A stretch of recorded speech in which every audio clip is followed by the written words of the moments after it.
everyone! How are we doing this fine Sunday? We are today going to be doing the 8-man trials. I had Abe help me make a list of like which order we would do things in. And currently the next on the list is the 8-man trials before getting into 5.2. Hey Abe! So I hope you're going to join me, Abe, for the trials. At least I hope I'm remembering it correctly. That is supposed to be the trials. That's what I got on my list. Then we do 5.2 and then the raids. Should all be sorted out. Now it's just a matter of like, what quest is it that I should start with to unlock them?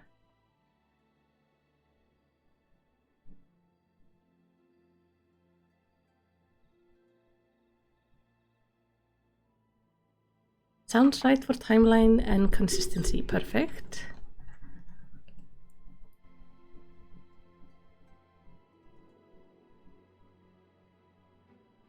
So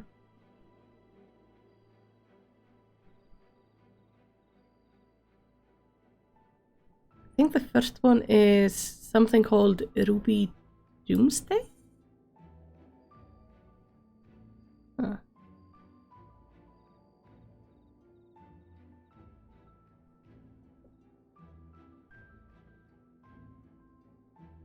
I'm unsure. So you're gonna have to tell me which quest is gonna open up. Sorry. I'm just gonna have to trust in you. While you do that, I'm gonna check out if I won anything. I have like a lot of sirens outside. I'm gonna see if I won in the Golden Saucer. I need to go to Alamico. Alright. Right, let's check the lottery and then head to Alamico. There's like a lot of sirens outside. We live next to like a really big street, so if fire truck has to go anywhere, it usually passes the house. Sound went off? Streamlab is showing sound. Can you hear me?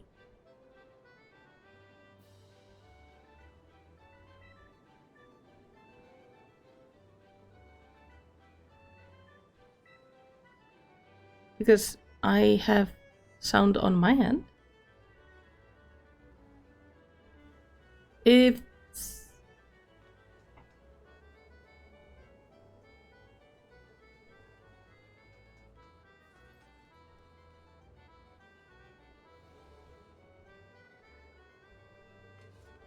I'm gonna put it in the chat that it's showing everything okay on my end. So there should be sound. You can see the mouth moving but no sound. Why is that?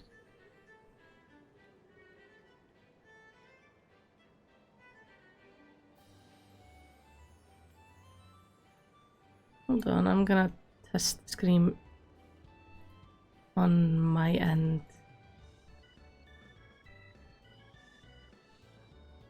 Sorry if we're gonna have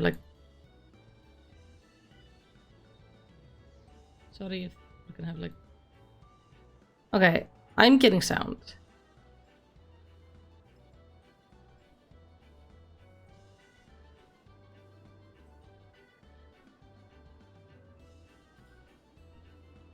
So I hope if you try refreshing your stream, it sorts itself out. Because when I check out the stream, I could hear myself. And it's not saying I'm dropping my bitrate or anything. You did?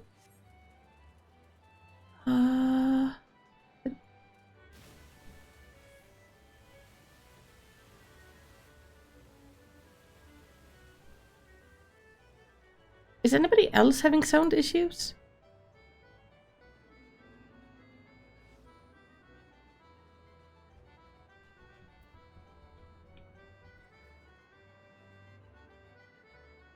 Okay, sorted. I was about to ask Hubby to check, like, if he could hear anything. Nothing.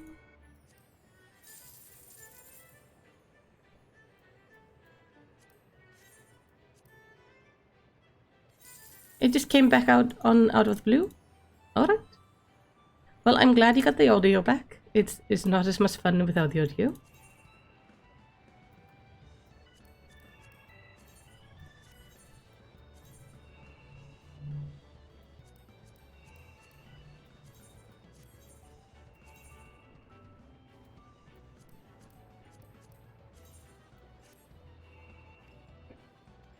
Alright. You say I have to go to Alamico. You know where in Alamico I have to go? I'm guessing the Alamican Quarter.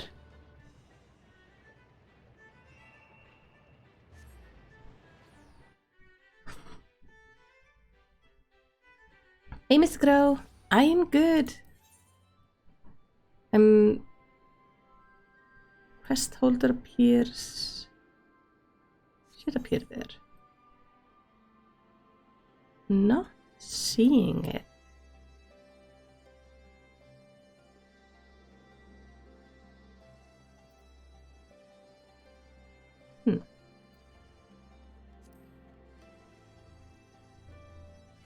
Are you sure it appears in the city, not in the Crystarium or somewhere else?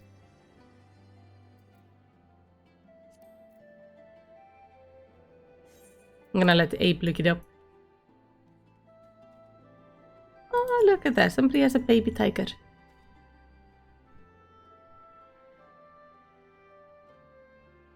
So cute. Pets in this game are just so adorable.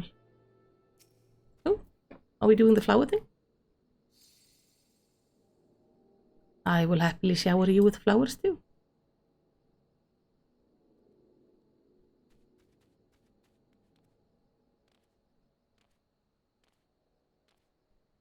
So anyway, how is everybody doing?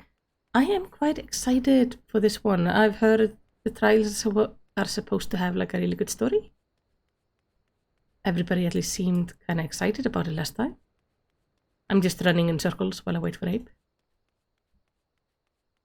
Have I done a quest called Old Enemies, New Friends?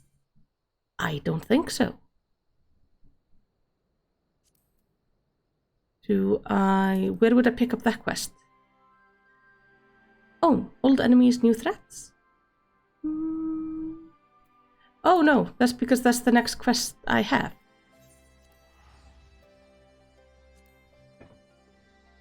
That is quite literally my next main story quest. So I need to do that one before I can do the trials?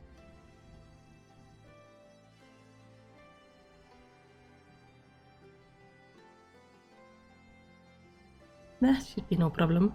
Alright, so we'll jump to Mordona, talk to Teteru. I'll see why soon, okay. Considering the questline is in Alamico, it probably opens up like important lore bits to make it make sense why I'm back in Alamico. Hey, Kyle.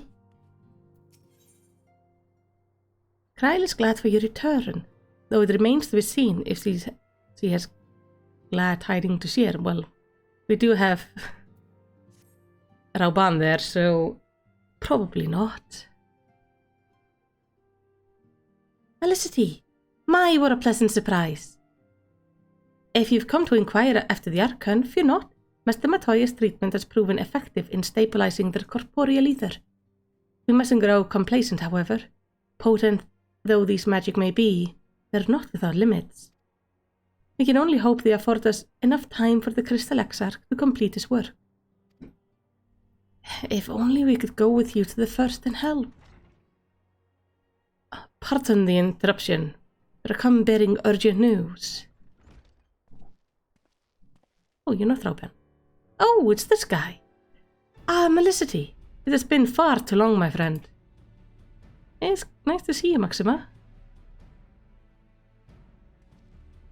Forgive me, I don't believe we have been formally introduced.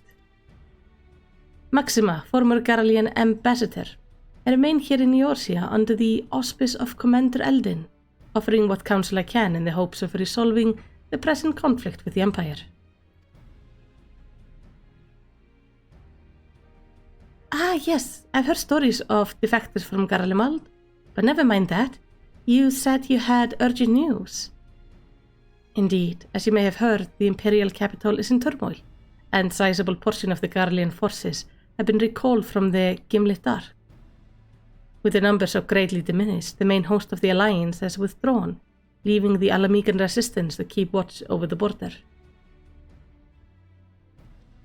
And it is there we have welcomed a most unexpected visitor, who claims that the de-escalation may belie growing danger and unforeseen threats. How so? Commander Alden has arranged for an impromptu meeting to discuss these revelations. He also requested a representative of the Science attend as well, though it was clear to whom he wished I extend the invitation. I'm happy to show up. It would seem time is of the essence. Well, you'll not be attending this meeting alone, though I'm not as well versed in the affair of city-states as your comrades. I see no reason to burden a single Scion with all of this. Oh, I get to take Kryla with me? Ah, yes, of course. Then we must make for Alamigan Porter with all haste. Well, what are you waiting for, then? Get going, you two. Oh, I'm so glad to take Kryla with us.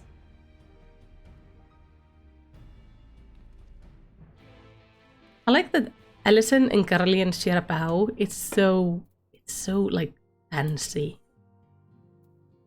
It's very few animations in this game are as like good looking as the male Ellison bow. It just looks so proper. Now.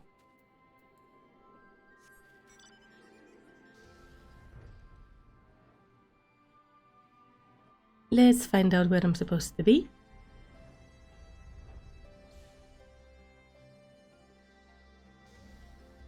There they are. Much has changed since the first time we set foot in the city. Now we strive to preserve their freedom rather than reclaim it. But if we've no time to reminisce, we mustn't keep the commander waiting. Indeed. Commander Aldin awaits us in the royal palace. If he would follow me.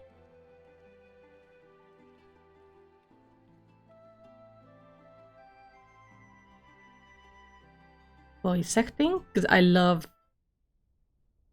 his voice, is so good.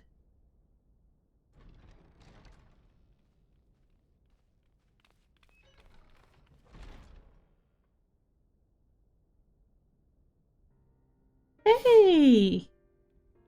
You're alive. They're here, Commander. Does? No, I know he's our friend. And I, for one, am grateful that they are. Told you've been busy since our paths last crossed at the Gimlet Dark. Not that I understand half of it. When the Science spoke of other worlds, I'd struggle to describe what I pictured. Mayhap things would seem clearer were I to hear the tale from your own lips. But I'm afraid the situation will not afford us that luxury. I trust you two require no introduction. No, I beat him once before. We meet again, hero of Eorzea. I'm just glad he's not wearing an ugly-ass golden armor this time. Must we repeat this ridiculous display? I pose no threat to you, though what I come to warn you of very well might. Had he meant to do us harm, I hazard he would have kept to the shadows, and brought more than 2 companions. We need not pretend to be the best of friends, but I hope we can put aside our differences for the present.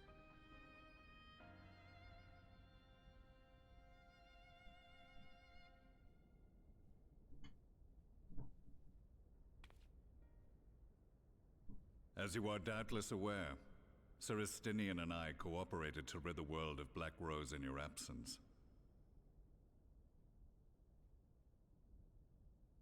Our journey together took us as far as the Imperial Palace, where we witnessed Emperor Varus meet his death at Xenos' hand.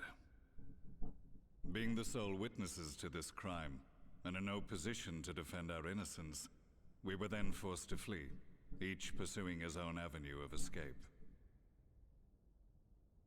When we were later reunited, Estinian claimed to have encountered an unfamiliar kind of machina during his flight, but to me his description seemed anything but, and upon further investigation I found that I was right.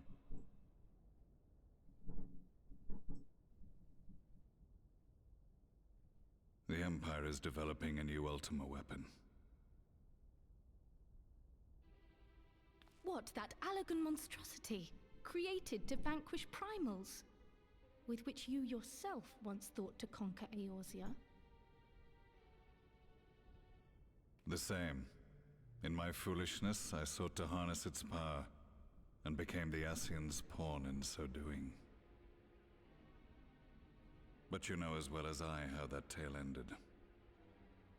The weapon itself, excavated from beneath this very city, was destroyed ere we could fully unravel its secrets, and that should have been the end of it.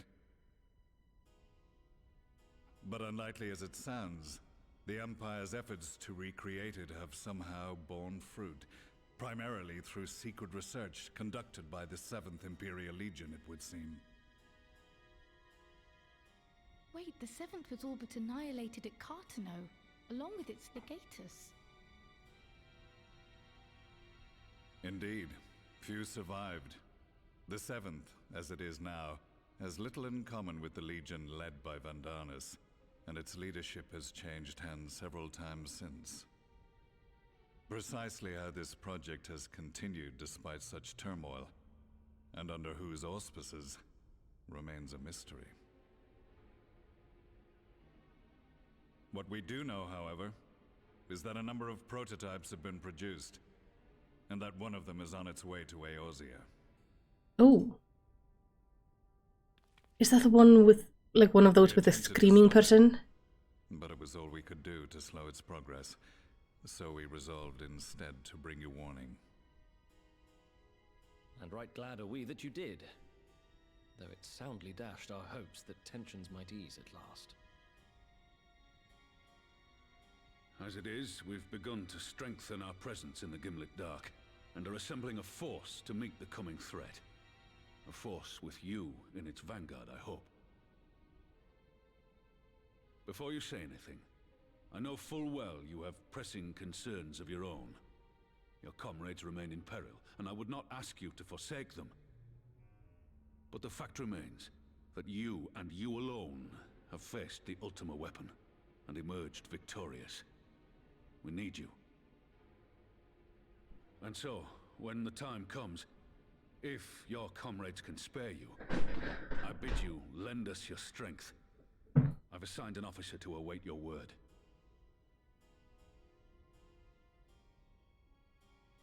The Ascian's downfall was to be the work of my remaining days, but it was my hand that kindled these flames, and I cannot allow them to spread any further. I will do what I must to see this mistake consigned to history once and for all, even if it means begging your aid. The fates will enjoy the irony, even as I endure the ignominy.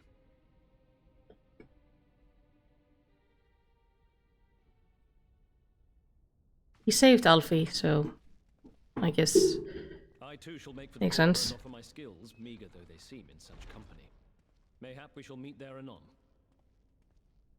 There seems a very now need to be dealt with issue. So yes, it makes sense to do this next. We can ill afford to ignore the coming of a new Ultima weapon. Our friend's plight grows ever more precarious, and none save you can join them in the first.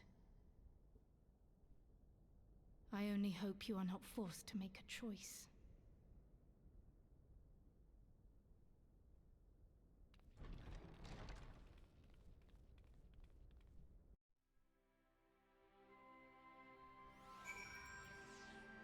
Alright. So I guess when I finish this, it should open it. As ever, the way forward is paved with difficult decisions. That's the one I need to talk to. I can ill afford to ignite the threat of the new Ultima weapon, but with each passing day, the plight of the Scions grow ever more perilous. If you cannot stay for a debriefing on the Ultima weapon, I will not stop you. I only ask that you confer with me before returning to the first. Alright. Hello. Ruby Doomsday. The Resistance and Alliance forces prepare in earnest as a new threat looms on the horizon. Ah, Melicity, glad you could make it. As you may have heard, Commander Alden has given orders to embark from Alliance headquarters to hold back the advances of the Empire's latest menace. Not that the soldiers stationed there are too chuffed about being on the front line against the new weapon. If they're designed to slay primals, they make a short work of us mere mortals as well. Mind you, it's Gaius Belsar and his follower who have led the charge so far. By all account, they've been giving as good as they get. Unfortunately, their sorties have met with little success. I dare say they benefit greatly from your presence on the battlefield. If you're ready, my colleague over at Porta Pretoria will show you the way. Thank you. I would very much like to get this business sorted now.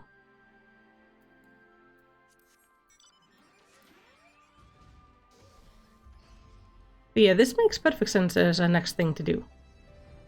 Go higher. Gotta love those height limits. Also, I was trying to fly in the wrong direction. Haha. I know where I'm going. Never navigate off course, ever.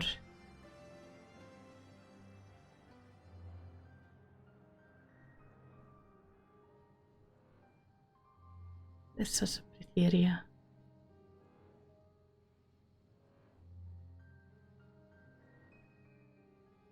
And I thought the story was dark when we were playing through this part.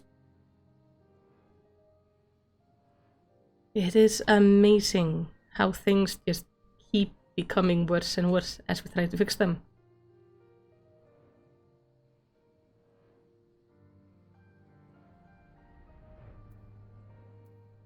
Where is this person I'm looking for? Oh, they're like way further ahead. I could have actually taken an Aetheryte. Oh well. I haven't flown for a bit.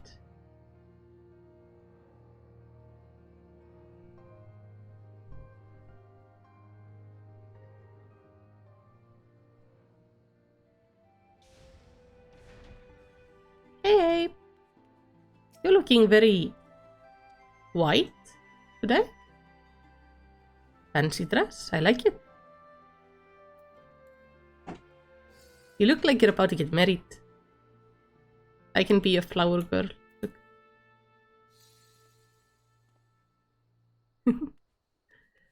Anyway, resistant fighter. On your way to the headquarters, I take it?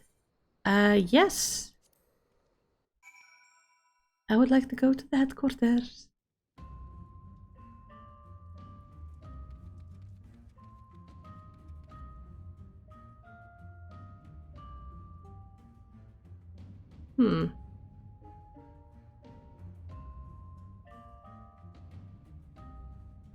I don't know if I like this music.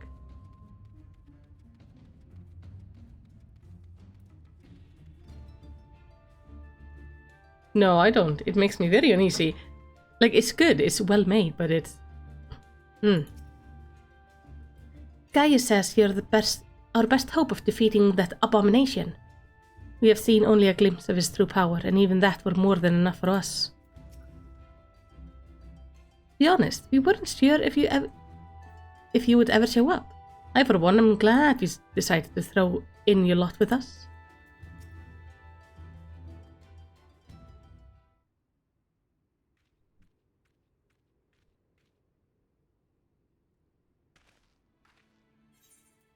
So your mind is set? then I shall appraise you of the situation. We have discovered that the previous abandoned Ultima weapon project is being helmed by a reformed 7th Legion.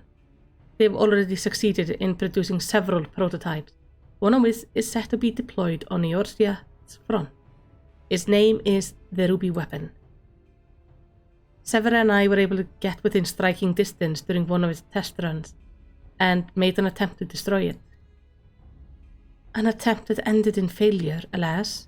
Based on our knowledge of the original Ultima weapon, the explosive he employed should have been sufficient to blast through his armor plating, but it barely left a mark.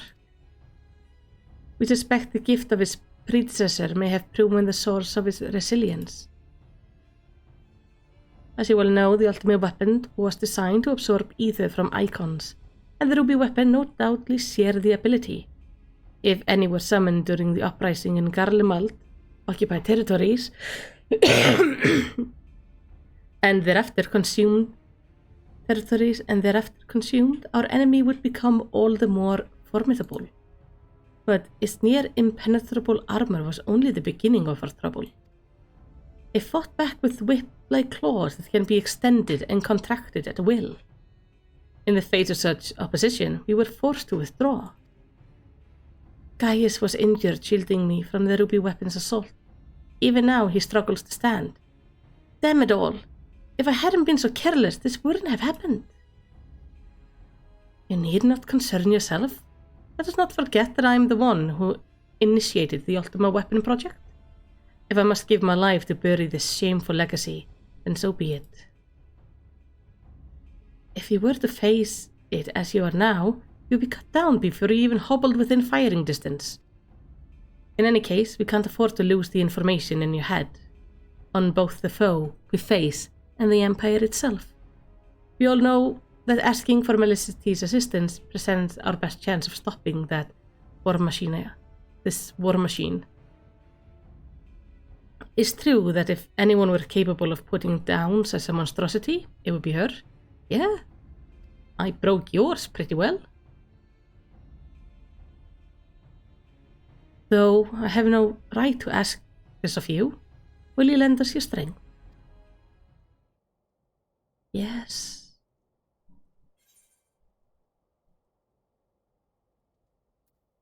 Not one to back down from a fight. If somebody has to get smacked in the face, I'm gonna do it. You have my thanks. And mine, though I must impress upon you the urgency of our situation. We have received word that the Empire is preparing to advance on the Gimlet Dark.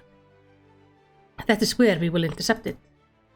If our fears are proven correct, the Ruby weapon will be among their hosts.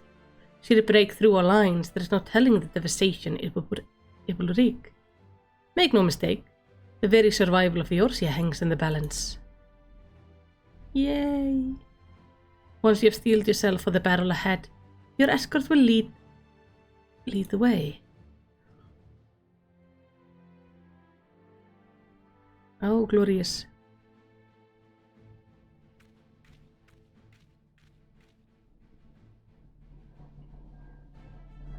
What price must the world pay for my hubris? I don't know, but don't go making this about you, buddy. It's fine. I think you paid enough by making your armor golden. And just forever ruining your image in my mind. A short while earlier in the Garlean-occupied city of Verlith's Magitech installation.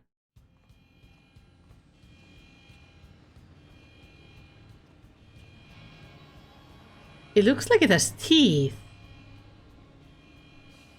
Commencing Ruby weapon activation sequence. All units stand by.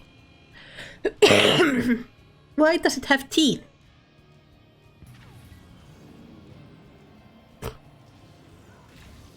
Initiating synthetic Oresight system. Fusion successful. No signal of incompatibility. Awaiting your signal. Ruby weapon, codename Darnus. Ready for lunch.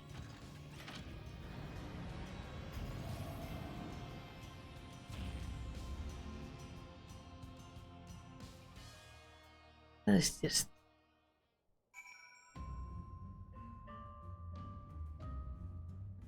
swear this music sounds like doomsday music. Hold on, I need to cough.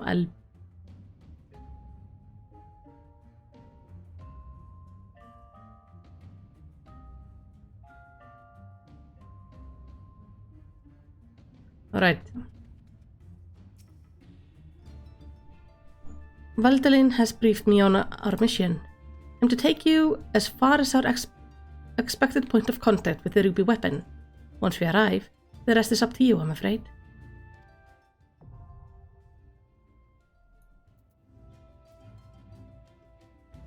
The quest is Ruby Doomsday, yes. Alright, let me go.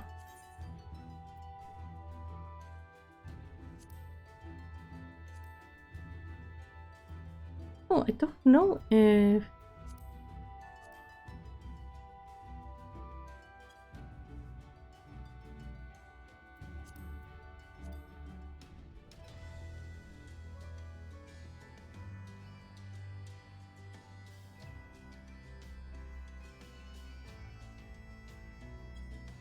I'm gonna offer Nick to join us.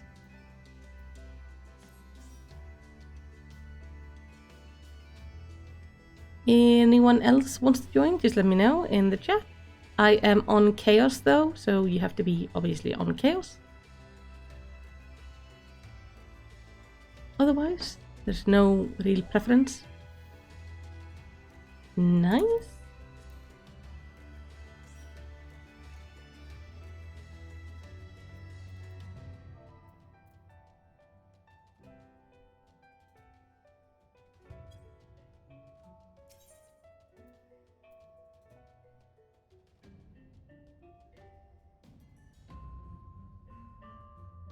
Synthescript is where I want to go. Hey Nick! Oh wait. I need higher item level. Hold on. Hold on. Where can I buy? Here. Probably on the first. And the Crystarium. I need to jump and get... Oh no, not in the Crystarium. It's probably from Rowena's.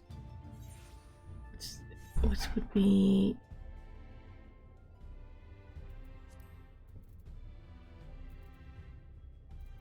in Yulmore.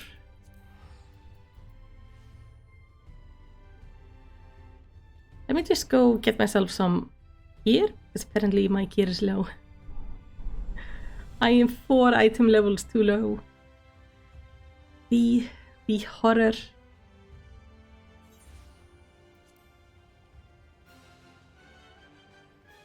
Alright. Which one of you do I throw my stuff at? And up here? I should have some tombstones.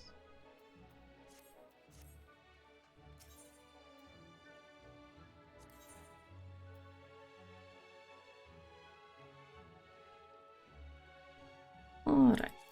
I'm gonna need this. And this. And this. And this. And I don't have enough for the shoes.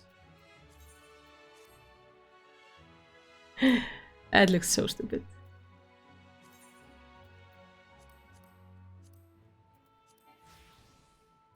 Is it my ring super low? No, it's like 430. I think I managed to upgrade it since then. But I'm 485 now, so it's all good.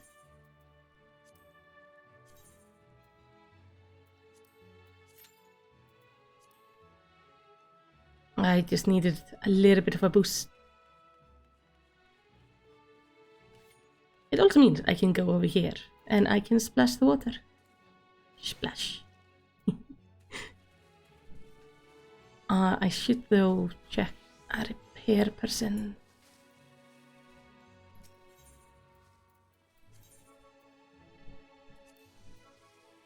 Oh, this is the first time you might be doing this? Well, then we can do it for the first time together. And probably die. Multiple horrible, painful deaths. I'm just repairing all my shit.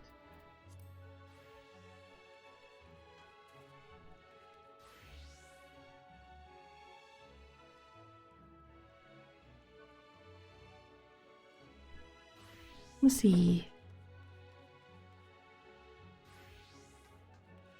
Abe, you're joining me as a healer? That is optimal. You can, like, keep me up.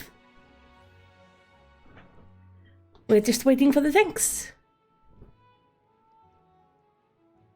While we wait for the tank, is there something I need to do?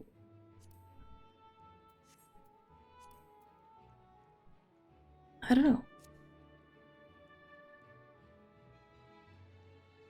Sorry, I zoned out there for a second. I've been going through my mounts lately, trying to figure out like what I wanna keep in my favorites. Currently, this is kind of the situation. Thank you. I do appreciate you coming for as a healer for harder content. I did get myself this one. Oh, I can't summon it here.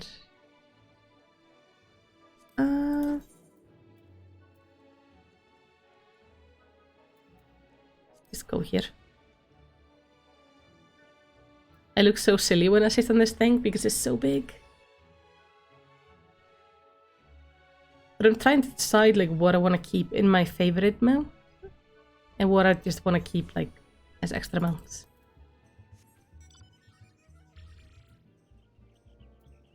I don't like this one because I don't know what the hell my knees are doing.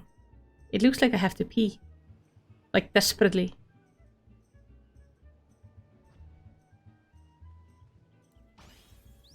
Even though like that's kind of cute. It just looks wrong. I think though my... Oh, I would love to see something silly. I think though like my worst mount, or like sitting animations for a Lalafell is this one. Because I am impaled on a spike. When I fly up, it kind of just gets worse. But yeah, I'm not sitting on the seat, I am impaled on the seat. This is why I mostly use the little ones. I do have this one though. What is this seating animation? Oh, that's kind of cute. He's just kind of ugly. And that's really disgusting. Ew. But I think currently my all-time favorite mount is this one. Because I'm just holding on for dear life, going like, please don't drop me. Yeah, exactly, Shinru. Like I'm a Lalahoot ornament for a dragon. Another thing I love about this one. What the hell is this ape? How did you get a Lala-sized mount? And why are you sitting on it? You monster! It's so tiny! Oh. It's like when you get off it, you get taller because the mount is so tiny. I want this one. That's like a perfect Lala mount. Oh, best thing about this one, I can summon his babies, and then I can leave. I can just abandon them, and it's amazing.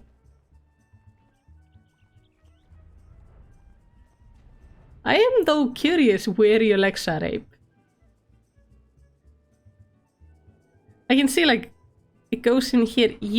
Oh, this cannot be a good angle to have your feet at. Like, why have they done this?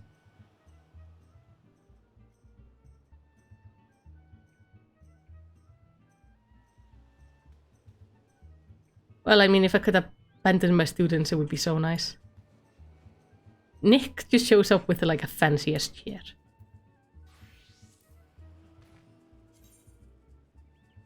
Oh, I want this one. I really like this one for Lalas because it allows me to like talk to Abe eye to eye. I even get to be slightly taller than him.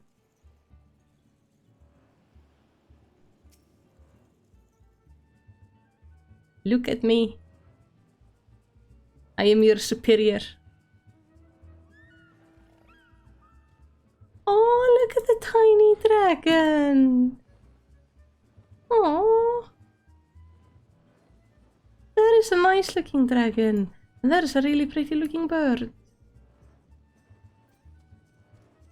Let me see, what do I have that might be... Hear this?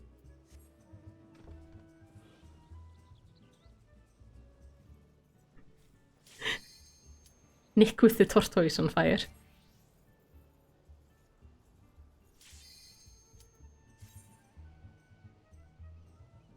Oh god, I'm looking at it and my head is like twitching. That's not okay.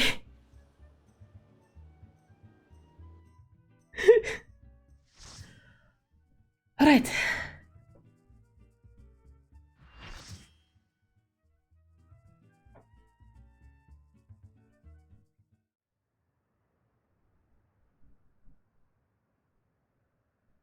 Not being here again.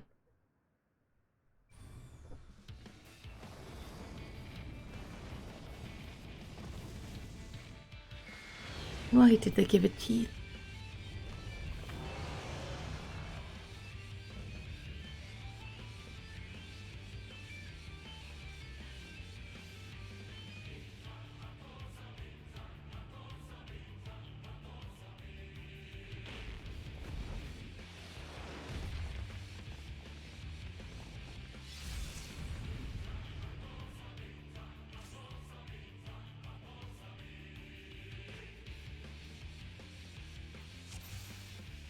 That is a good song. I was gonna ask anything we should know, but we'll just go with it. Maybe I should have my things up.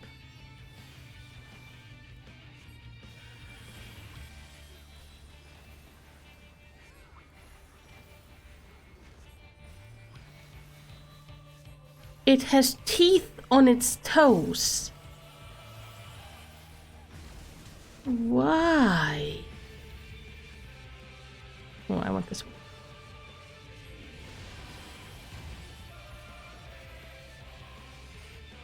Gonna follow ape. Anti-icon weaponry restraints removed. Whoa. Hey! Tatru! Ow!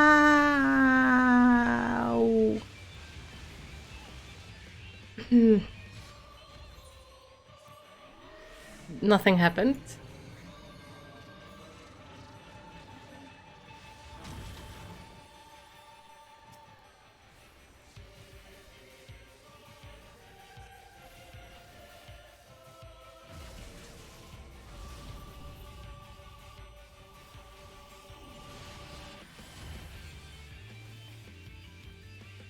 You won't even see them coming.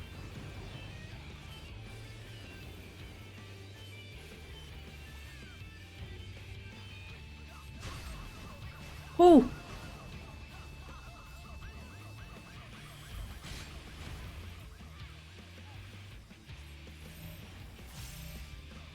Oh, that's not good. It's like two of them?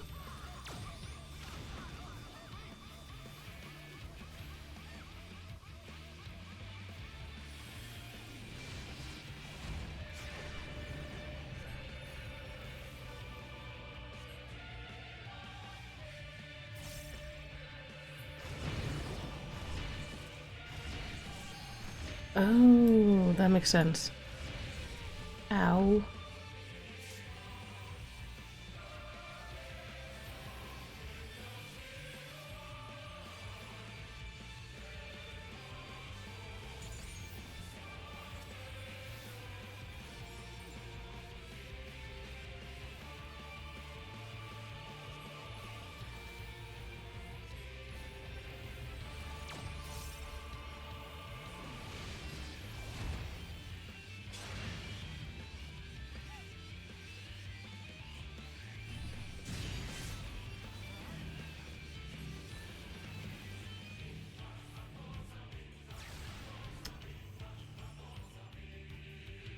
I just two people nuke me.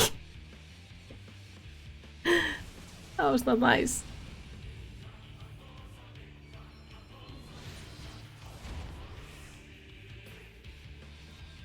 What happens?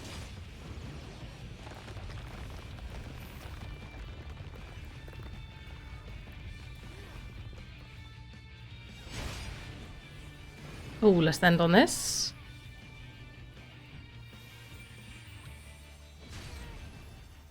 Ow. Wait, so when he stabs the sword in the ground, I'm not allowed to stand on it. Okay. First time in a fight is always so messy. You guys barely ever get to see me like do a dungeon that I've done several times before, so I know what to do. You always get to see me doing my first try of just like insta-death in every other step. This can't be. The ruby weapon is unstoppable. I'm sorry, everyone. This is the end for me. Activating Oversoul. Increasing pilot override rate for 100%. Commencing force shutdown. Synthetic Orosite switching to Oversoul mode. Turns combat data. What is that? What's this? No, get out of my mind.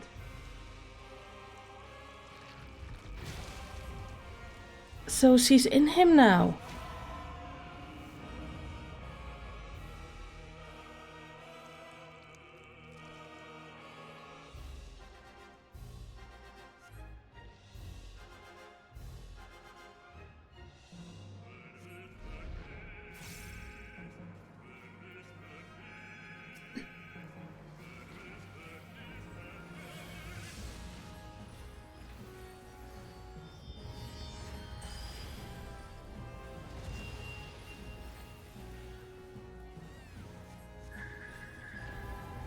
Oh, Dalam's report? Fuck. Okay.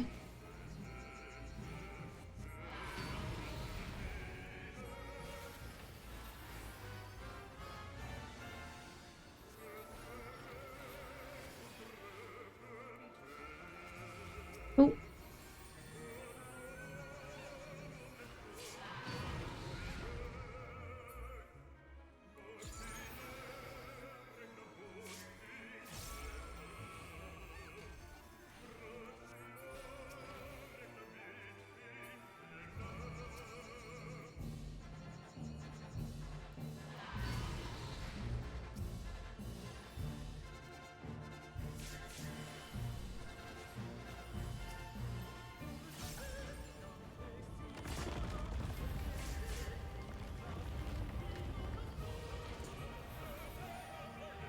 Oh, you already had a bubble. Sorry.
Oh, somebody's gonna limit break.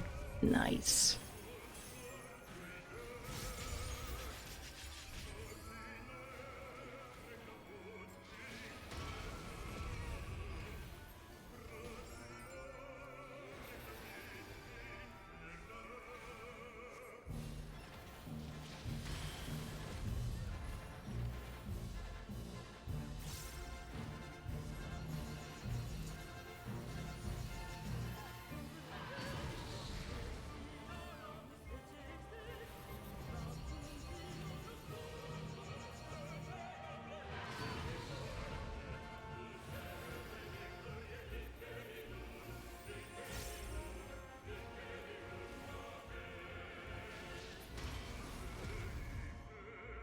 So I think they just killed the pilot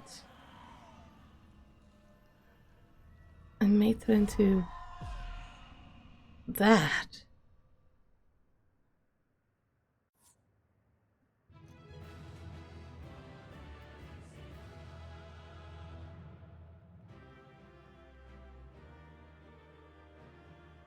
That was disgusting.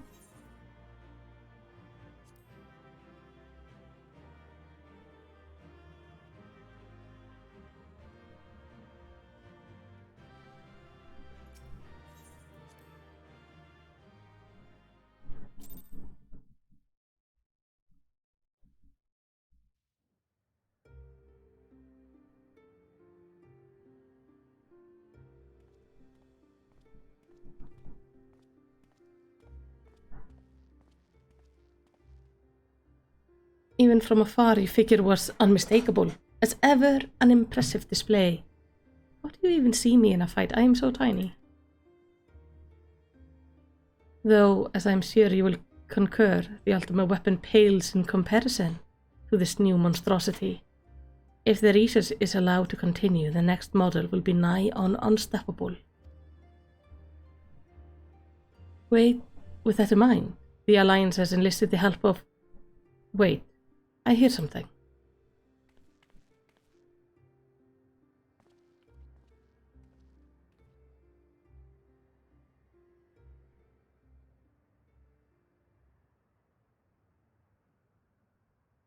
Here to shift through the remains of the ruby weapon, are you? Oh. Ellie, what do you think you're doing? Ellie?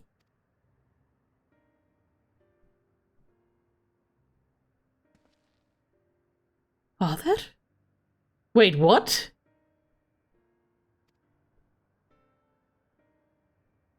It has been too long, Alphonse. And you too, Rex. Wait. You had kids? I don't think they like you. Given that the Empire is proceeding with a weapon project and making inroads into Eorzea, I suppose it was only a matter of time until our paths crossed. It's wonderful to see you again, Father. Although, I can't say I think much of the company you've been keeping. I know a lot happened, but I'm just glad you're alright. And now, you can come back to Garlemald with us.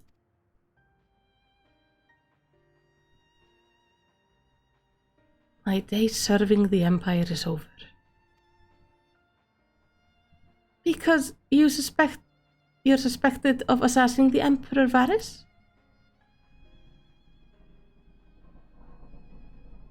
But we know you never do a thing like that. There must be a way to prove your innocence.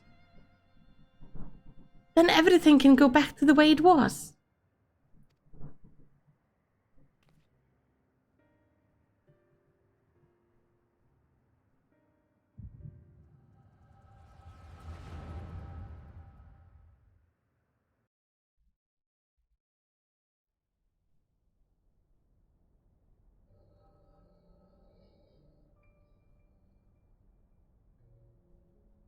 So he found you two shivering on the roadside when he was going through Verlet. Lucky for you, eh? If he hadn't, we'd probably be dead by now. Okay, so they're not biological children. Alright, I thought he just had or a girlfriend somewhere.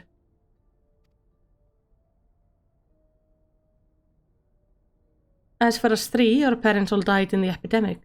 We'd still be begging on street corners if it weren't for him. Wait, so he has like 5 of them? I just wish there was a way we could repay Lord Gaius for all the kindness he's shown us. He fights for the Empire, so we should too. That will make him proud of us. Oh, I have a really bad feeling. If you're saying we should join the army, I don't think that's such a good idea. Everyone in Verlet was scared of Garleans. Why would we want to be like them? Lord Gaius is different. I know he is.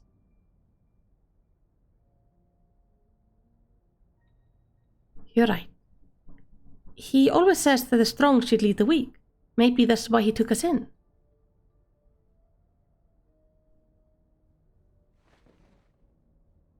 Alright. If becoming a soldier is what it takes, I'll do it. Who's with me? Count me in. And maybe one day, people will look up to us like we do Lord Gaius. Oh, that's adorable. Then it's settled. From now on, we're all brothers and sisters fighting for the same cause. Brothers and sisters? Then that would make Lord Gaius our father. Well, if he doesn't mind us calling him that, I suppose so. And that makes you our big brother, since you're the oldest. You better be right nice to us, or I'm telling father. Oh.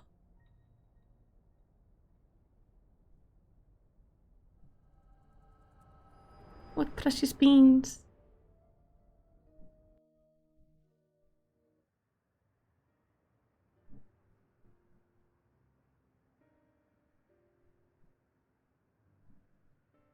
Father, since you went away, a lot has changed in the Empire.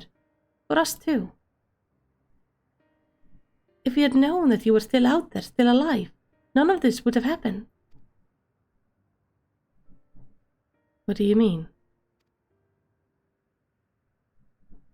The truth is...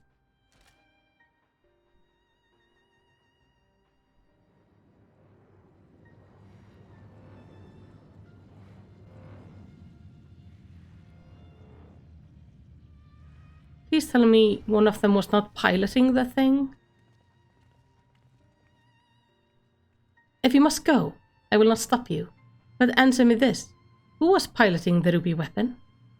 We all know that Neil van Darnus has not returned from the dead.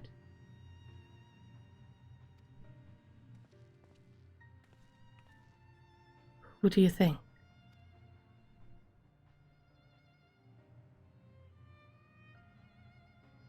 It was Melisandre. No. No, I refuse to believe that.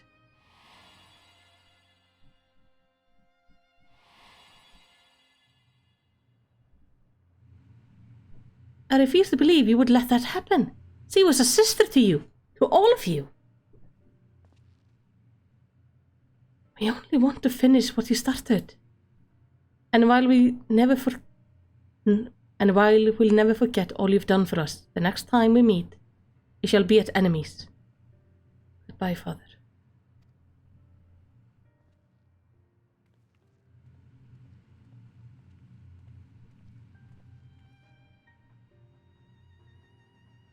As for you, hero of Eorzea, you'll pay for what you did to Melisandre. I swear it. I did not choose to make her into that thing.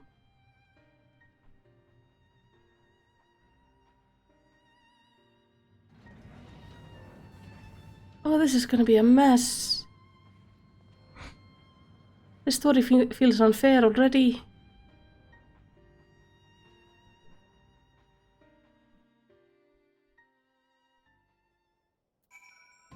Alright. This music really fits the situation now, that's for sure.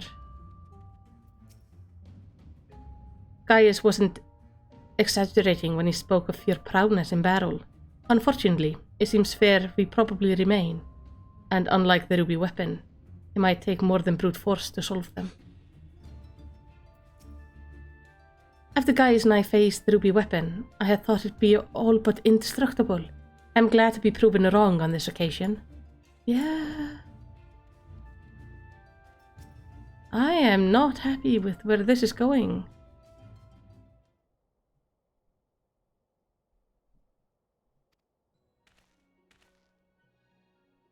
Sit. Oh. Well, Gaius von Belser. We meet again. Come to see how your precious weapon project has been proceeding in your absence, have you? You're come to collect data on the ruby weapon, correct? The pilot, Melisandre, should still be inside the cockpit.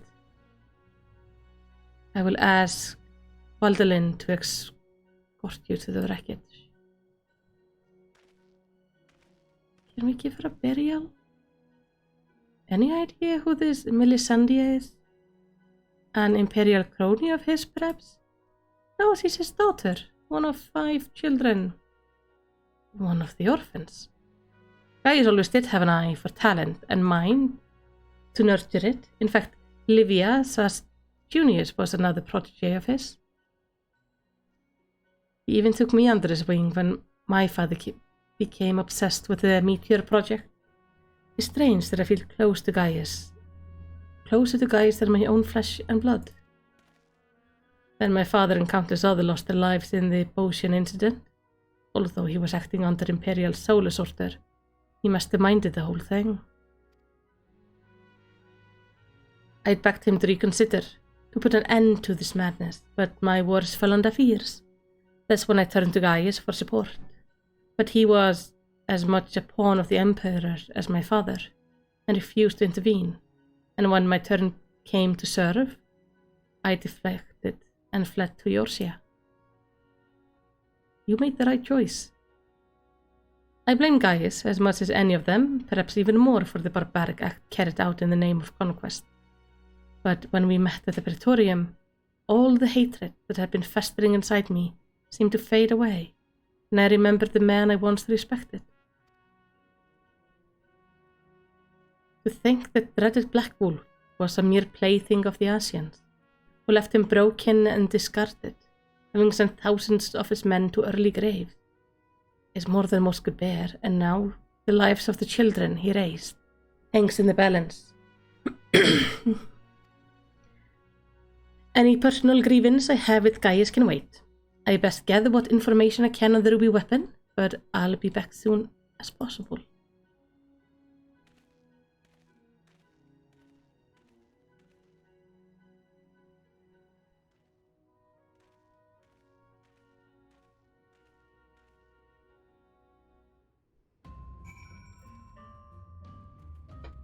Hey, let me just give you a hug, buddy. I'm sorry about your daughter. If Sid is as I remember him, it will not take long for him to finish investigating the remains of the ruby weapon. He never was one to waste time. True, he is a very efficient man.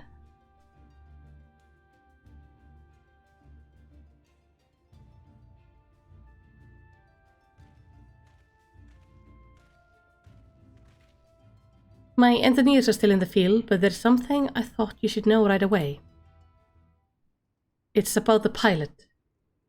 I'm not sure how to tell you this, but if Melisandre is dead, I only hope she was not made to suffer. Death would have been kindness. In all my years I've never seen such a perversion of science and nature. Her body was fused with the ruby weapon's core. Those last moments must have been spent in pure agony as her life essence was drained from her. So she was sacrificed to power that infernal machine? We must act quickly if we are to prevent the Empire from committing further atrocities. Melicity, is there any other information you can share with us regarding the ruby weapon prior to its destruction? Oh man, I can't Imagine the pain. I heard some talking. And it summoned what seemed like a primal. Nalven Darnus. Did the legators mean that much to Melisandre? From what I gather, it sounds as if data based on ale combat capabilities was used to override the pilot's consciousness after she was fused with the core. If this technology is perfected and the Empire begins implanting the memories of renowned warriors such as the White Raven into its soldiers, the Alliance won't stand a chance.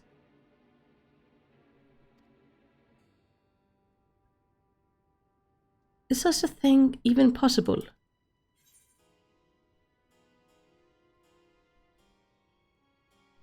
A similar method of transference was used on the prototype Estinian fought, was it not? Yeah, we saw and that one looked horrifying. If that was the pilot there on top. Your friend did mention he overheard the signifier loading various sets of data into the test model during battle. It would appear that the system has been improved since then. I am hugging his leg, not his private. Get your minds out of the gutter.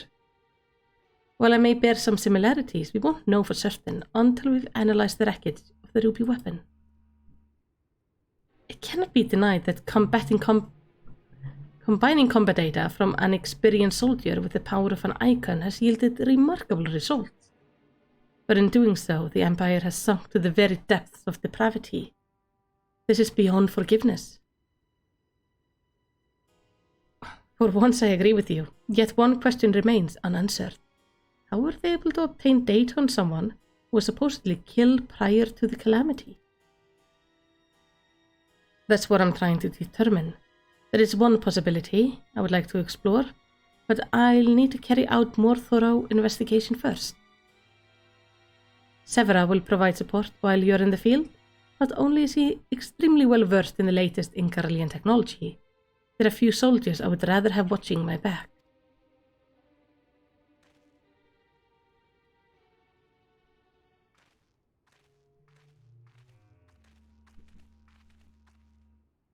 In the meantime, Valdalin and I will follow the ruby weapon track back to its point of origin. We will learn what we can of the weapon project and the manner in which Alfonso and the other were involved. Should we uncover anything of value, we will relay it to the troops stationed here. For now, I suggest you use this lull in Carlian activity to recuperate.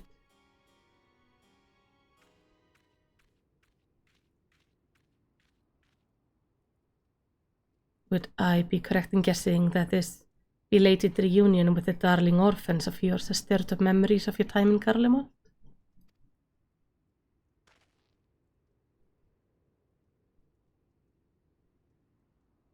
Remember our agreement, guys. If you so much as think of returning to your Imperial masters, I will kill you. Okay. He's been very clear on that he does not agree with what's happening there with the weapon, so I don't think you want to go back.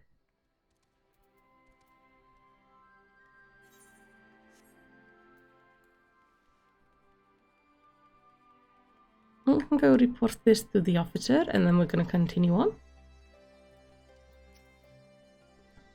So, you put down the ruby weapon? Gods, I wish I could have seen it. Not from too close, mind. I suppose I should report news of your victory to the higher-ups. I realize you must have been through quite the ordeal, but could you give me a quick summary of the battle? Horrifying is what it is. You make it sound so easy from the way you tell it. Anyone would think you slay hulking brutes like that for a living. I kinda do. I'll put all of this into a report and leave a copy over there, should you fancy a bit of light reading. Anyway, I expect you've got more pressing matters to take care of, like going for a celebratory pint. If the Garleans pluck up the courage to come knocking again, we'll let you know. Until then, rest up. Yeah.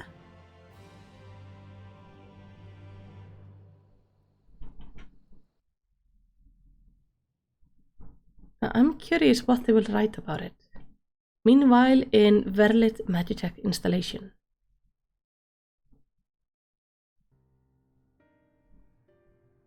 Oh, there's the fourth.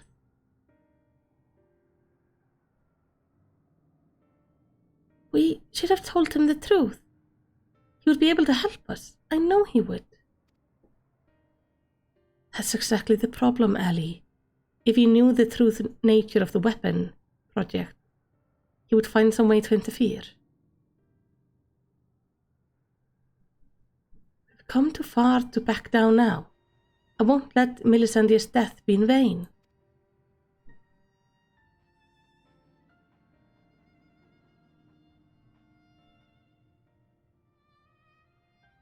Even if that means going against Father's wishes.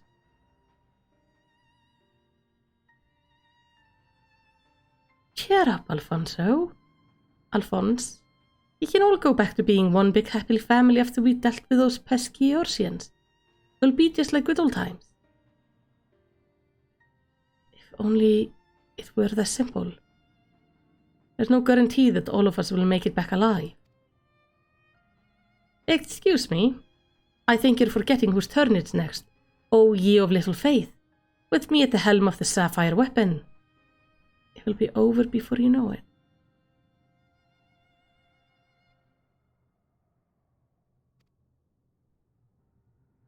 Whatever happens, Rex, promise you'll come back to us? I couldn't bear to lose you too.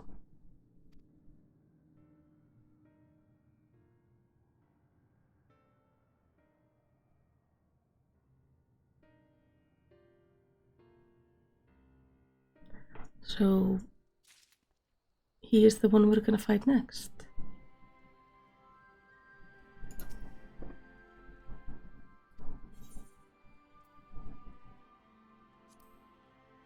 Oh. We can get some information. Name Melisandre, pilot of the ruby weapon. All other information regarding the subject was gained via verbal testimony of Gaius Belzar, and must therefore be considered as potentially unreliable. Her parents were killed when their homeland in the imperial territory of Verlit was struck by an epidemic. She was later taken into the care of Gaius with several other orphans. She was despondent and introverted at first, but through the guidance of Alphonse, the eldest of the orphans, she grew to become more assertive and self-assured. Little is known of how she became to pilot the ruby weapon. According to Gaius, her emotional attachment to Alfonso may have been what compelled her to participate in this dangerous mission. The ruby weapon delivered by Sid Garland following the preliminary examination of the ruby weapon, the remains stated that Mencilia's body was fused with its core, with no vital sign detected. Estimated age of death, 20.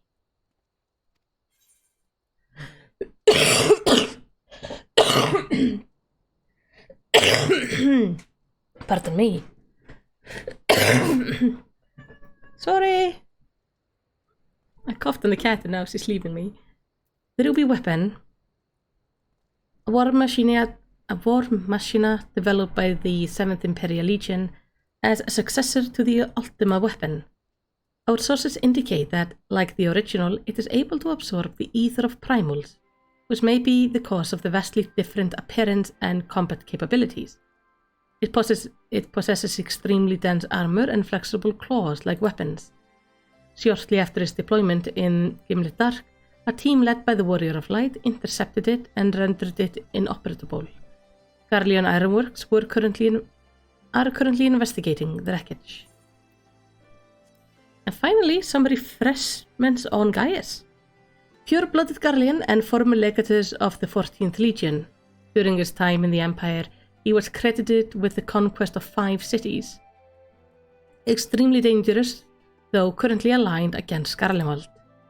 Assumed dead following the Battle of Castrum Meridium, he survived and made the elimination of Ascian his primary objective, operating under the name Shadowhunter. The Ultima weapon project he once helmed has since been taken over by the 7th Legion, prompting him to cooperate with the Eorzean Alliance in preventing the new weapon from being developed and deployed. He has provided invaluable information on the ruby weapon, though it has recently come to light that the pilot was an orphan once under his care. There is a possibility that he may betray us and return to the Empire, so he must be monitored closely. Alright. We have 2 things. I have to say that was the most exhilarating battle. I never dreamed that I would have the chance to see such ferocious formation with my own eyes. You might find it odd that a citizen of Eorzea would be so excited by something sent by the Garleans to slaughter us in our thousands, but as an avid follower of all things gigantic and mechanical, I just can't help myself. Oh, to be able to pilot such a majestic creation. Perhaps I should defect to the Empire and offer my services. You don't want to pilot that. Ever since the time of the original Ultima weapon, I have fallen in love with the fusion of Alican and Garlean design. It takes my breath away. So much so that I used my spare moments at the ironwork to develop a line of miniatures. And now your recently vanquished foe shall be inspiration for my next endeavor. Would you do me the honor of casting your gaze across the piece once it is complete? Please don't blame me if I smash it to smithereens. Did you say something? Whatever it was, I'm sure you were offering heartfelt words of encouragement. It's the support of fans such as yourself that make this a worthwhile hobby. You are not even listening to me. I'm proud to say my work adorns the home of many like-minded machina lovers. The Ultima weapon and Magic Reaper miniature, to name but 2 of my creations, are especially popular. Of course, I wouldn't be much of an engineer if I only made inanimate ornaments. Behold, I have restored this elegant relic, added a few flourishes of my own, and dubbed it the Real Virtual Combat Simulation Experiencinator. By feeding it various pieces of data, such as image of my replica and so on, it's able to recreate a range of combat scenarios. I get. For my research purpose, of course, not to entertain. Oh no, not entertainment. Sure. I can see you're practically jumping at the bits to give it a try. There's no stopping you, intrepid adventurer types. I guess this is the hard mode. It won't be long until my latest work is complete. All that remains are one of 2 final adjustments, so don't go anywhere.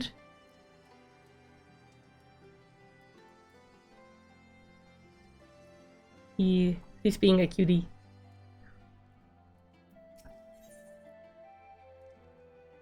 Oh, I get something. Information related to the weapon project has been uncovered, and your allies prepare to depart for distant lands. Melicity, I'm afraid we haven't much in the way of information to share from the front line. We have, however, received word that Gaius wishes to speak with you at Alliance headquarters. I've arranged an escort to take you to the headquarters, so when you're ready to depart, speak with the fellow over there. Fellow over there? Oh, like way over there? Aye, aye.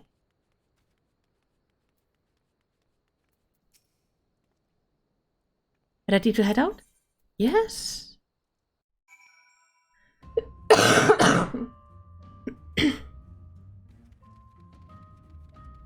Hey, Severa.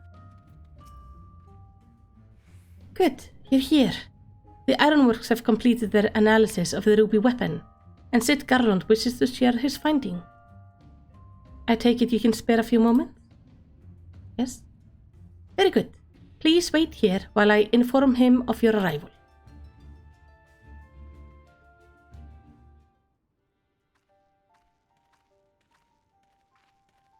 Hey, Sid. Glad you could make it, Melicity. I'm sure you're anxious as anyone to hear what we've uncovered. I am more nervous about what it's gonna be. Our early hypotheses were proven correct. The Garleans have designed a system where pilot consciousness can be forcibly supplanted with data based on the memories and experience of another. So even a rank amateur could obtain the combat capabilities of a seasoned warrior. Precisely, and we learned how this was made possible when we opened the cockpit. The monitors were still operational, and among the messages displayed, one particular phrase caught my attention. A synthetic orisite system. Which is what exactly? Well, the core of the Ultima weapon was referred to as the Heart of Sabik by the Asians. We believe it to have been a type of orisite.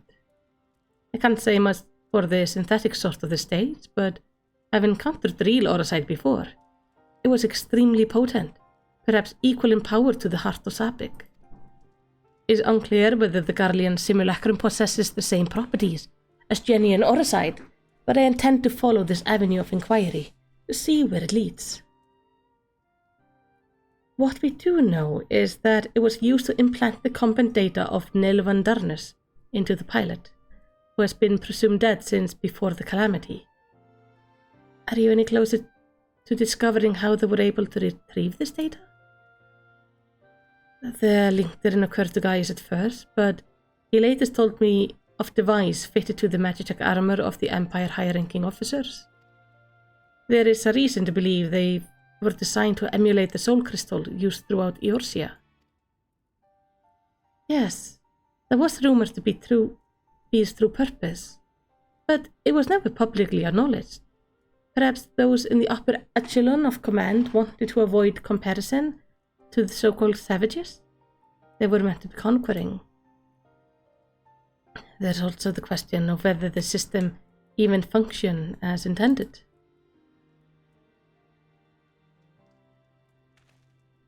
From what we've seen, we can assume they were successful in gathering combat data of those wearing armor equipped with the device.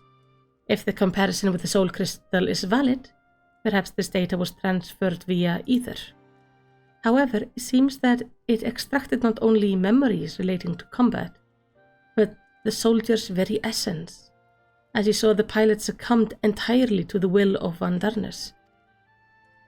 Though this is merely supposition, it is possible that being fused with the ruby weapon's core accelerated the process and caused the deceased legatus to manifest in corporeal form. Could it be that the death of the pilot was caused by the system malfunctioning? It's hard to say. The ruby weapon itself was largely intact when it deactivated, which strongly implies that it was synthetic orisite running amok that killed her, rather than the damage incurring during the battle.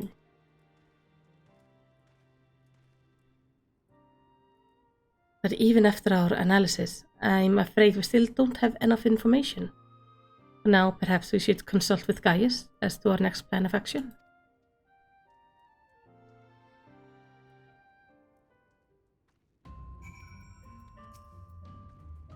Gaius will know how best to proceed.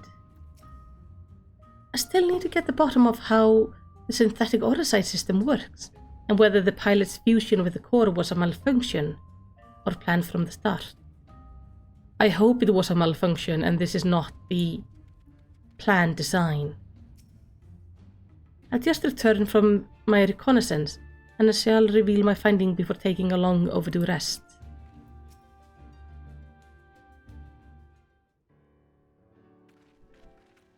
So maybe there was a bug in the system and she's not supposed to melt with the armor. Weldolin has come bearing vital information. I traced the ruby weapon path back to the occupied territory of Verlit, which appears to be where it was built.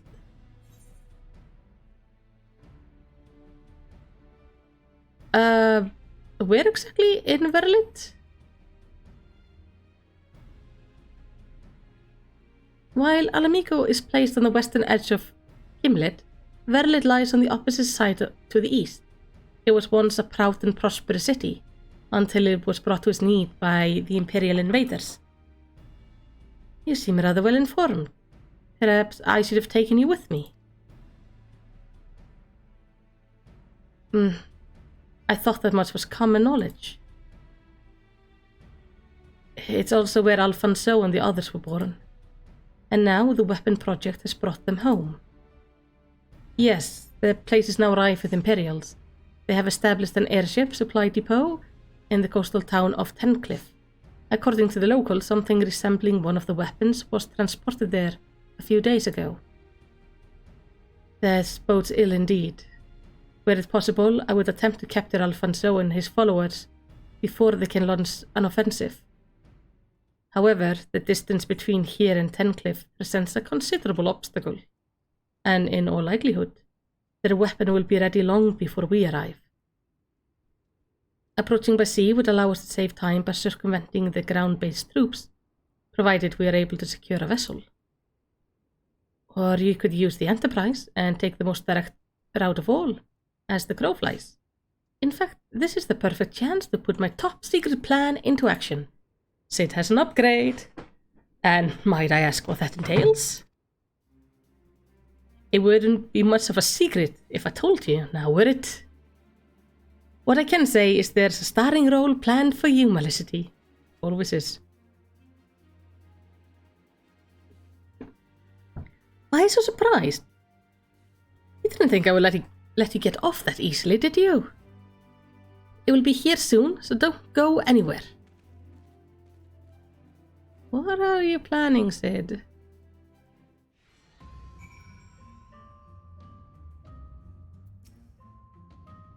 Many Imperials who fought at Gimlet withdrew to Verlet, though they will have had ample time to recuperate by now. Were we to approach by land, we could expect considerable resistance. I must admit, I'm not fond of surprises, or secrets for that matter. I see Sid still delights in keeping others in suspense. I can only hope he does not make us wait over long. Oh, it's probably not that bad.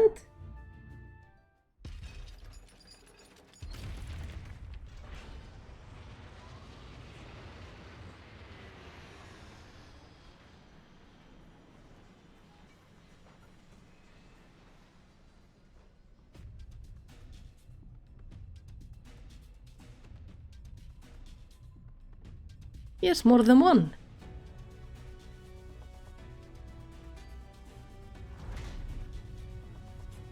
What the hell is this?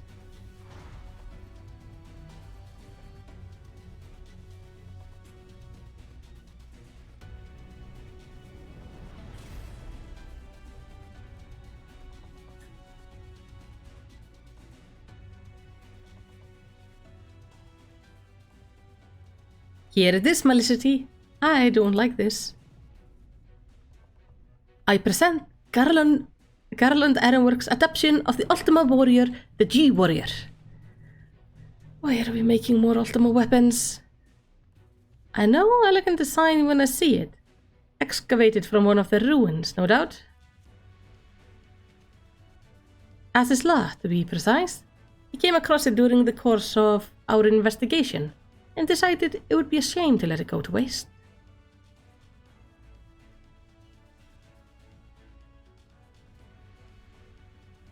And you will be taking this refitted relic to face the enemy head-on, yes?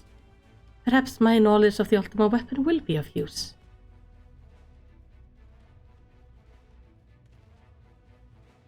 I'm counting on it, as it happens, but first we'll need to perform a test run in the simulator before throwing you into battle. Come, we haven't much time. Yes, sure. As long as I don't melt into it, I am good.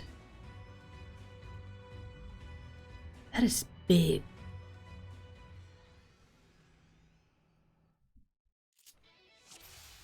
Oh.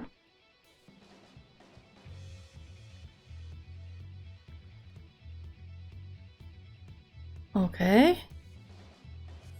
Gonna be taught the basics. Tactic item system.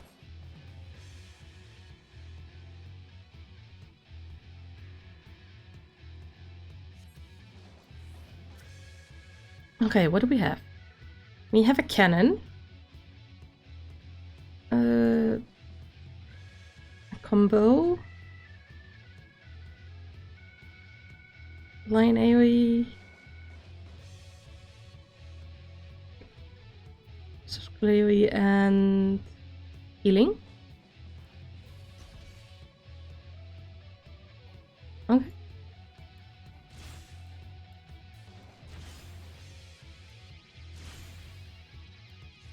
Then I also have this, which looks amazing.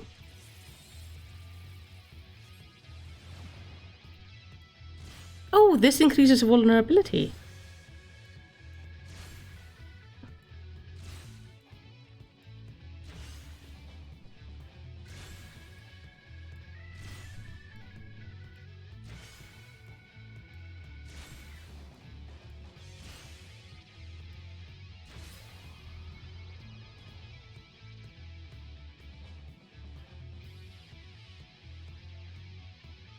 Okay, let's move on to something a bit more advanced.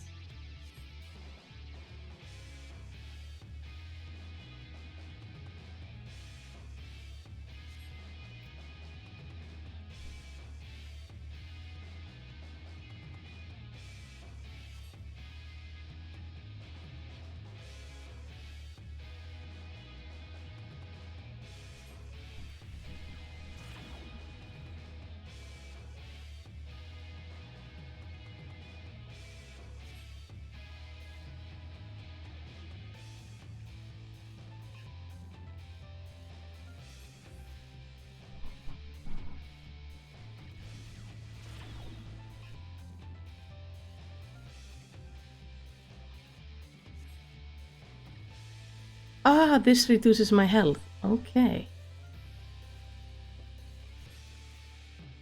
Then I have this to heal myself.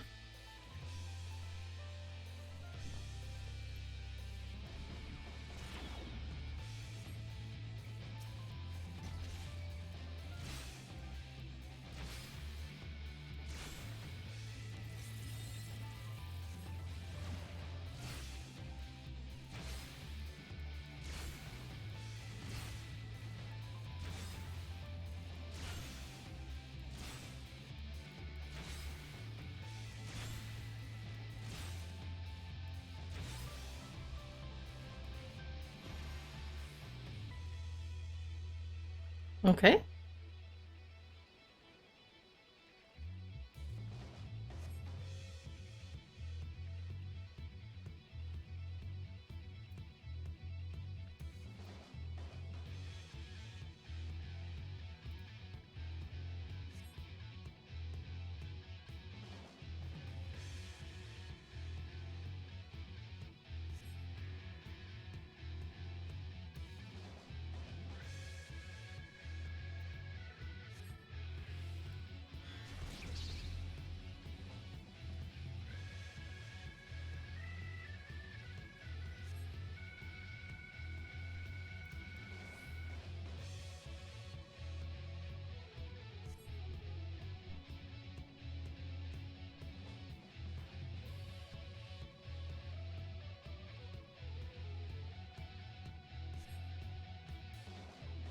This is actually kind of clever.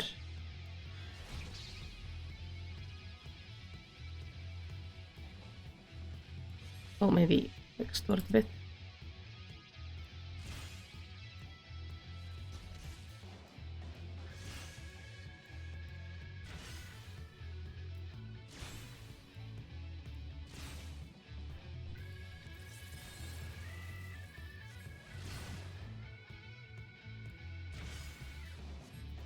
Oh, am I supposed to keep this up the whole time?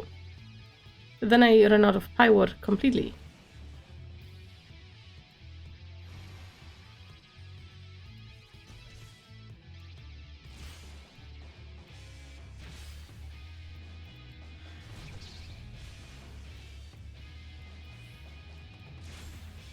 I am not managing to defend myself like I should. But it's dying, so that's what matters. Alright.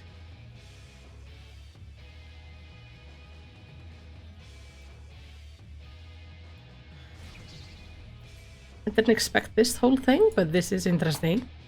So I'm guessing we're gonna have to need, we have to use this thing during the next fight.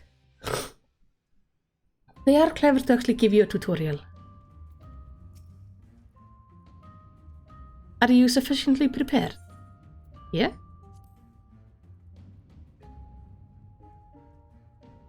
Then we shall depart for Terrancliff at once.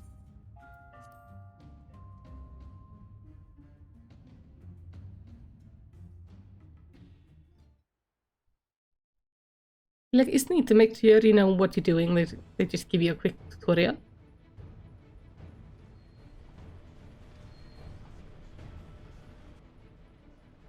That is big.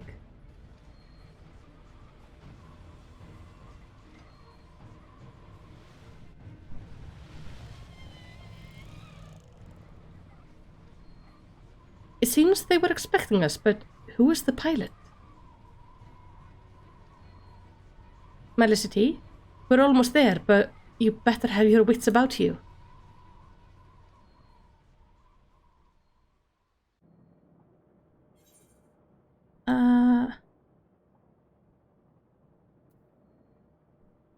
Initiate combat mode.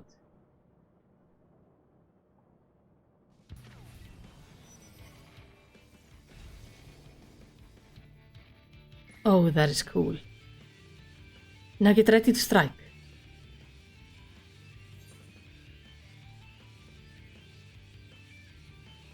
Is it too late to back out?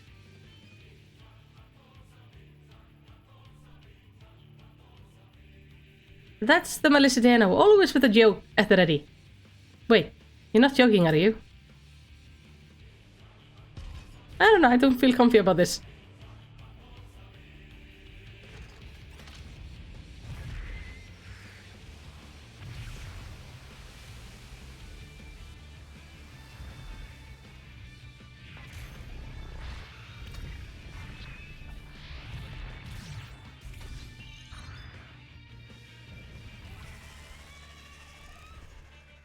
I don't want to fight Rex.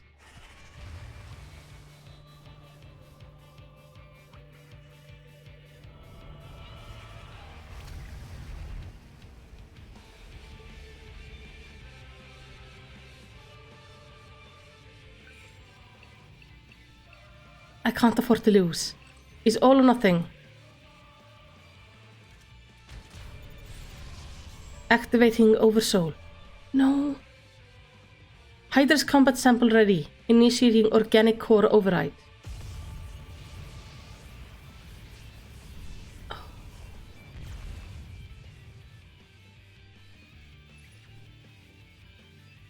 I will be monitoring the situation from air. Follow my instructions and eliminate the target. He just chose to do that?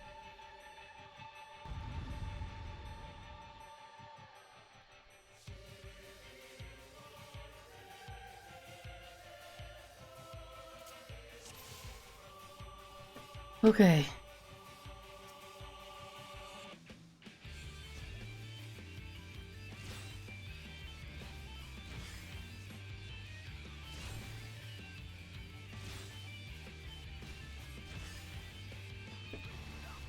Oh, I didn't mean to heal, I meant to use this.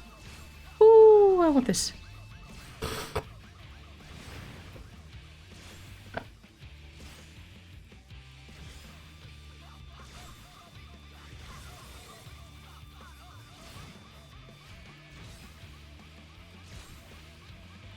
Oh, I need to take this off.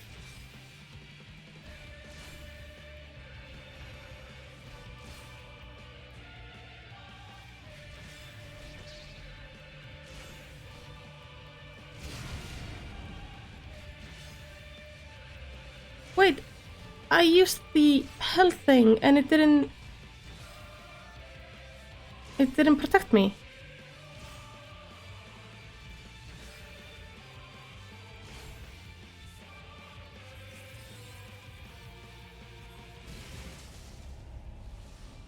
Okay. That was sad.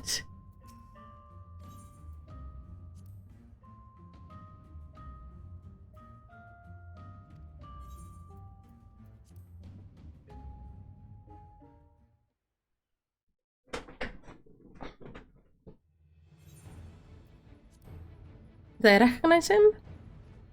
Not quite. He's familiar, but I can't really place my finger on it.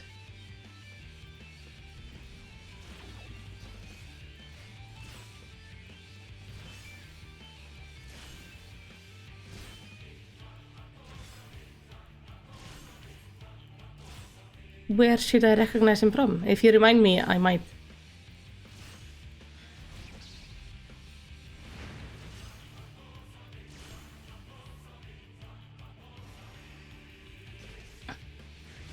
Oh, when did the attacks the soldiers appear?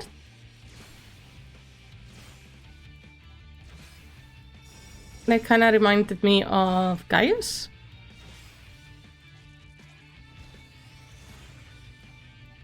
Oh, not Gaius, the other legatus.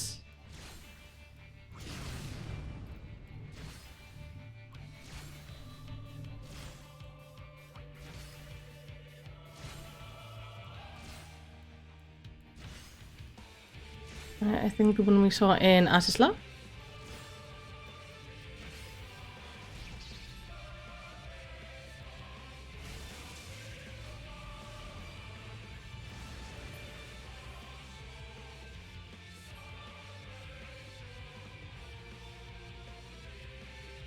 Van Hydrus. Ooh.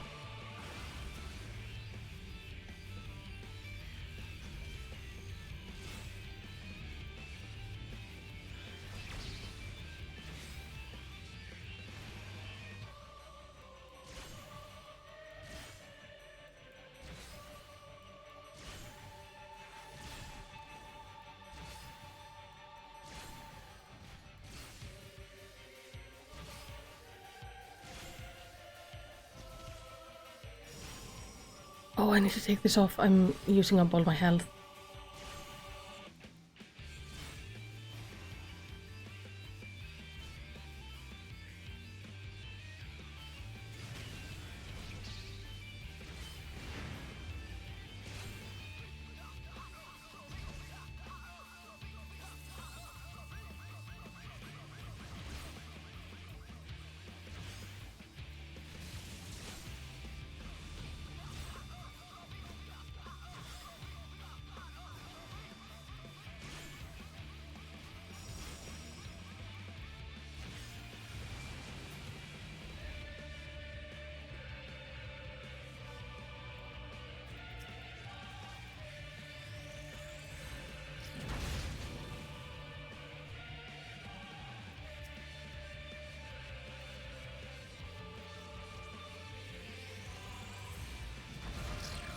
There we go.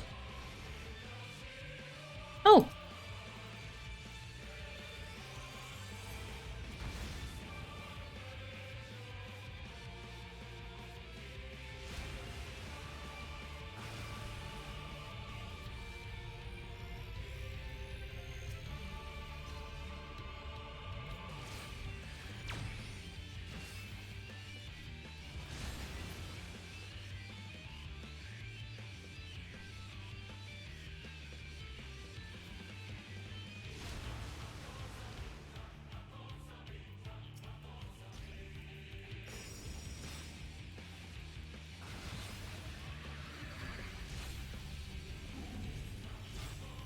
Ah.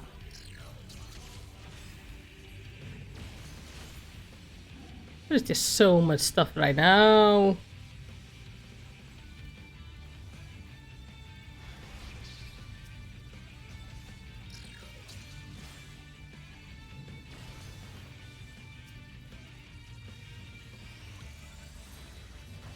Oh, I need to kill these guys first.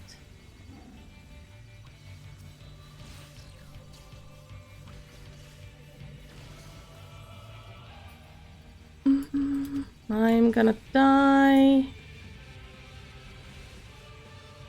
Just because I'm being a bad player.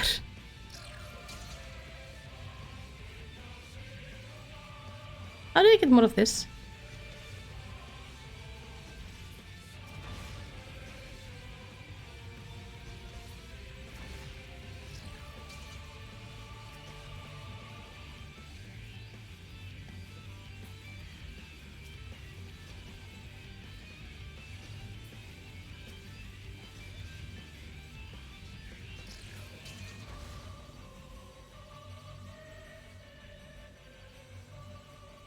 Okay.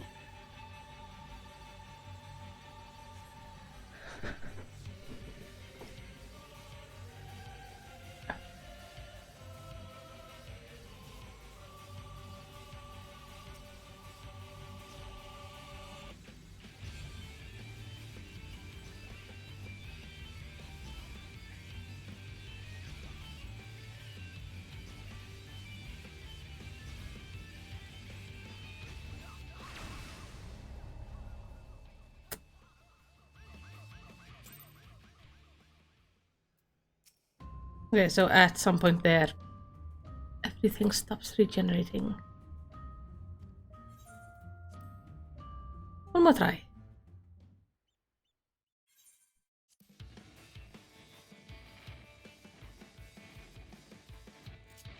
Maybe reread the skills.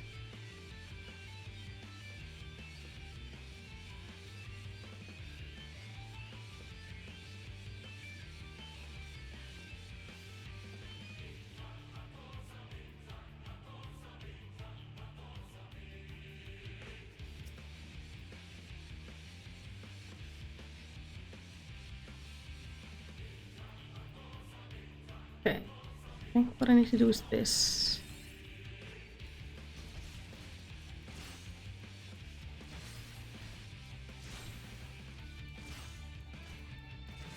Look at the heal. Oh, the heal actually restores my thing. Ah.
Ooh, that's not bad.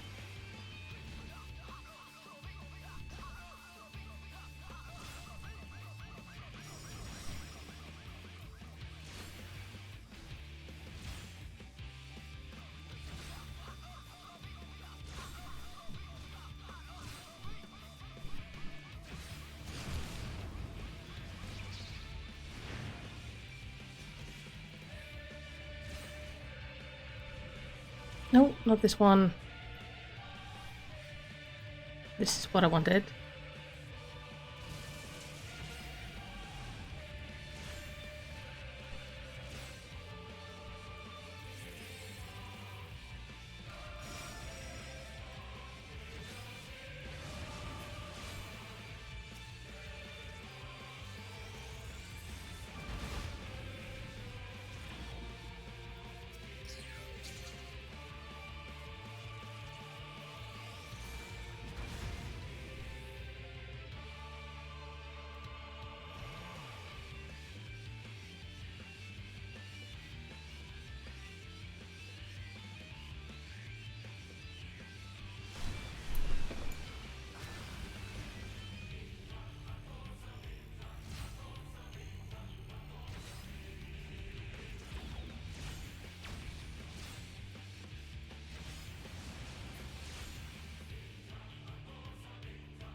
Okay.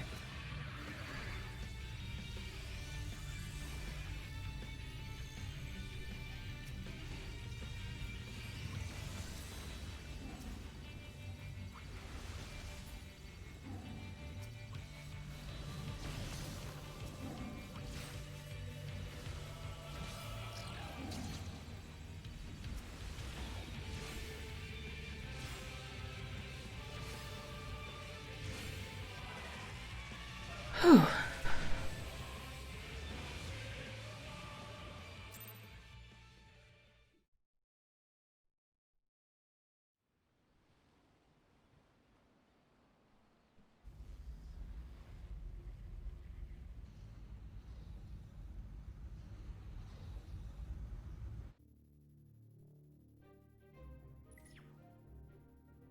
The target has been silenced.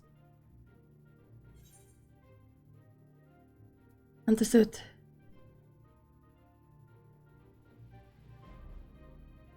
Now that the immediate threat has been dealt with, we should gather what information we can in Terncliffe.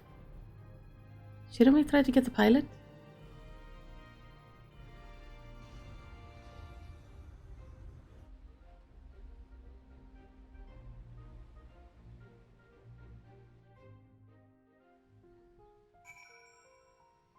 We are just not gonna...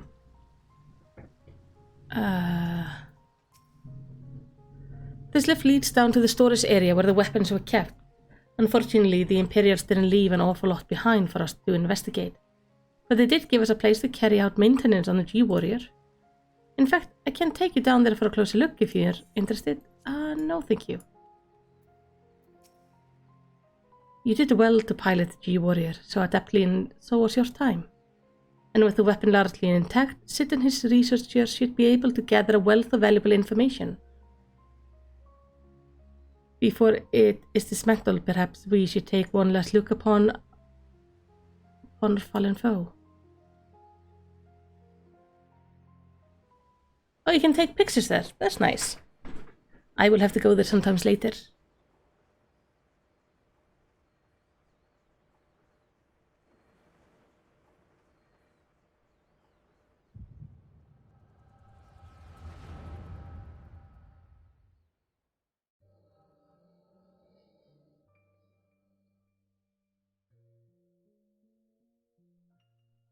We should have known Father and his friend would track us down sooner or later. Now that they're on our doorstep again, and the sapphire weapon still isn't ready. Even so, it should still be able to fend them off, or at least buy us some time. Not quite how I imagined it, but this seems as good a way to die as any. Rex,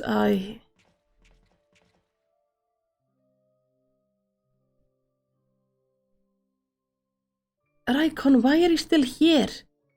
You're supposed to be moving the other weapon to a safe location.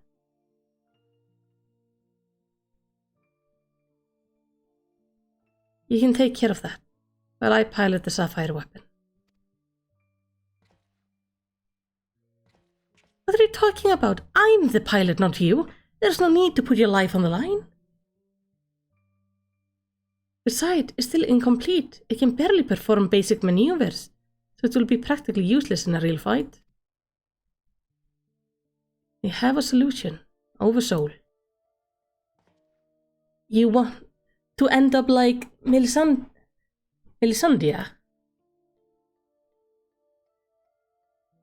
Of course not. I wouldn't wish that on my worst enemy.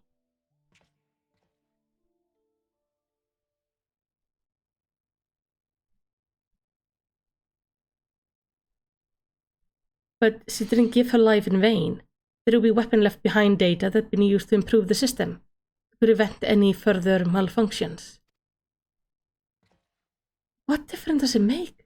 Once the Oversoul is activated and the pilot fuses with the core, there's no way back. That's why I should be the one to pilot the sapphire weapon, not you, Rex. Alfonso needs you. You and I both know I'm the least qualified pilot we have. There's less to lose if I don't make it back. No, I won't let you. Please, Rex, hear me out.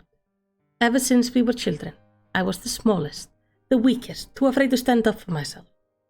But I had the best brothers and sisters a boy could wish for. You were always there for me, protecting me.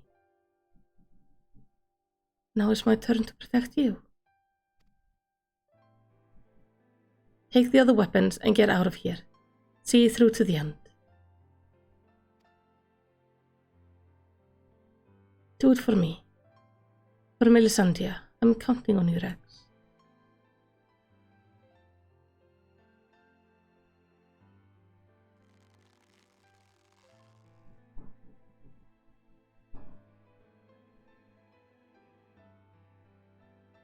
You always did have a stubborn streak. Alright, Raikon. I won't let you down. Just promise you'll wait for me on the other side. We'll meet again, brother.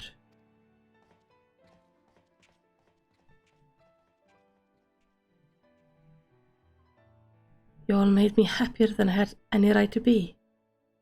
And now I've finally found my purpose. I've no regrets.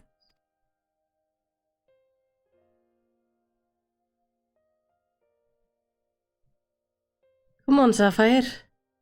Maybe far from perfect, but we have a job to do. Let's give Father something to remember us by.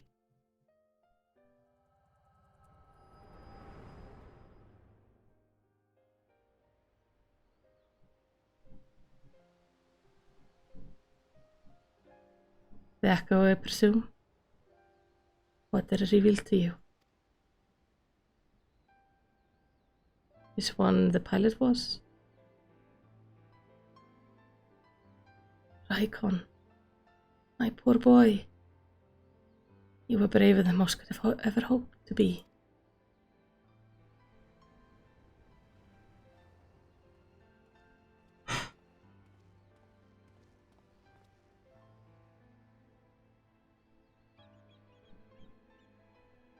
It's as we feared. I'm sorry, Gaius.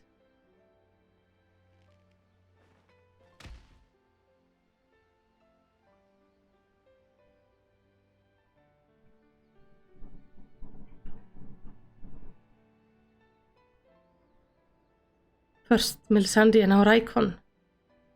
We must find the remaining weapons and end this madness.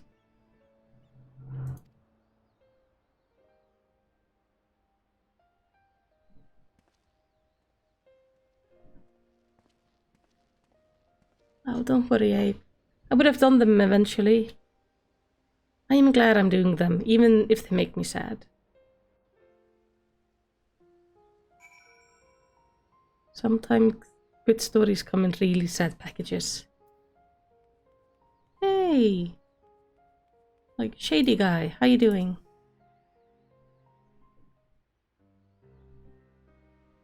Tell me, what do you make of Gaius Belsar? I understood the two of you have been acquainted since the days of the Black Wolf. He claims to have shed his pelt when he took upon the hunt for Ascians, but he's still the same man deep down.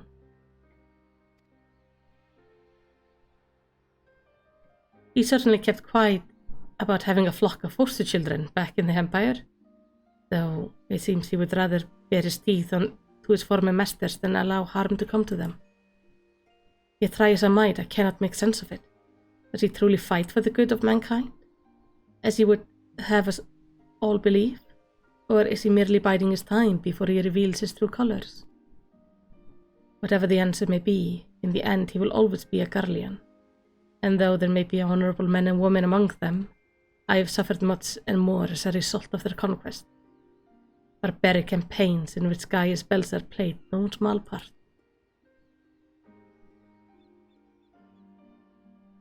My first encounter with the Garleans was 20 years ago, shortly after the fall of Alamigo. They continued their march into the lands that had long been home to the Duskwhite. We sought to repel the invaders, but we were woefully unprepared. Our bows and arrows were no match to their magitech, and even our most powerful magic did little to slow their advance. I fought on the front lines, but was knocked unconscious in the opening exchange. When I came to, I was alone, the rest of my unit slaughtered. I hurried back to my village to look for my wife and daughter, only to find the place deserted. My search lasted for days, then weeks, then months, and it seems they had disappeared without a trace. I finally learned from two Imperial held at Bittermill that the villagers had been captured and used as test subjects for poisonous gas that would later be known as Black Rose. God. They were never seen again. For 20 long years, I roamed aimlessly with nothing but hatred to keep me alive. I eventually found myself at the Order of the Twin Adder, who offered me a place among the rank. The desire for revenge was the only thing I had left, so without a moment's hesitation, I accepted. Were it not for the war with Garlemald, I would have been loath to work alongside the city-dwelling Gridanians, who for so long had treated my kind as outcasts. But none of them mattered anymore. It all culminated with Operation Archon. As you led the charge into the Praetorium, we were right behind you. And when the place came crumbling down, most of us were caught in the rubble. I escaped with my life, though many others were less fortunate. Having dragged myself free from the rubble, I sought a way out. It was then that I encountered none other than Gaius Belsar, on the verge of death. The gods had delivered to me the man whose conquest had robbed me of everything. I was poised, ready to exact my revenge, and then he spoke. I will not beg for mercy. I only ask that you stay your hand a while longer. I cannot die until I have rid the world of the Asian menace. For millennia, mankind has danced to their tune, but no more. The once we are finally free, my life is yours for the taking. So that's how we ended together. I would have struck him down there and then had I not sensed truth in his word, so I decided to grant him a stay of execution and join him on his hunt. All this time, I've kept a close eye on Gaius. Though he is ever on the watch for pursuers, he has granted me ample opportunity to slay him, if I so chose, and I still might, if he shows even the slightest sign of betraying our agreement.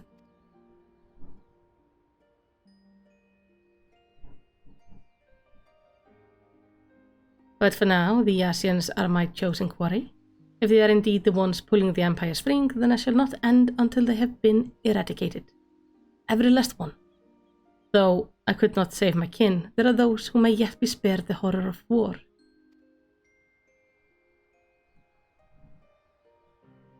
Unfortunately, dealing with the Asian will have to wait until we have brought an end to Garlemald's weapon project. Though we may have vanquished 2 of the new weapons, we must make every effort to prepare for whatever the Garleans throw at us next. Perhaps Severa can tell us whether the ironwork engineers have uncovered any information of note? Yeah.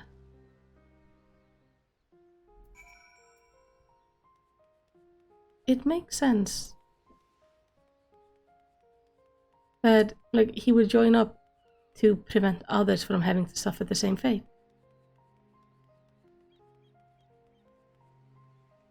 Hello. What do you want with me, lass? Well, can you tell me about yourself? Me? Not much to tell and even less worth knowing. These days I go about my daily business, trying not to bother anyone. Just another sad old man, all alone and dying of... Well, I doubt you would care even if I told you. Used to call myself a doctor, not that I was much good at it.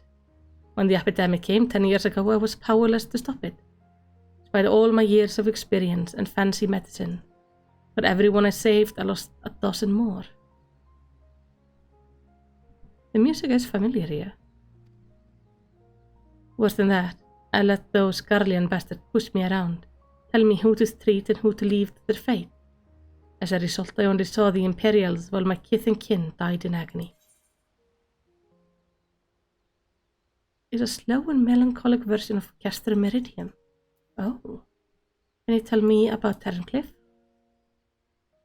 Being far to the south of Erlid, perhaps atop the cliff, there was never much reason for anyone to travel here. Being by the sea is all well and good, but we're simply too high above the water to benefit much from it. The gulls and terns don't seem to mind though. Most of the townsfolk are either Hyura natives or Aura, who found their way here over the years. They all live side by side, peacefully enough, before the Garlean came and ruined everything. There wasn't much we could do to stop them. Those who fought back were soon put to the sword. Once the invasion was complete, the Imperials started digging down into the rock and built a supply depot for their blasted airship. But the experiment was a more recent development. Of course, none of us civilians were privy of what it was they were working on. I expect that will come to a light now. The bastards have turned and fled with their tail between their legs. We've got you and yours to thank for that, even if it's only a temporary respite.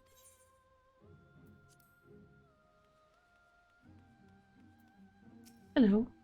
Those Garlean's bastards are finally gone. And it's all thanks to you. My husband died defending our town when they first invaded, and for all the years since, it felt like he died for nothing. Now his soul might at last find peace.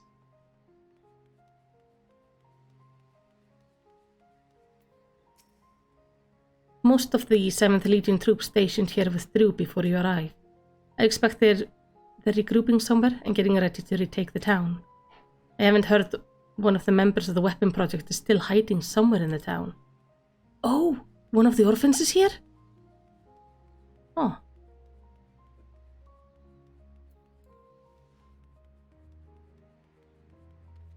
It would be neat if we could find them. Hello? A lot of us local conscripts have deserted the 7th Legion, but the rest of Turncliffe isn't going to forget that we serve the Empire. At least not anytime soon. So you're just hiding here in the back. That's kinda neat.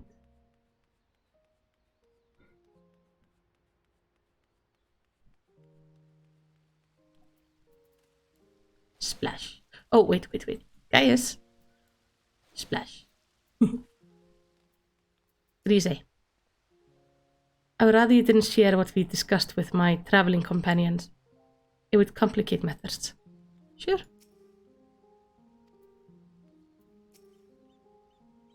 The ironwork engineers are still at work dismantling the Sapphire weapon and investigating the Turncliffe Magitech facility.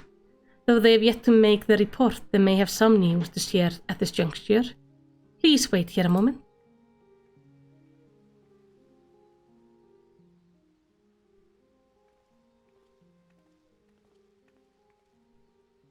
We've yet to finish our investigation, but I can give you a preliminary report. Were you able to recover anything of note? Before abandoning the facility, they attempted to destroy anything they couldn't take with them, including many of the research materials. Luckily, some information related to the Sapphire weapon combat data was intact. Judging by what we saw during the battle, it was extracted from Regulus von Hydrus, correct? It also appears that the Sapphire weapon was actually in an incomplete state, and therefore unable to perform at full capacity. Even so, it was immensely powerful. Had they been given the chance to finish it before we arrived, who knows how it would have ended. Indeed, we may not be so fortunate next time, so we must prepare for the worst. The Ironworks will continue to investigate the Sapphire weapon, and look into possible countermeasures.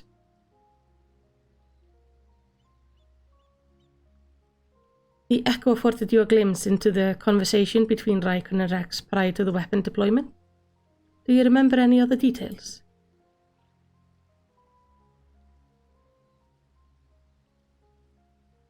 I'm glad she remembers, I don't. Improvements were made to the synthetic Oricide system to prevent malfunction? Then it was never their intention to create a manifestation of Niall van Darnus. But there's one thing that was intended. Oversoul.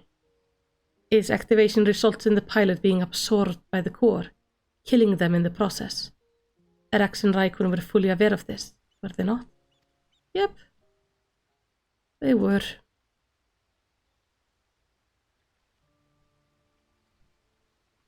Then the death of the pilot was by design all along.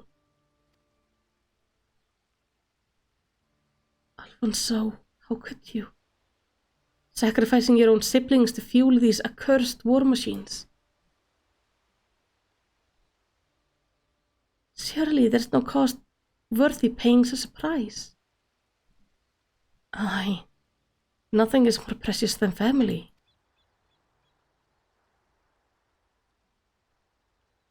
This nightmare is far from over. It appears that Arax has fled with the remaining weapons, and we can assume that Alfonso has every intention of sending them into battle. We must find a way to disable them before Oversoul can be activated. I've seen enough death. I do not wish to see any more.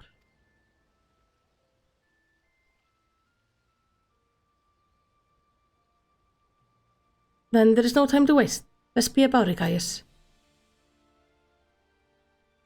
Severa, you're in charge here. Keep Sid and his team safe while they carry out the investigation. Understood. Please see that no harm comes to Gaius.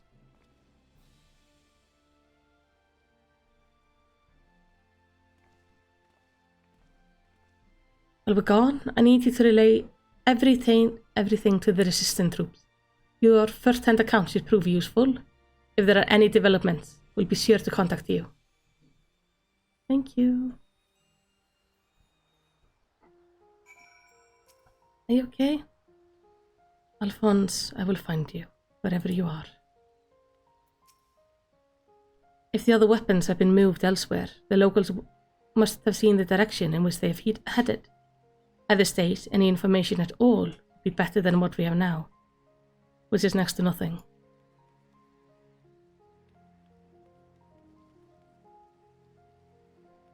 Yes.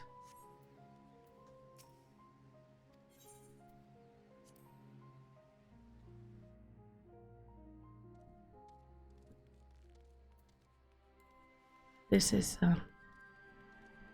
is just horrifying, to create something that literally melts people. That is just, like, melts the pilot. Nothing here yet. Welcome back. It sounds like you've been on quite the journey, all the way to Turncliffe. And judging by the fact you made it here in one piece, I trust everything went according to plan? Yeah. What an astonishing account. I wouldn't mind putting that G-Warrior through his paces myself. Certainly a lot more stimulating than supervising this rabble, I would imagine. Anyway, as before, I'll compile the information into a report and leave it over there for your perusal, should you feel so inclined. If we hear anything from the headquarters, I'll be sure to pass it on. Sapphire weapon bust. Huh. Alright, let's check the report.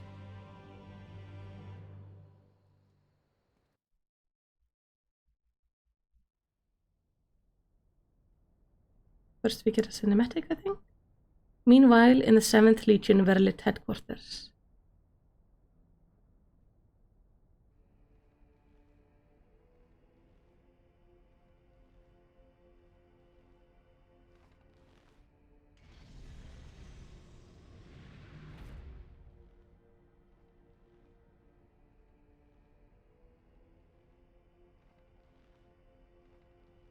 Why are there more children here? I've come to deliver my report, Lord Valence.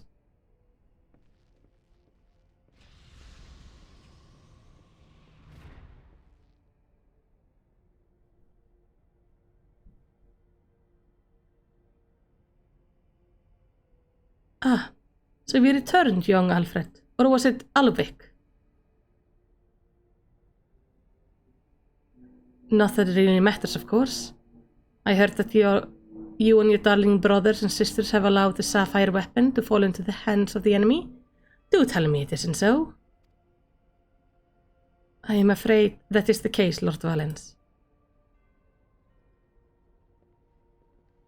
Oh, come now. No need to be so sullen. As they say, to err is human, to forgive divine. And you know how forgiving I can be when it suits me.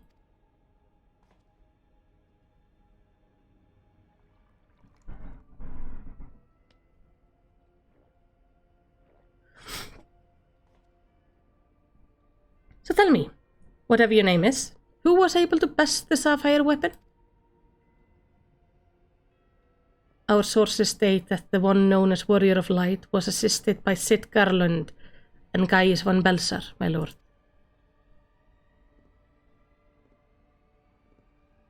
Gaius. Yes, it seems he's been quite the troublemaker of late. Defecting from Garlemald, assassinating the Emperor. Whatever next? Oh well, there's no use crying over spilled milk.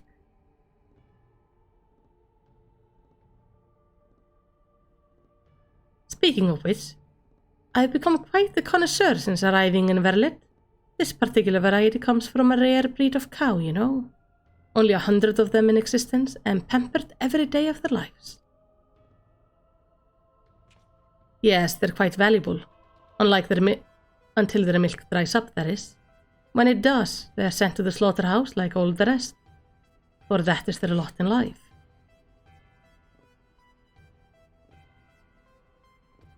To be discarded once they've served their purpose.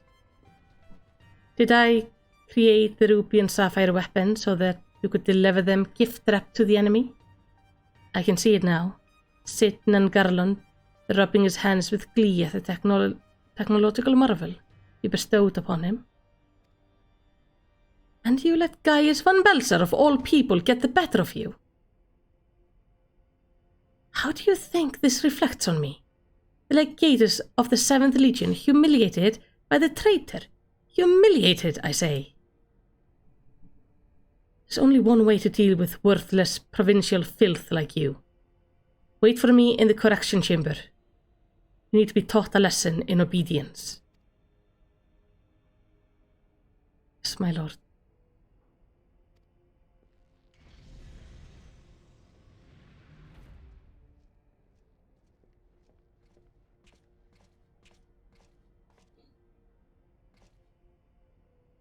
Forgive my intrusion, Lord Valens, but it's time for your meeting with the head of magic tech development.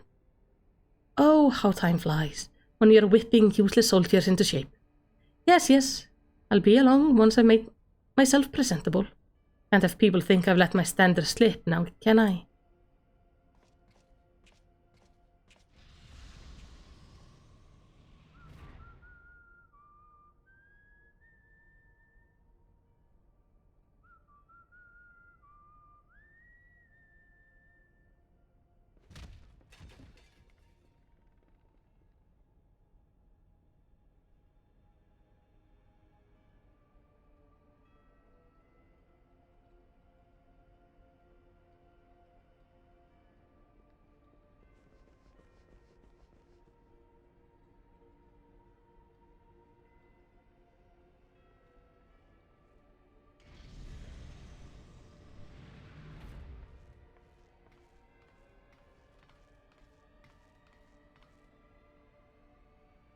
What are you doing here?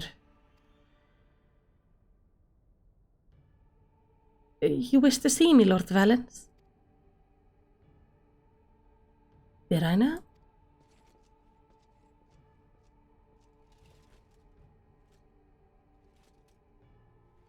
Ah, yes, that's right. So, you're Ellie, yes? And you joined the military of your own free will, along with your fellow orphans? Such devotion. What an inspiration you are.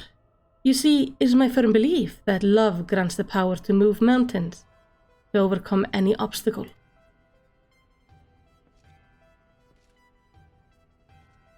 Together, we shall discover the strength that lies within you. Take my hand, child.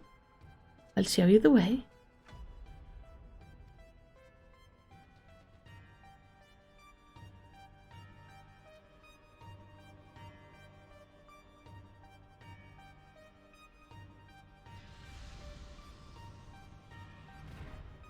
I don't like this.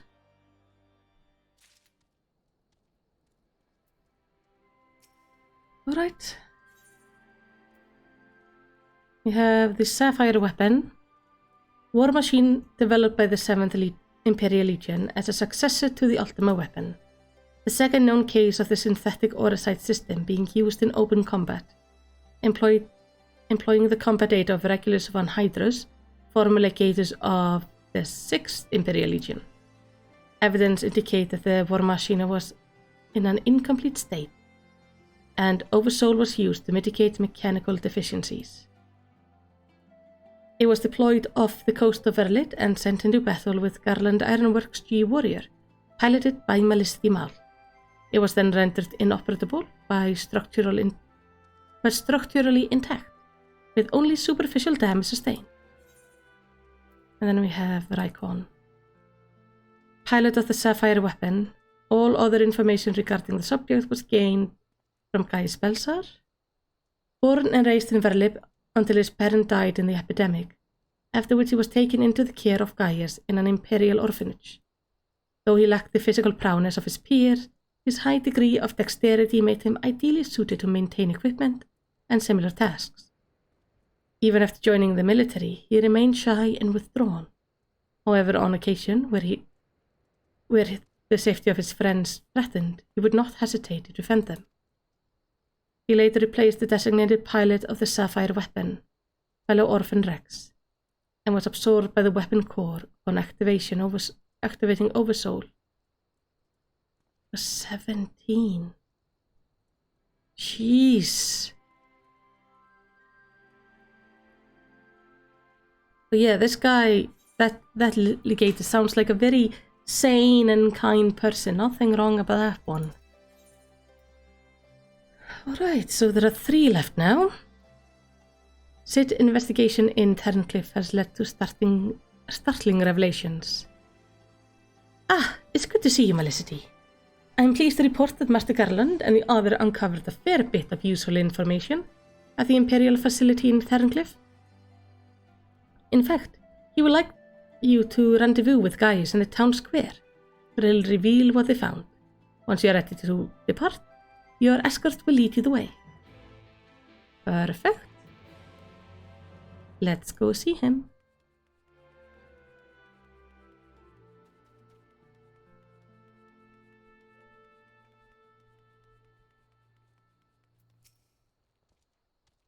All set for the journey, said? Yep. But yeah, the legators of the 7th Legion he's a little bit crazy. Now that you're here, perhaps it will finally deign to dispense his finding. Severa, inform him of Melicity's arrival.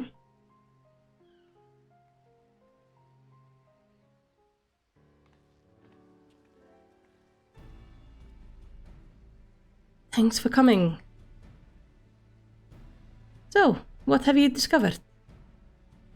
To tell you the truth, we were lucky to obtain any information at all, considering the length of which the Imperial went in covering the tracks.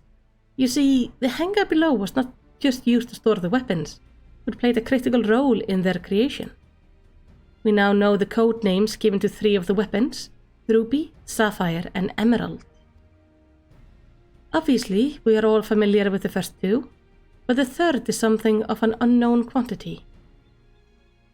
At the very least, this confirms the existence of another of those abominations. Well, then I'll go after it. Let's go after it and kill it. That's what we do.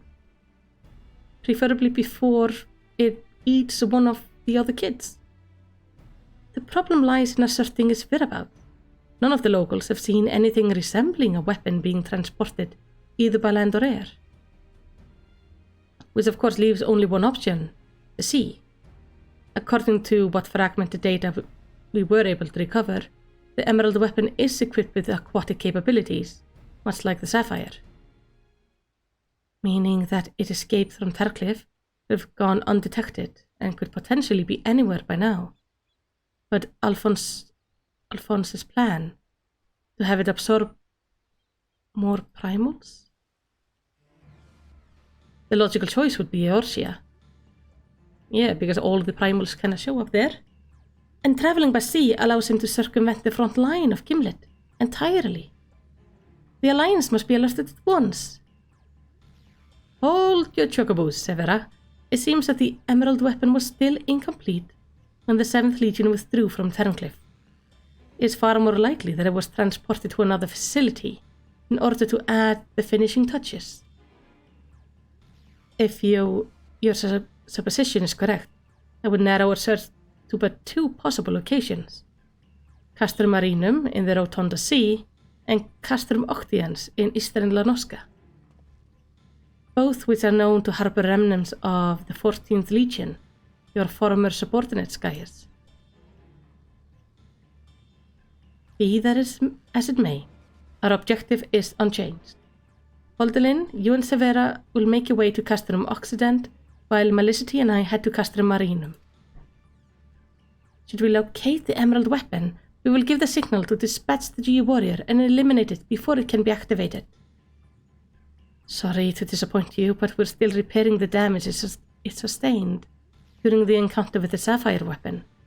While elegant machinery has its uses, it's a bugger to find replacement parts in a pinch.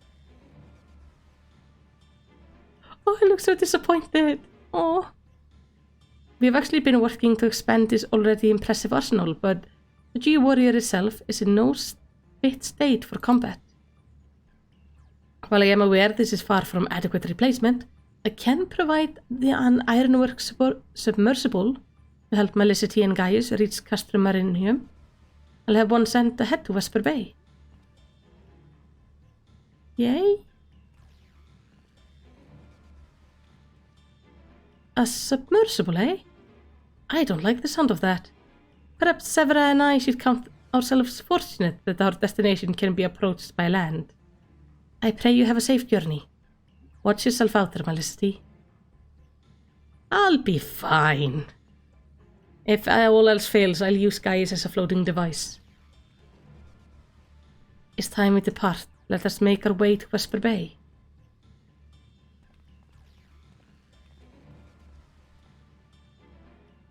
So, we're going into a submarine, I guess.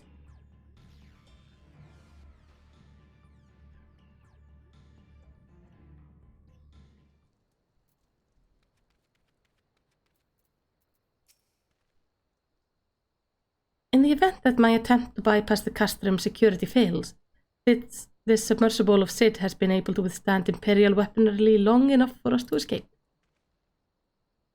Yeah. As per Master Garland's instruction, the submersible is ready when you are. But before you depart, I've received some scraps of intelligence regarding your opponent from my colleagues in Terrancliff. Apparently, it uses some sort of levitating, hand-like appendage. 6 of them, in fact. Oh, that's great. Though we're not quite sure what purpose they serve, it sounds like having eyes in the back of your head might come in handy. But that's all we know, I'm afraid. Yeah, for thanks. After all, forewarned is forearmed. If the emerald weapon has indeed been transported to this castrum, it would need to enter via the dry dock. We shall do likewise.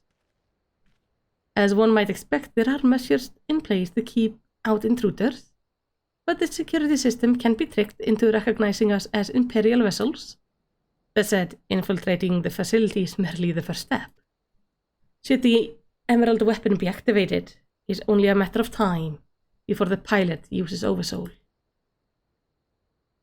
We must silence the war machina before this happens, and failing that, grant the poor soul at his helm the mercy of a swift death. Had these wounds healed more quickly, I could have gone with you, but I fear I would only slow you down. As such, I shall provide what support I can from afar. Whatever happens, the emerald weapon must be defeated at all costs. Alright. We're gonna take like a 2-minute break. I'm gonna go to the bathroom and stuff before we head in to thing. So I will be right back.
Okay, I am back. Now I need to invite you. And I need to invite you.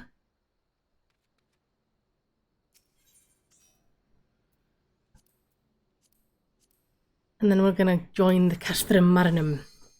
Ooh. Nice. It's so quiet. So odd when you go to areas where there's no background music during the night. It's just, there's nothing.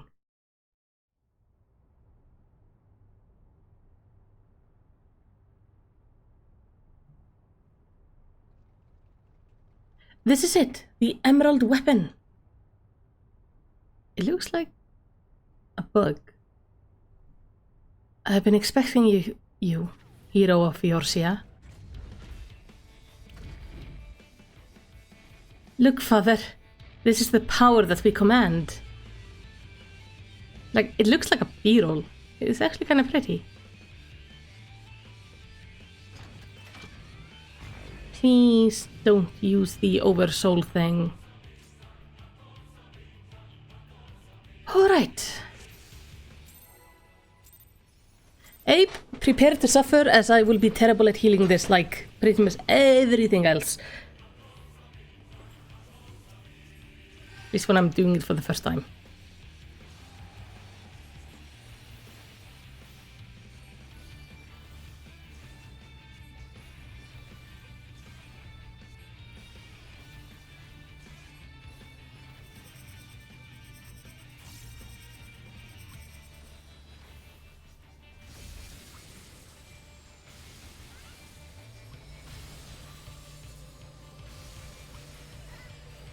Oh boy. I did not spin fast enough.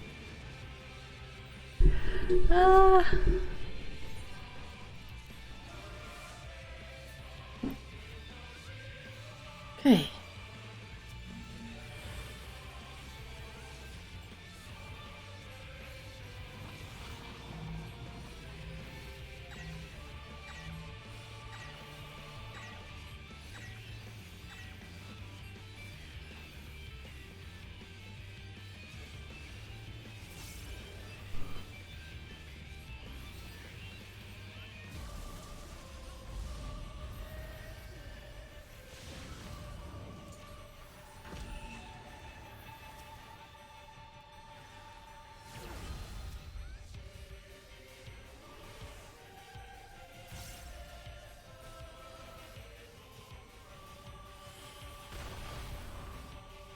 Ow.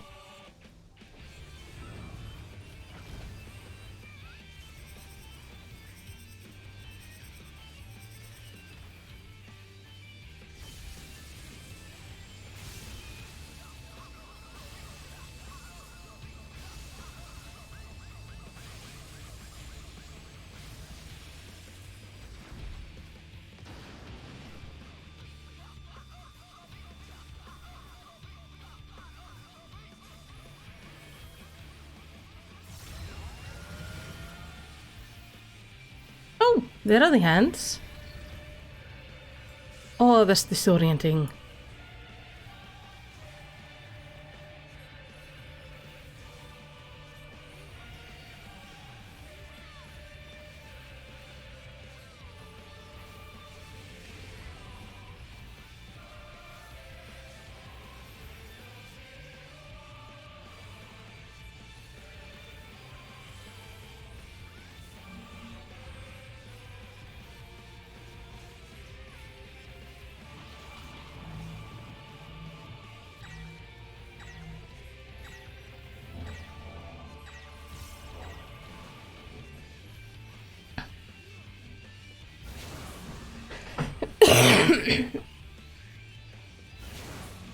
Oh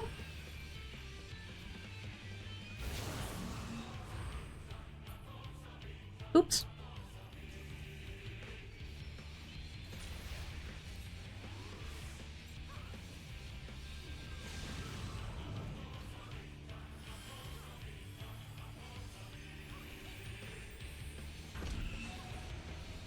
No.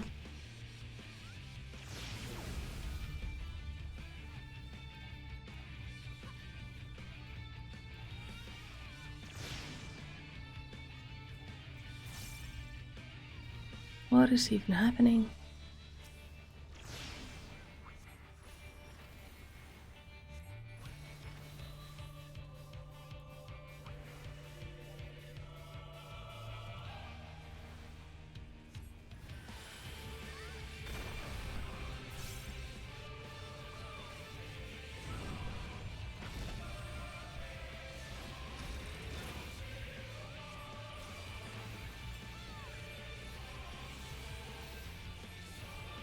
I'm really worried this is gonna be like a double-faced fight.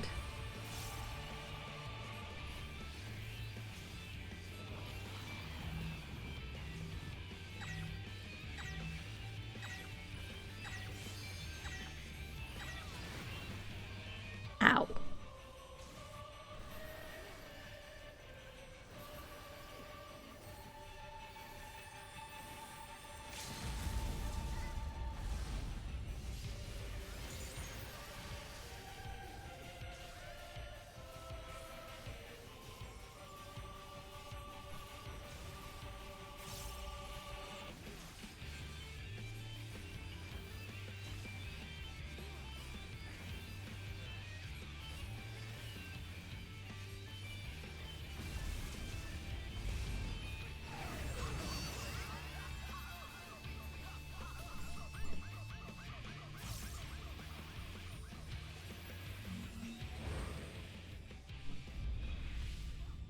Please don't.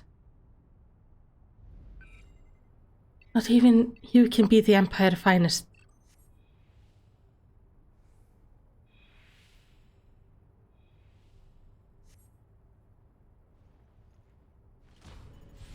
Please don't.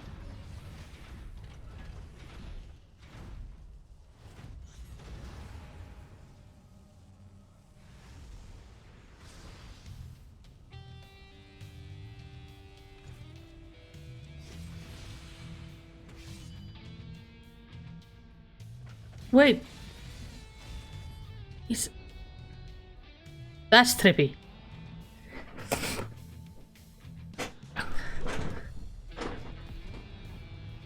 This is very at the time of the invasion. Okay. So we are fighting Gaius? Sort of?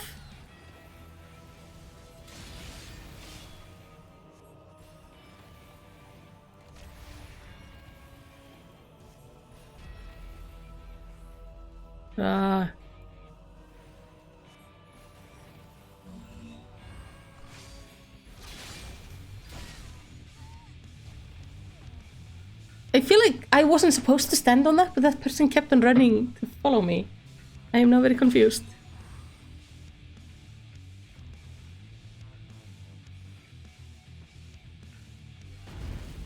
Ow.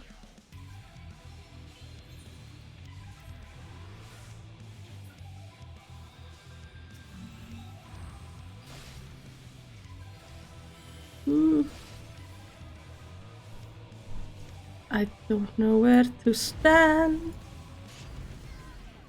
Oh, come on.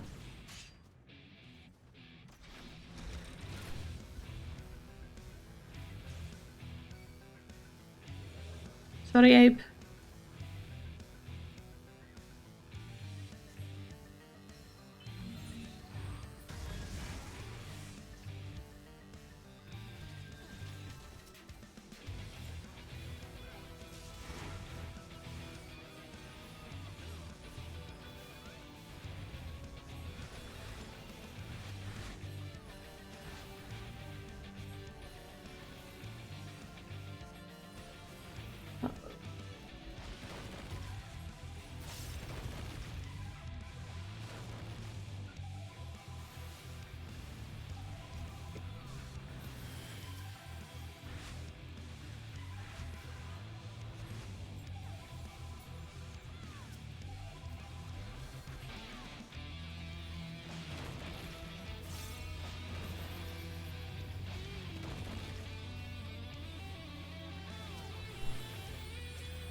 The victory music sounds way too happy for this.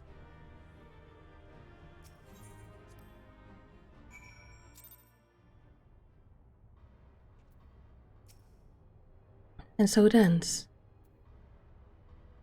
But why would Rex throw away his life for this?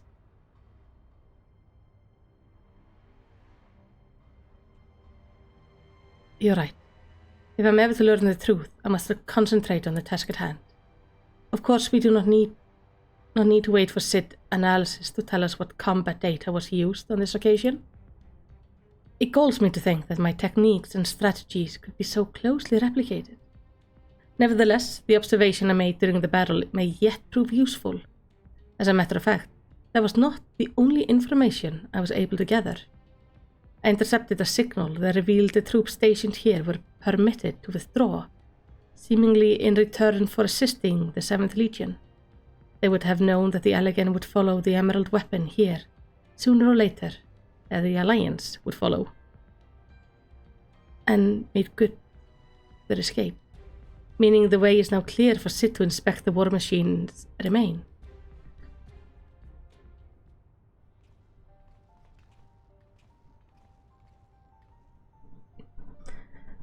We got here as soon as we could. Not that we could have done anything to prevent this tragedy.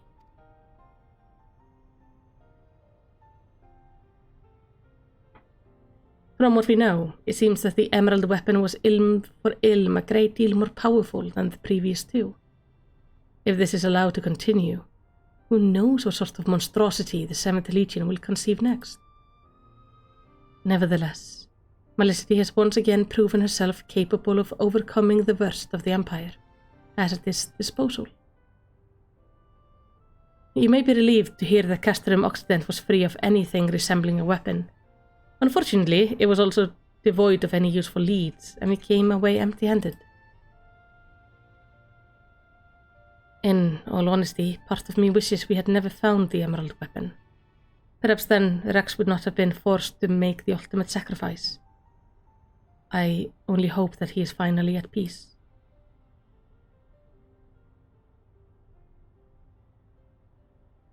We will do what we can to spare others from sharing his fate. I and the Ironwork will search this place from top to bottom for clues as to the 7th Legion's plan. Before that, allow me to sweep the area for booby traps and the like. I would not put it past the Imperial to have left a few surprises for us. It would also be really awkward if he managed to do all of this and then Sid blows himself up by stepping on a mine. Agreed. I'll go with you.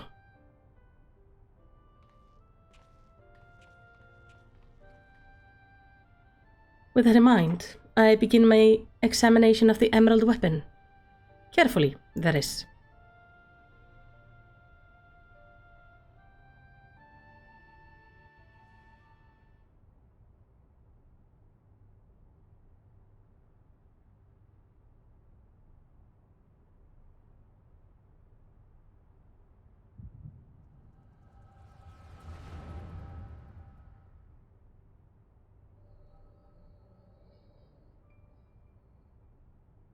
Alphonse, you knew all this time, didn't you? Melisandre and Rico too, everyone except me. And you, Rex? Yes, that's what the synthetic Orocyte system is. The fusion between pilot and core is the key to the Oversoul. And unless we use it, we don't have a chance of beating Father's newfound friend. They stand between us and the primals, without which the weapon will never reach their full potential. We thought that if you knew the truth about Oversoul, you would try to stop us. Of course I would. But what I don't understand is why all of you are so willing to give up your lives for the weapon project. What is it all for? It all began the day Father left. Without his guidance, his protection, the Garleans lost any respect they once had for us. But their cruelty pales in comparison to Valen's. To him, conscript like us are expendable commodities, an endless supply of test subjects for the twisted experiment. But no matter what they do to us, we will never lose hope.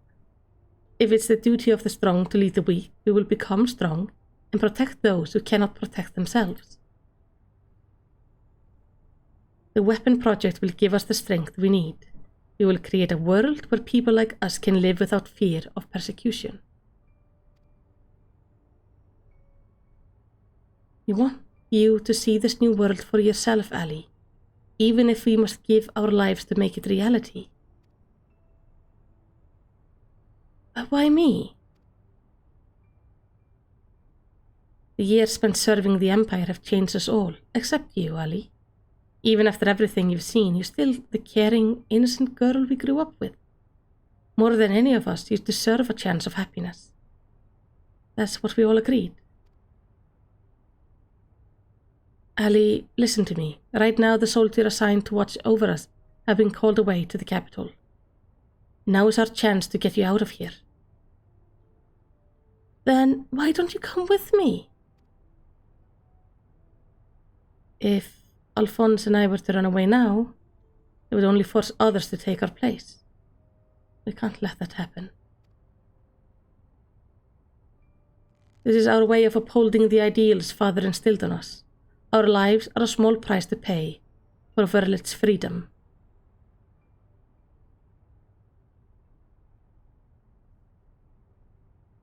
No. How can you expect me to leave you behind? I won't do it.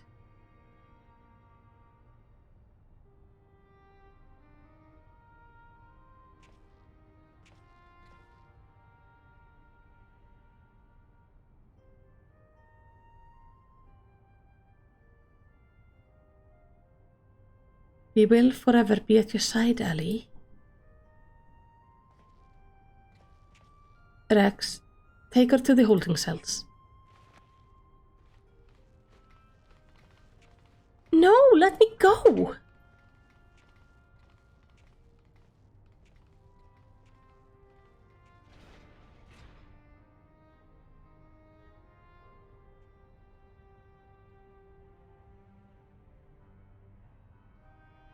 So, when I lose, the plan is to hand over the castrum to Father.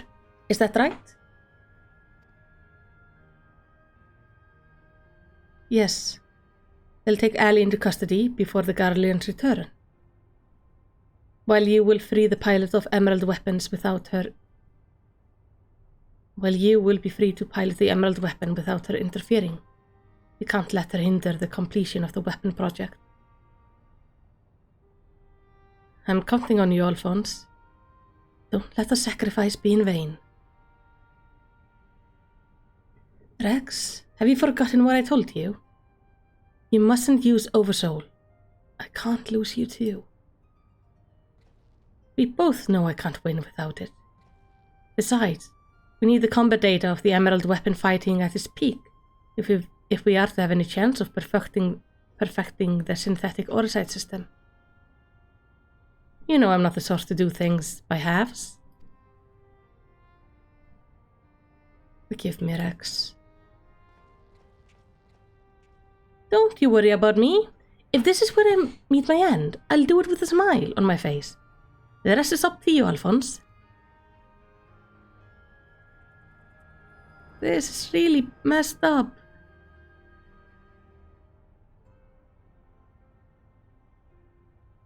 This really doesn't feel like winning at all.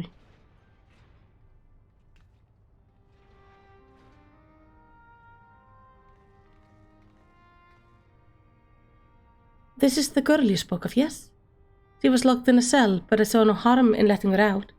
I can't say for certain, but it seems she's been through quite an ordeal.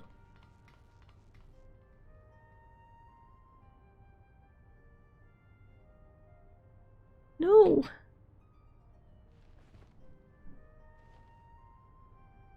Why, Rex? Why?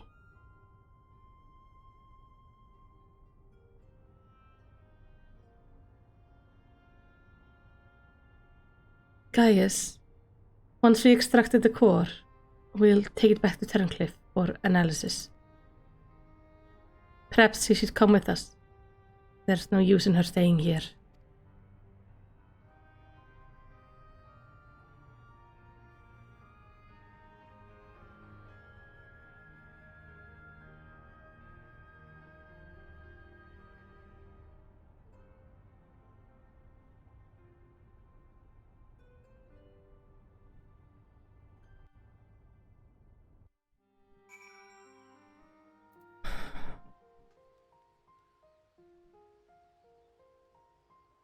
Don't see her at a quick glance. Sever is taking care of Ali, but it may be some time until her nerves have settled.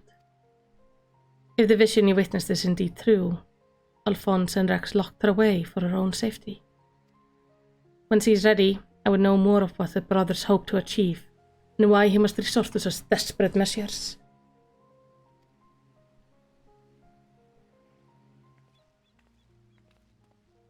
Ali's condition has improved somewhat, but she remains in a state of shock. We must give her more time to recover.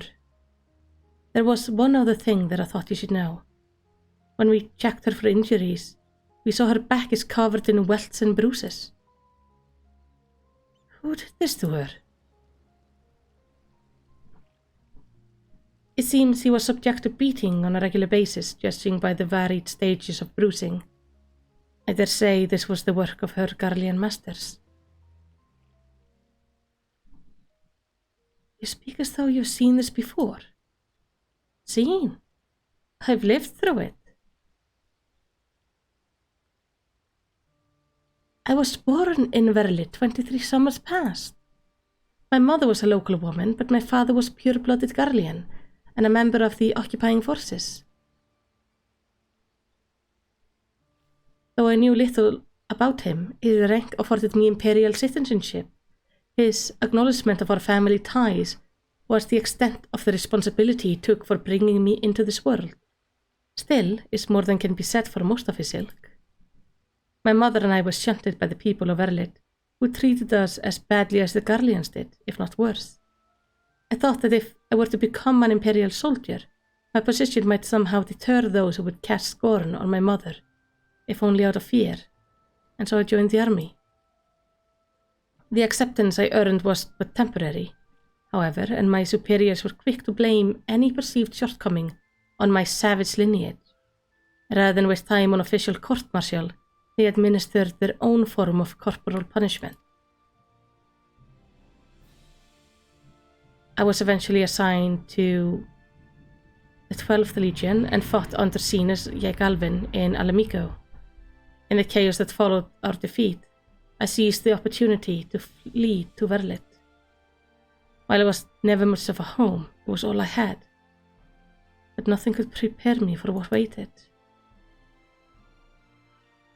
My mother had for many years suffered from poor health and relied on medicine to keep her alive. In my absence, the Garleans had denied her treatment, claiming that it would be wasting on savages. By the time I could return to her side, there was naught I could do. There was nothing left for me in Verlit. I would be punished for desertion if the Imperial discovered the reason for my return, and I was never accepted by my so-called countrymen to begin with. I ran as far as my leg could carry me. It was then that I met Gaius. So that's the truth of it. Other than few scant details, I knew naught of your past.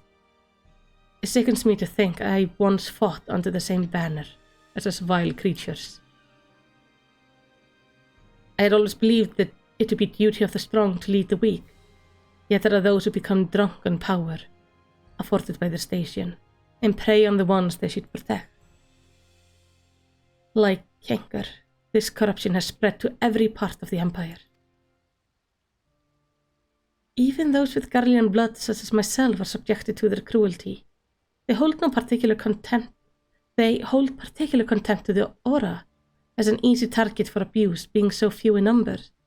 Perhaps like me, Ali thought she would be spared such treatment once she joined the army. Alas.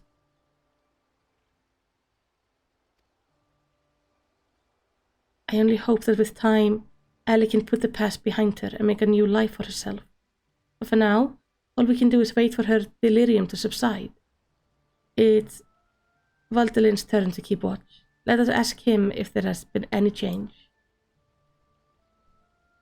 Jeez. This is just the happiest story I have ever read.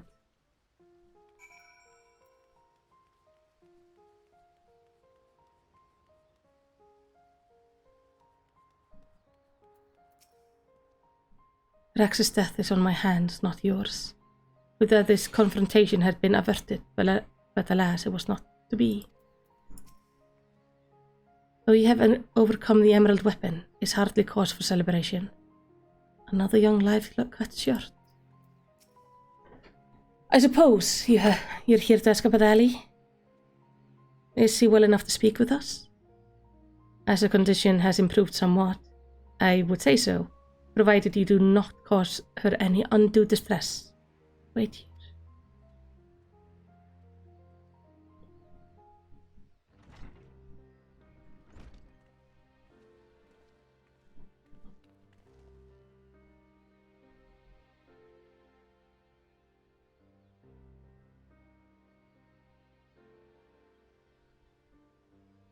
Ellie, I'm sorry.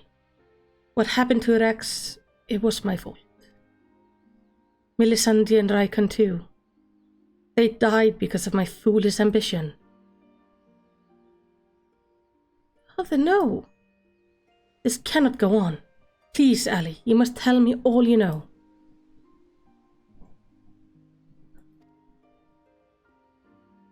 Of course. First, I need to know what became of you and your siblings after we were parted. So much has happened, it seems like a lifetime ago. After you disappeared, we were all assigned to the newly reformed 7th Legion. At first, each legatus was quickly replaced by the next, until eventually a man named Valen van Varro was given command. He was sent from the capital, but before that he was a specialist in experiment magitech weaponry. We later discovered that he was ordered by Emperor Varys to complete a project involving anti-primal war machine, the weapons. But after the Emperor's death, he was free to employ whatever method he saw fit, and his greed for power only grew. Some even say he's planning to use the power of the weapons to lay claim to the throne.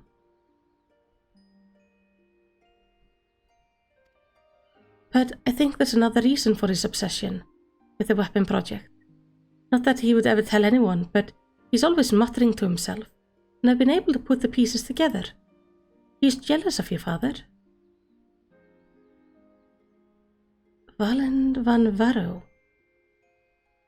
I must admit, it was only recently that I first heard that name.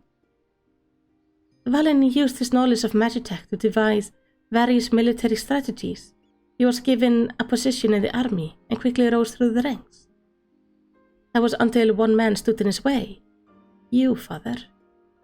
He was one of the candidates to lead the 14th Legion, but the role fell to you. After that, he was assigned to serve under a far more gifted engineer, Nero, who was in charge of restoring the ultimate weapon. Valens has resented you ever since, going so far as to oppose the ideals you upheld, where you treated those who served the Empire based on merit, rather on their race or origin, Valen adamant that pure-blooded Garleans are superior to all others. It never ceases to amaze me how far some will go in the name of revenge. All that hatred festering away, nothing good could ever come of it.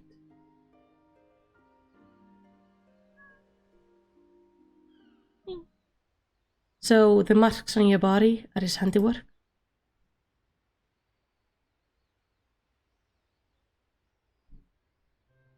Yes.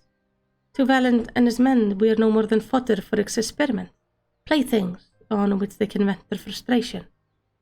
Every day is filled with nothing but pain. If I had remained in Garlemald, you would never have been forced to endure this abuse. It's not your fault, Father. You could have fled from Valens. We could have fled from Valens if we wanted to. After all, we are expendable and easily replaced. The truth is, that's exactly why we couldn't run. In saving ourselves, we would condemn others. But if we were to stay, to see the weapon project to its completion, we would gain power to defeat Valens, and then the Empire itself, freeing the world from its tyranny.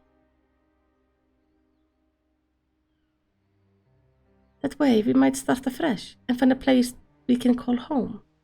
And not just for us, but for anyone who wishes to live in peace. You would give up your lives for a future you may not live to see.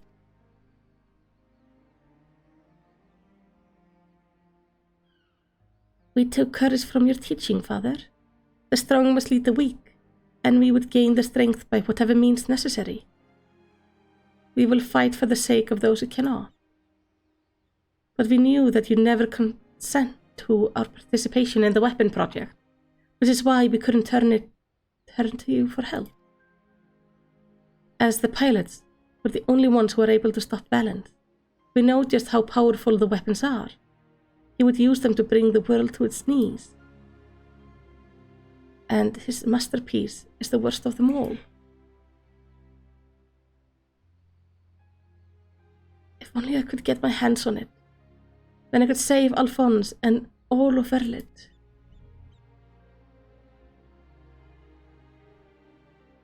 Father, I know you and Alphonse stand on opposite sides of this conflict, but there must be some way you can help him. He may have called you an enemy before, but he never meant it. He still loves you, Father. You're everything he aspires to be. I failed you all. But I refuse to abandon him to this fate. I will free him from Valens, if it is the last thing I do. Thank you. He needs you now more than ever. Listen, Ali. I once sought the strength to rebuild the world as I saw fit. But the ultimate weapon was born not to create but to destroy. Alphonse must not follow in my footsteps. I know all too well where they lead. I will do all I can for your brother. Pray tell me where he is. I'm sorry. I don't know where he could be. In that case, I shall have the Alliance dispatch scouts. Wherever he is, we will find him. As for you, Ali, you must stay here and rest.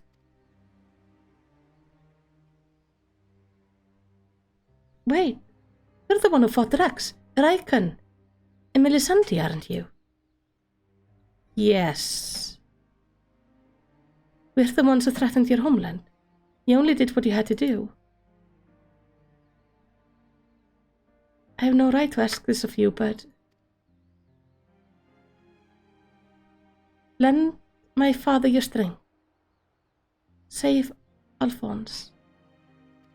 Oh, please let me be able to save him. I cannot take all of them dying. I know now why they call you hero.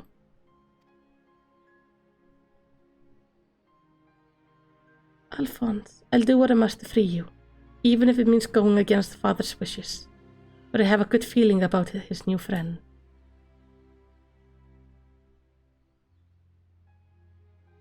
Severa, see that she has everything she needs.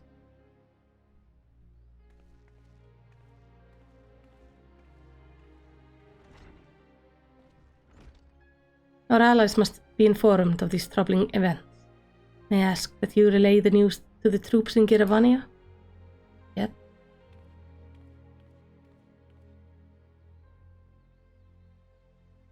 Your loving father act may fool the others, Gaius, but not me. For every life you saved, you've earned 1,000 more. Ended 1,000 more. Or is this your idea of redemption? Call it what you will. For all my transgression, I believe I still have a part to play.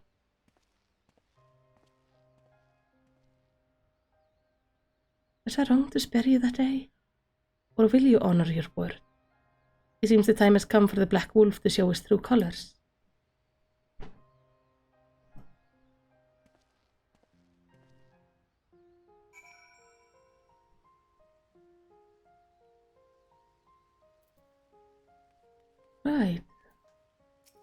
Can you take me back, please?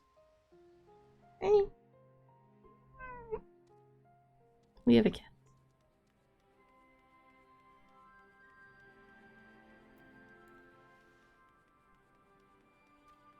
This was sad and dark. I think we have one left. We recently received word of your victory over the emerald weapon. I expect it was another fine display on your part. Not that any of us were there to see it. For the reason, we'd be grateful if you could give us a blow-by-blow account, if you wouldn't mind. Sure. Good grief. It sounds like you had an awful lot of content with. Rather you than me. I shall add this to our ever-growing stack of reports. Should anyone wish to review this information ahead of the next sortie? Now, if I may say so, it looks like your ordeals are taking their toll. We'll let you know if anything requires your attention. But until then, be sure to get some rest. Alright. Okay, there should be one trial left, so we are gonna continue.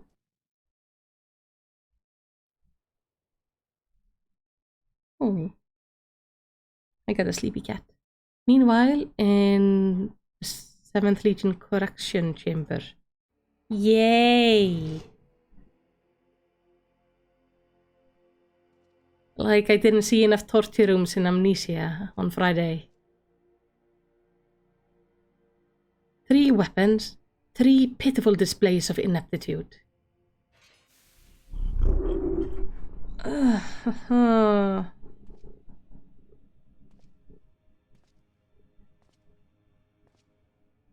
To make matters worse, one of my prime candidates, your precious sister, no less has escaped.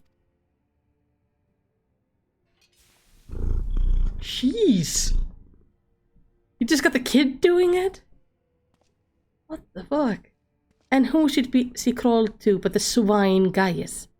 After everything I've done for her. And this is how she repays me. As her older brother, it's your responsibility to instill some discipline in her. And you failed miserably.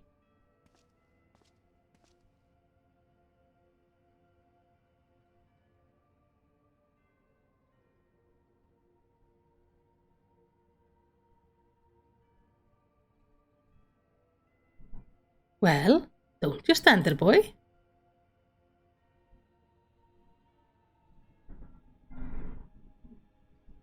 Oh, of course. It's your first time, isn't it? Come along. There's no need to be shy.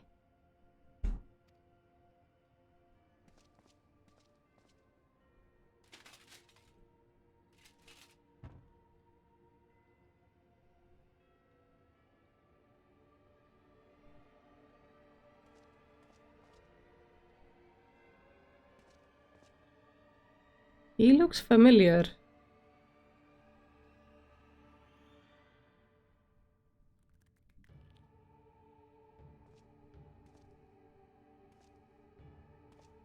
Oh boy, leave the kid alone. You see, something wicked has taken hold of this young man, and it's our job to cleanse his troubled spirits. It may look painful, but it's the only way, I assure you. He'll be ever so grateful, and you want him to get better, don't you? There's the good boy. Now let's try again, shall we? Burn out the bad. Burn out the bad. Oh my god, this man is insane.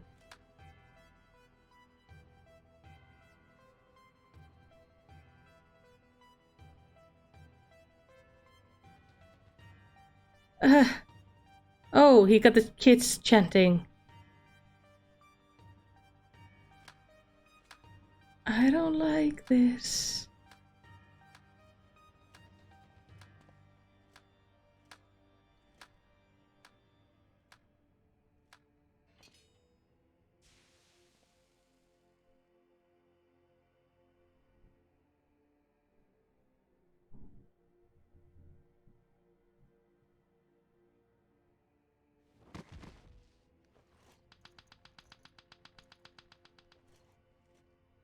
Well done. You've all made Father proud. Very proud indeed. Oh my god, he's gotten his own 5 orphans.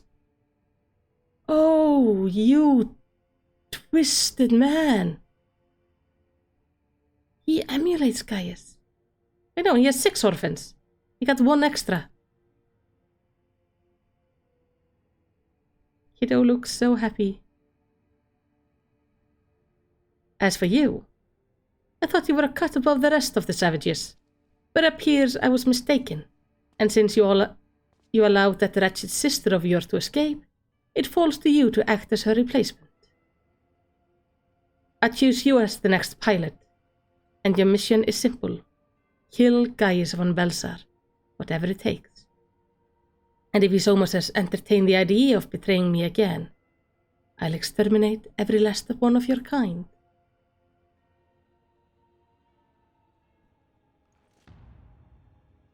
Like the vermin they are, jeez!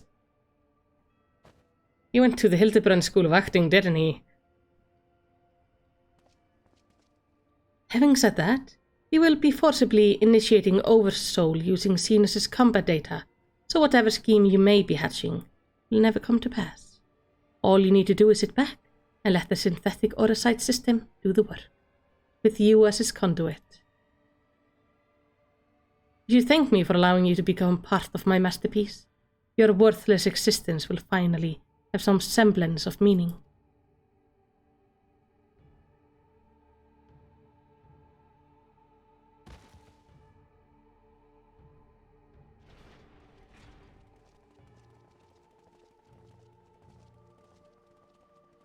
Lord Valen's preparations for the Oversoul trial are complete. We await your orders.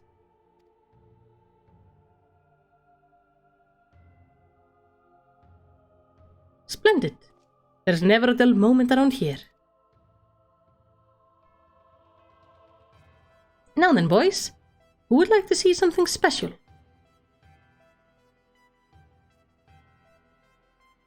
Come along, everyone. Father has secret to share with you.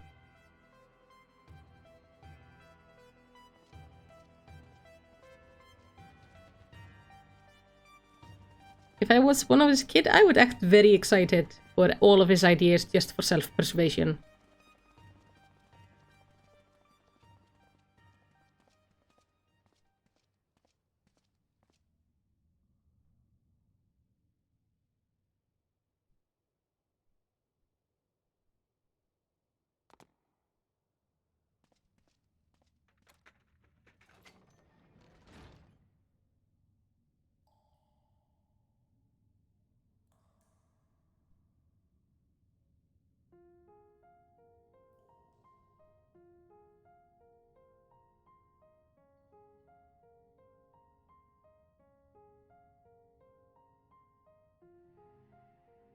This is my chance.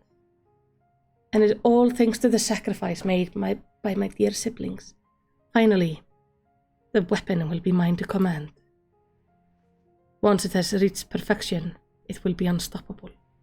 First Valens, then the Empire itself will fall, and we will be free at last. Father, keep Ali safe.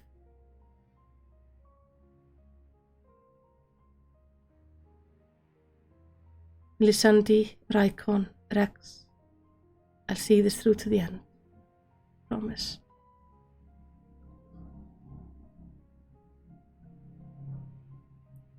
Until then, watch over me.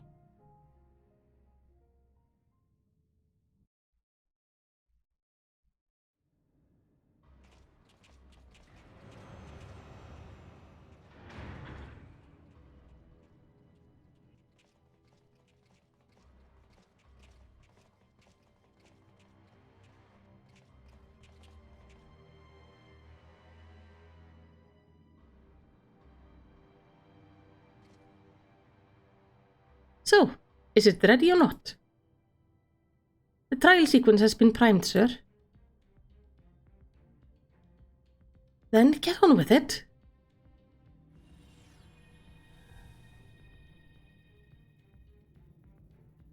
Initiating synthetic Orosite system, loading diamond weapon simulation.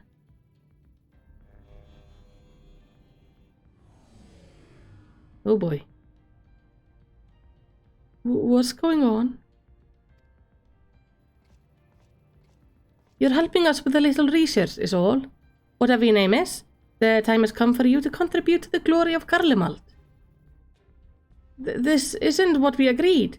You said that if I took part in the experiment, you let my family go.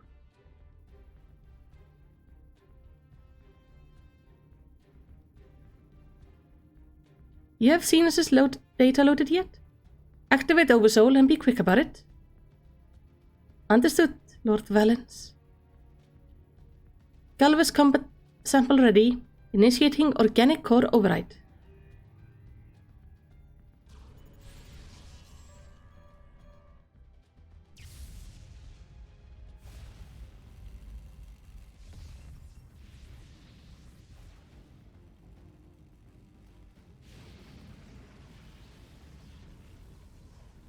My mind is no. If this is what it takes to protect you both, I love you. I'm sorry. Oh.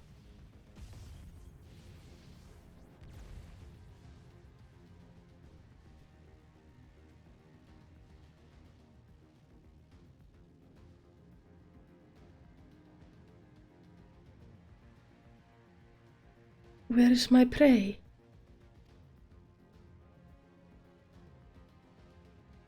Organic core override complete. Senas Yei Galvus. Data loaded.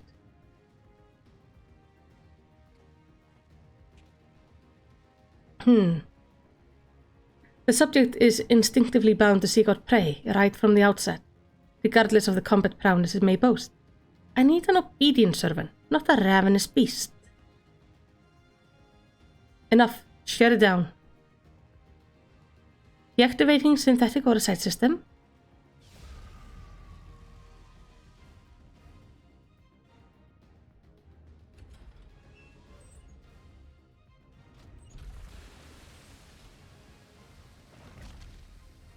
Oh!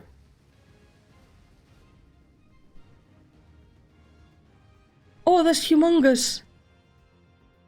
How revolting. And what a mess it makes of the cockpit. Adjust the setting and prepare for another run. Fortunately, we have the next test subject ready and waiting. Oh. But, sir, you agreed to release his family in exchange for his cooperation.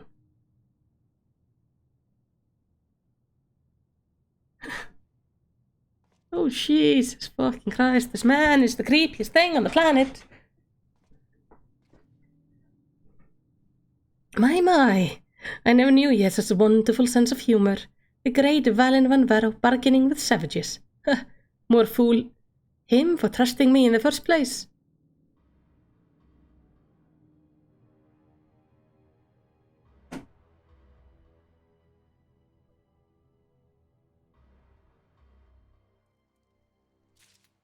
Jeez. All right. Let's check the emerald weapon. The third reported instance of the synthetic oversight system being employed in Barrel. Combat data from Gaius von Belsar, formerly Catus of the 14th Imperial Legion, was used as basis for this attack parameter. Our analysis concluded that any data collected after von Belsar commenced his invasion of Eorzea was lost following his defeat at the Praetorium.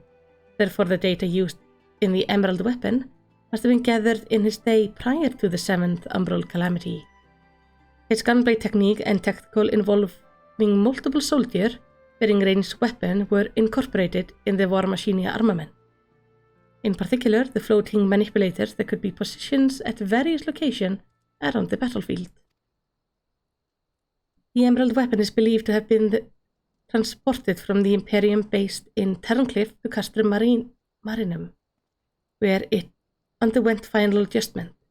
It was then finally destroyed in an operation spearheaded by Malicious Mal. Then we have Rex. Pilot of the emerald weapon. All other information regarding the subject was gained via verbal testimony of Gaius Belsar. This former civilian of Verlit was orphaned at a young age when an epidemic killed his parents. He was later fostered by Gaius and was raised alongside several others in an imperial orphanage.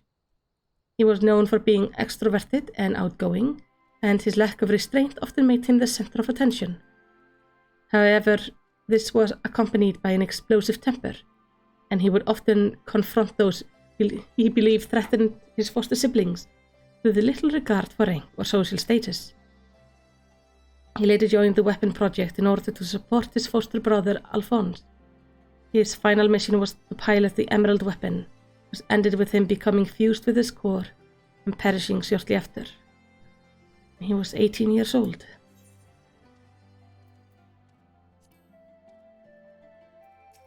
This is monstrosity. Alright. The resistant troops wish to help their newfound allies in Terncliff. Ah, Malicity, I was hoping I might have a word with you. Ever since Terncliff was liberated, I've been sending troops to aid in getting the town back on its feet, helping the residents, that sort of thing. When Alamiga know how hard life can be for a society struggling to stand on its own feet at the years of imperial rule, a lot of what most people would take for granted has to be rebuilt from the ground up. While we're able to assist when it comes to providing basic resources and keeping the place safe, there are countless other problems that need attending to. If you can spare the time, we could use your help. Of course. Bless you, Malicity. You really are a saint. I'm sure the power of Terncliff will benefit from having someone like you around.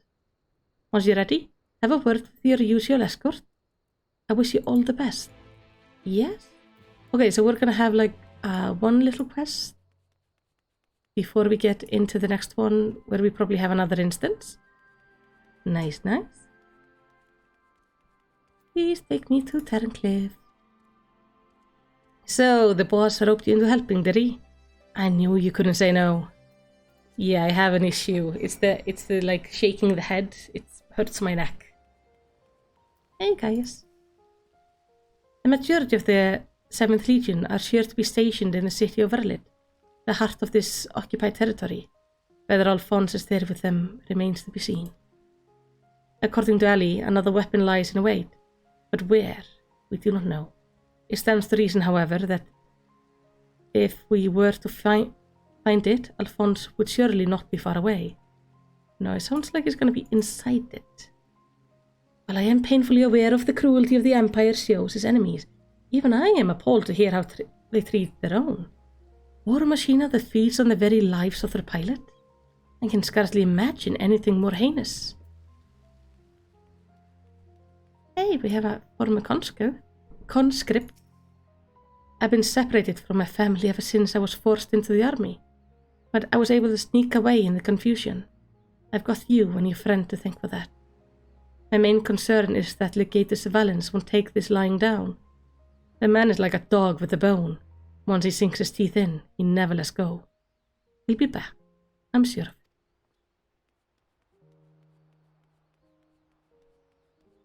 Hey. You're the one who piloted that war machine and defeated the sapphire weapon, aren't you? I thought so. I have heard much about you, but I doubt you know who I am. My name is Evelina, and I grew up here. I stayed throughout the occupation and was put to work as a magic engineer. Thanks to you and yours, we're now rid of the Imperials, though I fear many of us will struggle to put the past behind us. For 10 long years we suffered at their hands. A whole generation of young people were forced into the army and sent off to die in some distant land. I suppose I could be considered one of the lucky few. My work here kept me away from the battlefield, and I hope that my contribution might help the others live long enough to make their way home. In the end, most of them never returned. Though my efforts were in vain, I can at least honor their memory. I want to leave something behind for the sake, to prove that they haven't been forgotten. A monument bearing their names. To ensure that not a single person is omitted, I'll need to see the official list of conscripts. If one still exists. It would be inside the Imperial facility beneath the town, but with the resistant troops and ironwork engineer closing the place off, I can't get near it. Perhaps you might have word with him for me? I'll leave as soon as I find the list. Sure. Thank you. I'll follow your lead. That's a good idea. Lots of places of tragedy have like a really good way of giving closure like that. Something I can help you with. I need you to let her in. I want her shirt. It's very cute. I see. It's a bit unusual for one of the locals to show an interest in the Imperial leaving, but it seems she has her reasons. Since we're still carrying out our investigation, we've closed the place off to prevent anyone interfering. Considering it's you who's asking though, I can hardly say no. Still, I'd better go with her, in case the other kick up a fuss. You're very kind.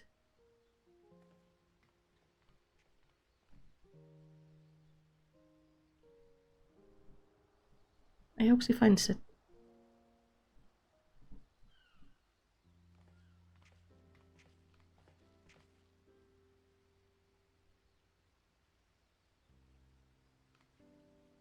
I'm sorry for any trouble I've caused. Yeah, my thanks. I think nothing of it. Just glad to help. As I suspected, the Imperials kept detailed records of the local conscript. One name in particular stood out to me. My friend, Melisandria. Oh. I had no idea she had been assigned to the 7th Legion, of all places. How did you know her?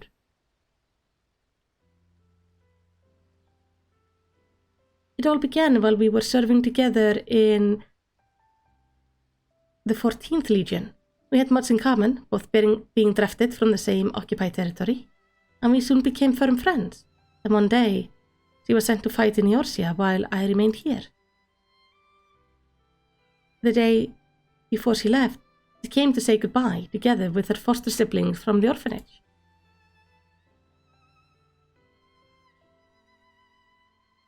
The youngest one, Raikon, was particularly upset about not being allowed to speak with their adoptive father, Gaius von Belsar, before they departed. It was actually another of his orphans, Livia Sas Jr., who forbid them from seeing him. I can't say for certain, but it seems that Livy had a strong attachment to Gaius, and wouldn't let anyone else near him. Yes, he was kinda creepy. As far as I could tell, he tried his best to keep Livy at arm's length whenever possible, but her devotion to him was bordering on obsession, as he became extremely jealous at the slightest sign of affection between him and his other wards. Others, however, treated them far more kindly. In fact, Prefectus Castrorium of the 14th Legion came specifically to meet them. While I was surprised that the Rogadin had risen to such a rank, I was even more taken aback by the unguarded manner which he spoke with his subordinate. I had hoped that with people like him serving on the Eorzea front, they would be in safe hands. Then the time came for Melisandria to leave. We shared a few final words, and then she was gone. It would be the last I ever saw her.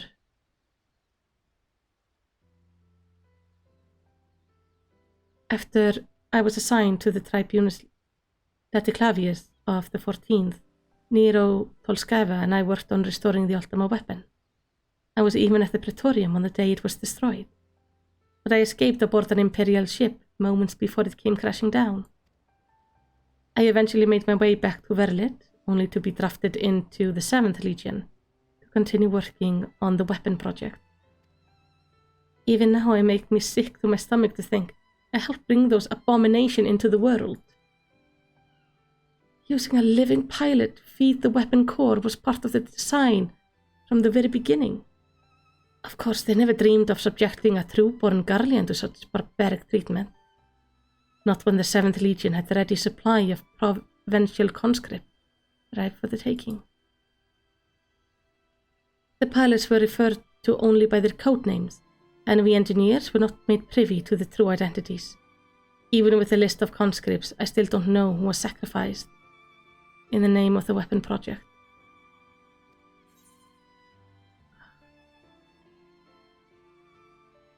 Let's bring an end to the weapon project together. She's gonna find out eventually, and she's gonna need her end to this. But what can I do? For years, all I've known is how to build tools of destruction.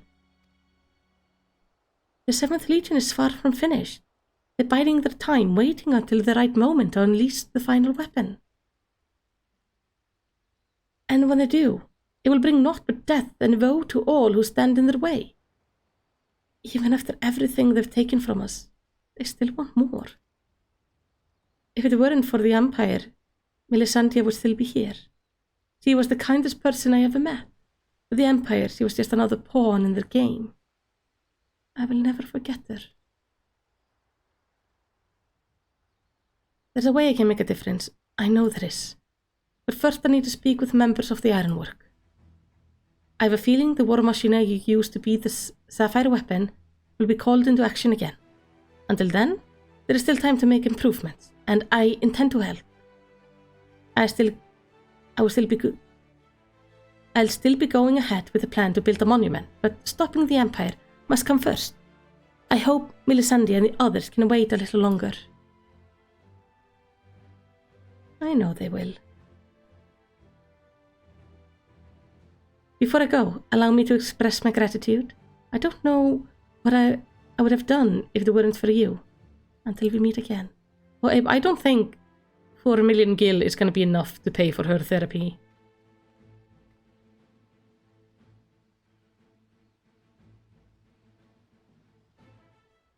We are talking like years and years and years of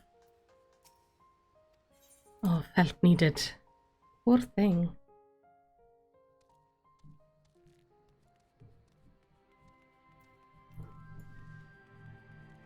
Oh. Hey, Nick. I appreciate that you're also doing the quest, Nick, so I can see you as we like run back and forth. So, how was your time in Terrancliff? It was sad. I see. Fate has dealt her a cruel hand, but now she has a chance to make a fresh start. The same could be said for the whole of Terrancliff. It seems the liberation of one small town will become a pivotal moment in Verlit's history. Perhaps it won't be too long before the rest of the region is free from the Empire. Naturally, we'd be honored to fight alongside the people of Verlit. We won't rest until the Imperial are seen fleeing with their tails between their legs. Until that day arrives, we'll carry on doing our best to support you and the other in ending the weapon project. I'll be sure to pass on any pertinent information. In the meantime, take care. Thank you. Anything new?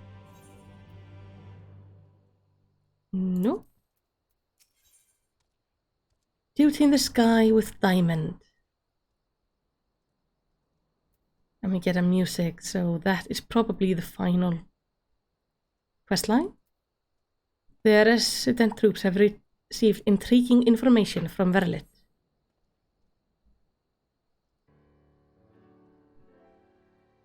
You've come at the right time. There have been some development in Verlit we would like to share with you. And as luck will have it, here comes the ideal person to explain the situation. Thanks, I'll take it from here. Hello? Oh wait, I know you. I'm glad to see you look so well, Melicity. I think it was like M something. Manago, yeah. It's been too long, Manago. Yes, it certainly has. I haven't seen you around the Alt Reach much lately. Anyone would think you're trying to avoid me. But as much as I'd love to stand around chatting, I'm afraid I've got some serious business to discuss. Following the liberation of Terrancliff, it seems people of Verlit have also have their hearts set on freeing themselves from the grip of the Empire. A like-minded citizens have rallied under the banner of Verlit revolutionaries, and they aim to depose the 7th Legion, currently occupies the city. Their ranks include many former conscripts, and between them, They possess no small amount of combat experience. The only thing they lack is someone to lead them. After much consideration, they decided to turn to none other than Gaius Belsar. Of course, many would balk at the thought of turning to a former enemy, and many did, but desperate times call for desperate measures. His reputation as Legatus speaks for itself, and as most of Alamicans will attest, he was far more reasonable and pragmatic leader than his predecessor, the Mad King Theodoric, or his successor, Xenos, for that matter. But most importantly, he was the one who led the invasion of Verlet in the first place, so who better than him to take it back? After accepting their offer, he requested the delivery of additional arms and provisions from the Alamican resistance. Not that we have much to spare at the present, but we'll do what we can. While my comrades see to preparation, I've been assigned to meet with him in person. I was wondering, could you accompany me to Turncliffe? Yes. So he's become a resistant leader? That is development. Thank you, Melicity. To be perfectly honest, coming face to face with the Black Wolf is a rather daunting prospect, even if he has supposedly turned over a new leaf. But I'm sure having you there will make a world of difference. He is, honestly, quite sweet. He's just a tired man. I believe you're acquainted with our escort, yes? Let them know when you're ready to be going. Yes. Yeah, I think he's just a very, very tired man.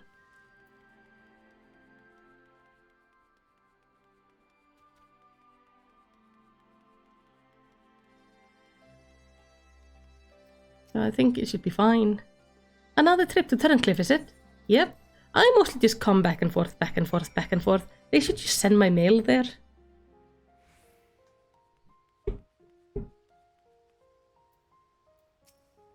Oh.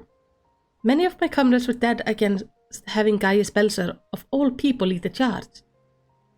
But as I always say, if you want a job done properly, hire a professional. After all, he's already conquered Verlet once, so I'm certain he'll be just as successful a second time.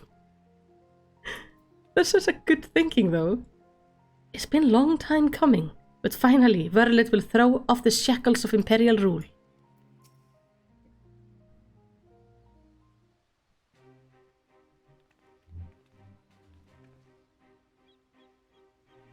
Ah, Gaius Belsar, I presume? I come bearing the Alamican Resistance official reply to your request for aid.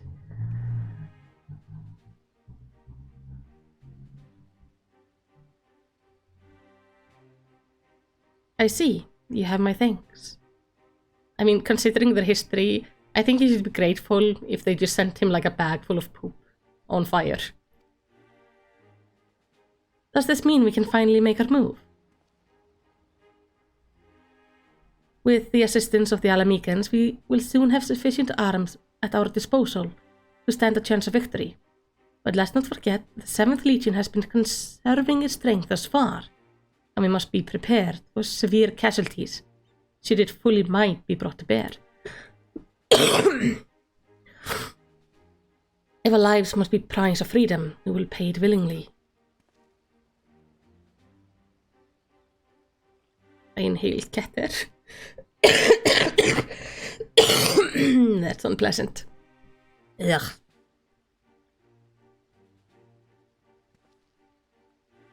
Let me be clear. The Alamicans have not forgotten that it was you who led the invasion of our homeland. The blood of our fallen loved ones is on your hands.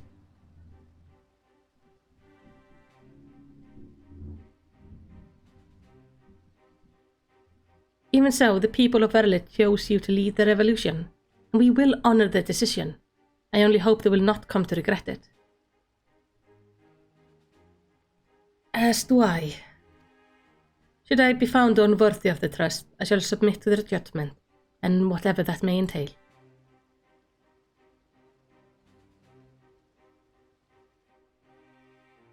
Forgive me, but might we return to the task at hand?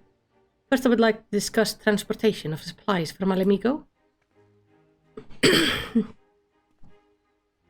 This way, if you please.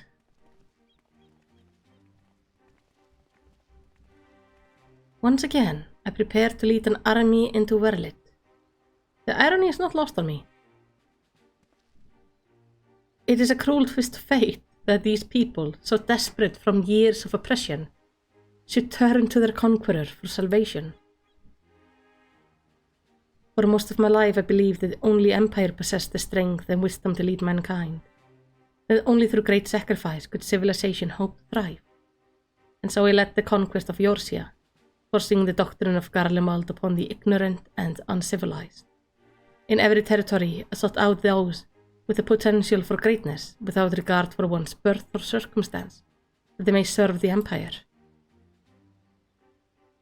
But there are those such as Valens who see being born Garlean a virtue in itself, one above all other, who think that a monster such as him should be granted the position of legatus, and everything that entails.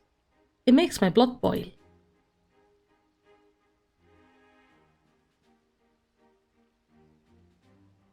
Valens brings shame upon our homeland, makes mock of the ideals it once stood for. By my hands I shall pay for his foul crimes. He shall pay for his foul crimes. By my hands, yeah. We are running out of time, Gaius. We have to go after her. What? There is something else I will show you, but not here. Oh no, Ali has run away, hasn't she? She's going to try to save her brother. I have terrible no. He was the one that was supposed to be safe.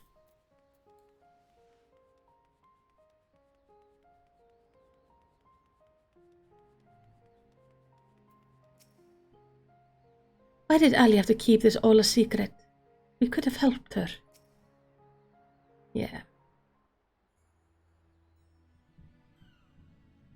You must keep this to yourself. I do not want the soldiers to think I'm being distracted by a personal matter. Whoa. Somebody has to fix the car.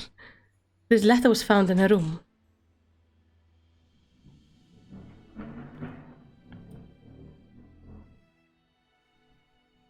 Dear father, I am sorry for leaving without saying goodbye, but the thought of Alphonse suffering alone is so more than I can bear. For his sake, and for the freedom of Verlit, I've decided to take matters into my own hands. I know of a way to save them, a way to end it all. I have to seize this chance before it's too late. My mind is set. Please do not try to stop me, father. The days we spent together were the happiest of my life, and no matter what happens, nothing can take them away from me. With all my love, Ali. She is heading for the 7th Legion stronghold in Verlit. I'm certain of it. Taking matters into her own hands. She must be planning to take control of one of the weapons. If so, there's no time to waste. We have to mobilize our forces and save Ali and Alphonse. I want nothing more than to save them. But I cannot ask Verlit, the revolutionaries, to risk their life to rescue 2 Imperial soldiers.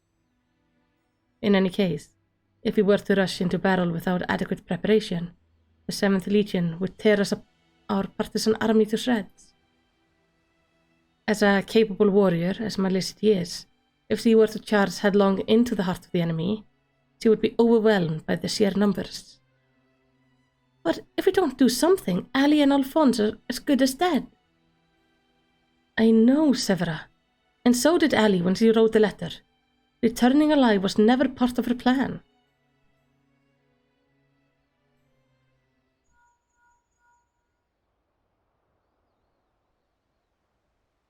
Can you hear me? I'm in Verlip, just outside Castrum Collinum, and hells have broken loose. There was an enormous explosion, and through the smoke and flames, I saw what happened to be another weapon. At this rate, the entire... Uh-oh. Confounded. You've lost the signal. This must be what Ali spoke of in the letter. A way to end it all. Alphonse and the others were planning this from the beginning. To bring the weapon project to completion and use it to free Verlit from the Empire, even at the cost of their own lives. If the revolutionaries were to hear that a weapon has been unleashed upon the Imperial headquarters, they would see it as a perfect opportunity to strike. If it's running amok, it may not distinguish between our allies and the Imperial. A large force would draw too much attention, but 3 of us should be able to get close enough without it noticing us.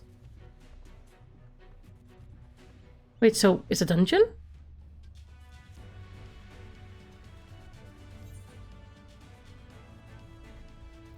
Yes, that should work. I cannot allow it. This is my burden to bear, and I shall bear it alone. Oh, shush you. I'll have you know, my record for surviving dangerous missions is impeccable so far.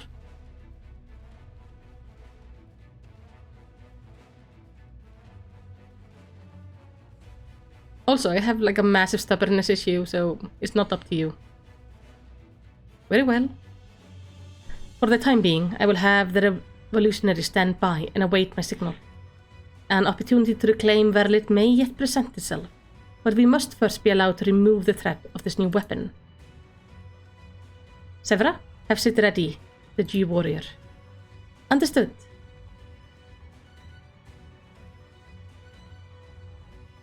Once your preparations are complete, let us reconvene outside the hangar. Alright. So we're gonna do another mech battle? Sometime earlier in the 7th Legion, Verlit headquarters. Oof. I'm trying to stretch. How wonderful it is to see you again, my dear. I was beginning to think that you weren't coming back. In my impatience, I may have vented my frustration on that brother of yours. I do hope you'll forgive me.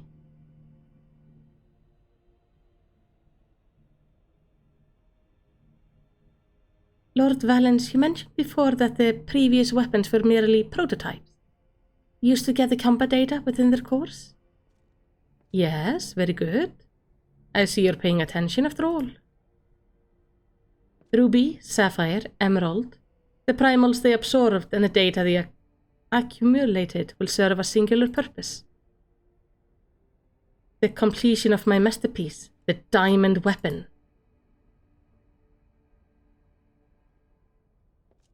But while you and your siblings were able to retrieve the necessary data from the ruby weapon, before Gaius and his lackeys arrived, Sapphire and Emerald were handed to the enemy on a silver platter. Those worthless curs failed to meet even my exceedingly low expectation.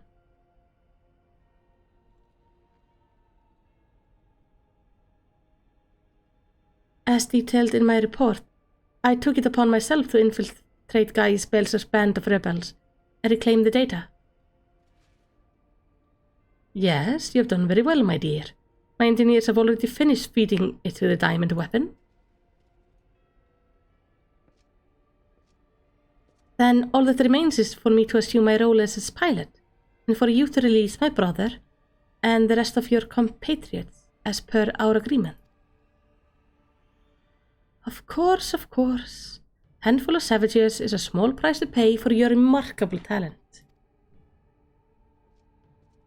Even though the weapon project is revolutionary technology, allows even an untrained pilot to fight with the skill of a veteran soldier, only the truly gifted can draw out the full potential of the synthetic oricide. In addition to their physical attributes and combat prowess, I require unwavering loyalty before I can even consider entrusting a candidate with one of my creation. And you are everything I desire. I am honored that you regard me so highly, Lord Valens. However, in return for my conditional cooperation, I wish to propose an extra condition to our arrangement. I request that the people of Verlit be given full imperial citizenship and the right to self-govern. My, how very bold of you, and quite astute at that. Yes, I could grant the people of Verlit citizenship, if I so desired. Unfortunately, a mere legator such as myself is in no position to simply relinquish control of Imperial territory on a whim. Come now. We both know that the weapons are but a means to an end. Your true intention is to march to the capital and claim it for yourself, correct? Once you have taken the throne, one small territory would seem a fair reward for those who played a vital role in the ascension of the Emperor Valens. We don't need this man as an emperor.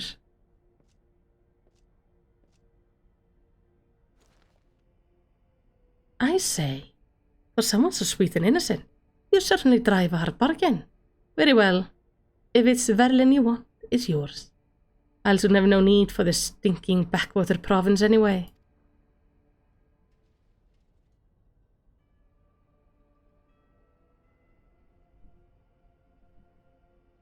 And what about my brother? Ah, yes, Alvik, or was it Alfred, or whatever his name is, you needn't worry. I made special arrangement for him. He'll be perfectly safe, provided you uphold your side of the agreement. Excellent. Now, let's get you aboard the diamond weapon, shall we? Oh, one step closer to my coronation.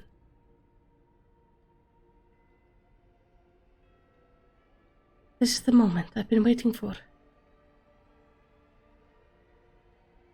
I know this isn't what Father would have wanted. It's the only way. Please forgive me. She is going to have herself die a horrible death to save them. That is not okay.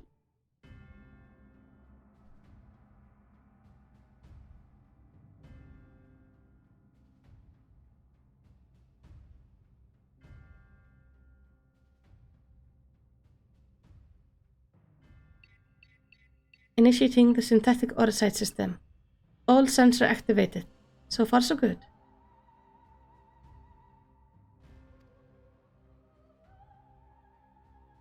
Diamond weapon code name Cenas. Commencing activation sequence.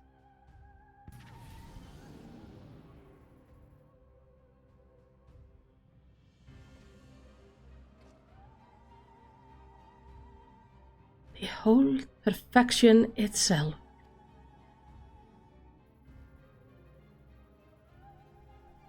Melisandre, Raikon, Rex gave their lives,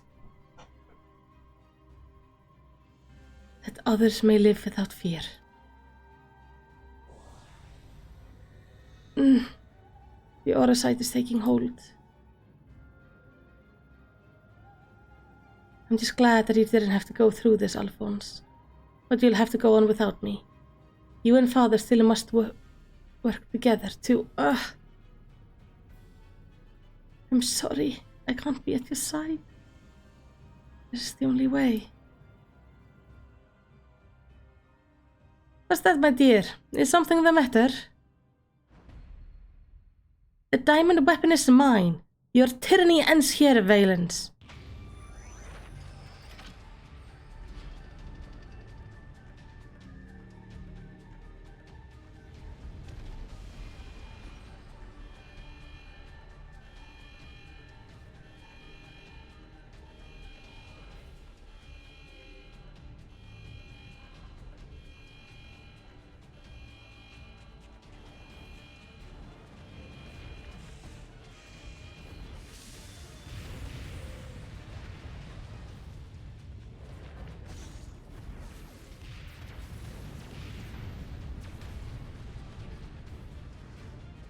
Low-born filth! If you think your little performance had me fooled, you're sorely mistaken. What are you waiting for? Shut it down! Yes, my lord. Transmitting the activation signal.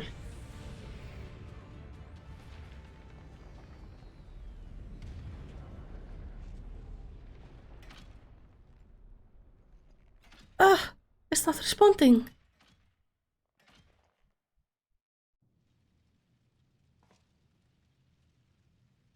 The insolent whelp had me worried for a moment. Bring her to me alive, even if it means damaging the machine. When I'm through with her, she will beg for death.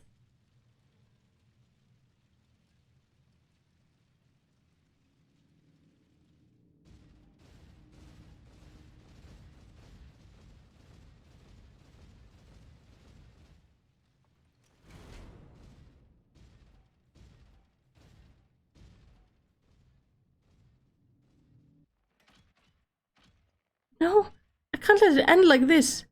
Lysantia, Reichenrex, guide my hand. Alphonse, wherever you are, lend me your strength.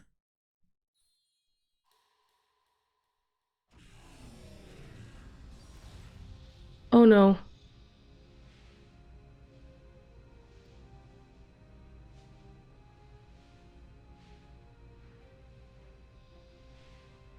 Overmind?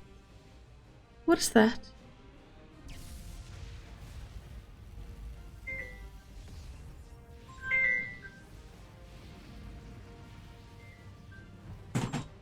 This can't be.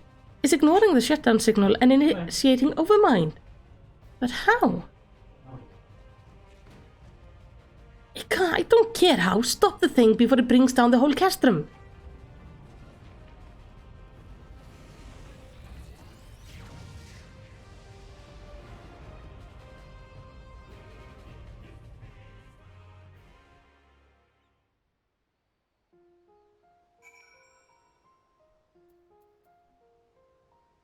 Oh boy.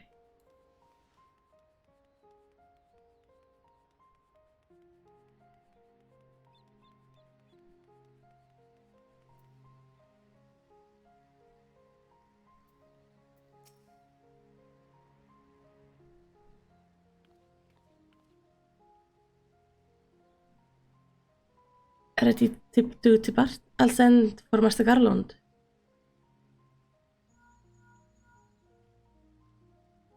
Shoot.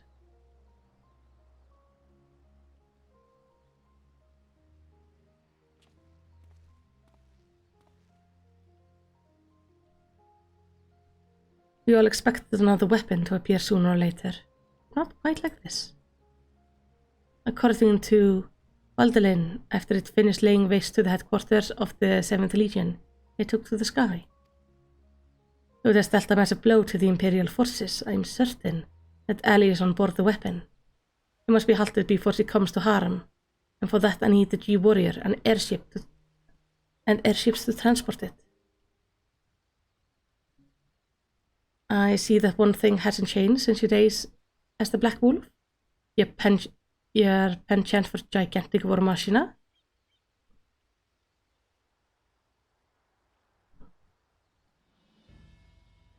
But if it means that your warrior has another chance to shine, I'll be happy to oblige. Only this time, rather than having it unceremoniously towed by airship, I have more dynamic entrance in mind. Can you fly in a zone? It's good to see you again, Melicity. Hey! From what I hear, we have you to thank for Avelina.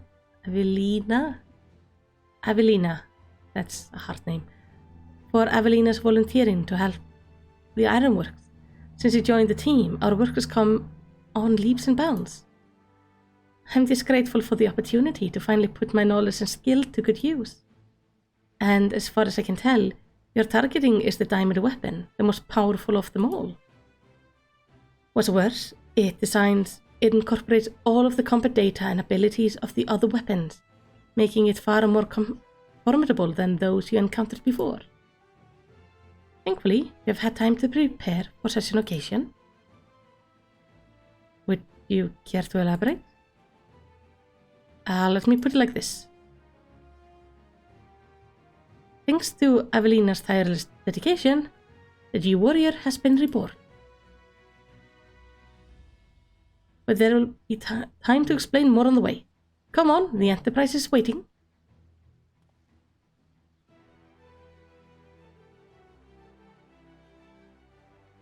Nice, nice.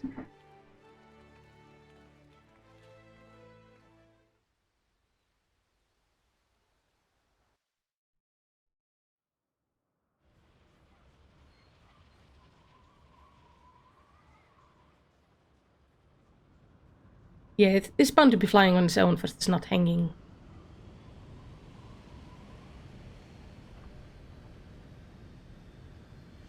Nice.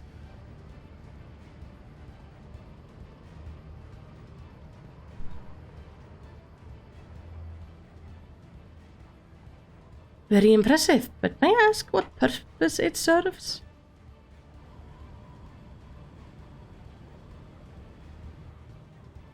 Since our objective is to rescue the pilot, we added a means of capturing the diamond weapon.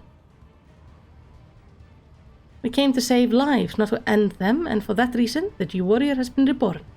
I present you the G-Savior.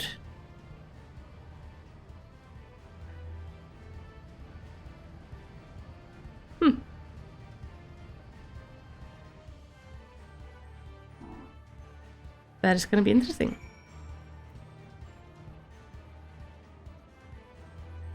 We're going to continue in like 5 minutes. I'm going to take a quick break, and I will be right back.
Okay, I'm back. Now, Evelina, you're off to save Milsantia's foster siblings, Alphonse and Ali, aren't you? Please do whatever you can to bring them back safely. Will you and Gaius deal with the diamond weapon? I'll be doing my best to aid Valdelia's safe return from Verlip. Hopefully, he'll take advantage of the chaos to make good on his escape. I'll be monitoring the situation from the Enterprise. Should things take a turn from the worst, I'll be ready to intervene. Once again, Sid and his engineers have proven precisely what we require, before we even knew it ourselves. Due to the added complexity, we'll have Gaius pilot while Malicity handles the various armaments. Agreed. There will be little opportunity for us to grow accustomed to our roles, but even so, we must succeed at all costs. Alright.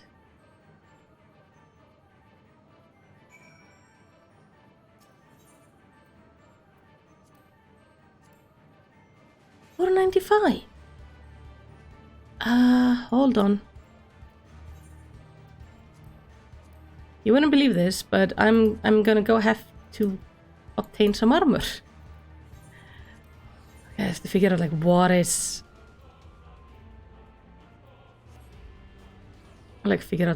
my bad stuff and what is my good stuff.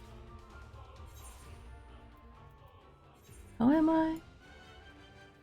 I can potentially buy one thing. Okay. We'll figure out what is dragging me down. It's 500, 530, 450, 530, 530, 450. Okay, shoes and chest. And extra things.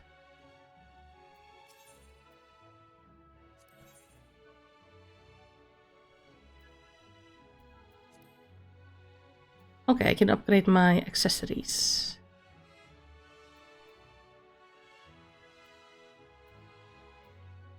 What about if I do my neck? Will that boost me up? No. Alright.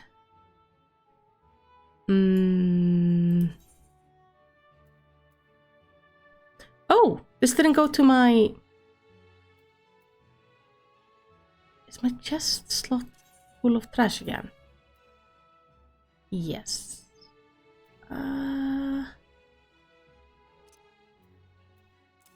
You can come here. Ah. That should do it.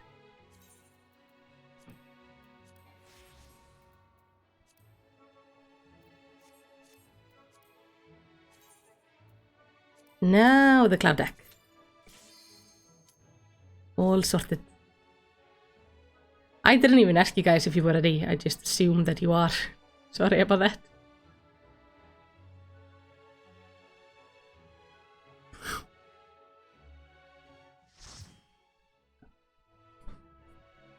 Right.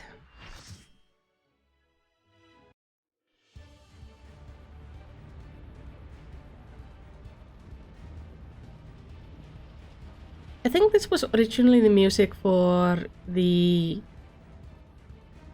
Wasn't this for like the ultimate weapon?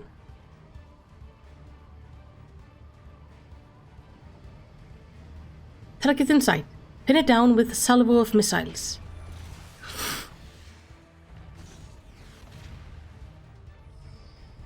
Threat detected. Returning fire. Familiar male voice. Oh no! Alphonse is probably inside it.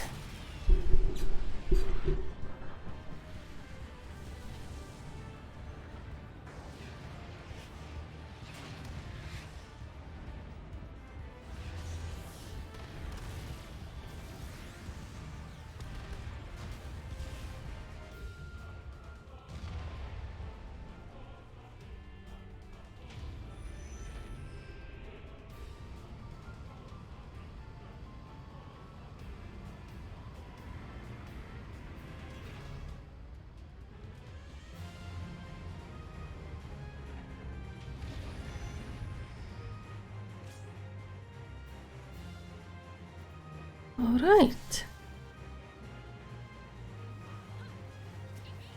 Abe, you are looking magnificent right now. I am impressed by your ability to wear heels. Ooh.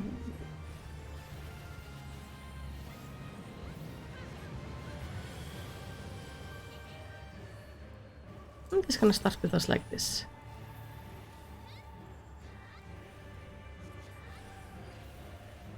Use the teleporter to move between decks. Okay.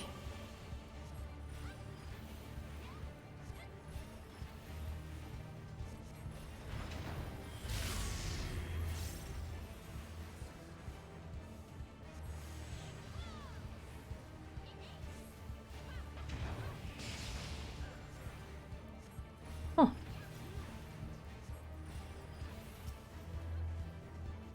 Oh, I don't know.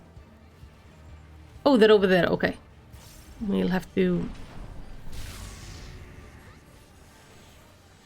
Oh no, I'm not supposed... Am I supposed to be here? I don't know.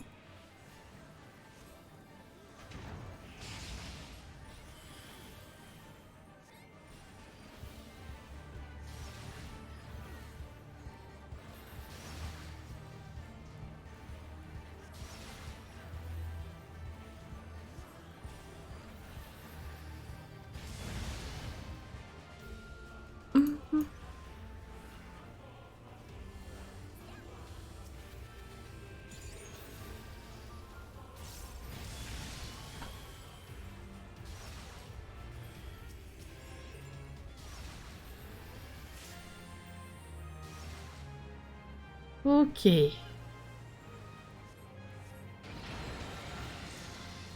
That was unnecessarily tight.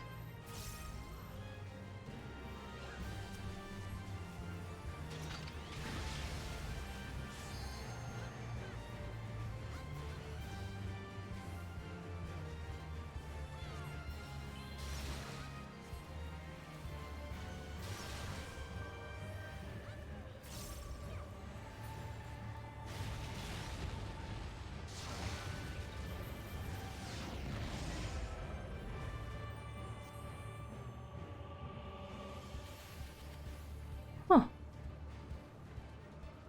It's much smaller than I expected.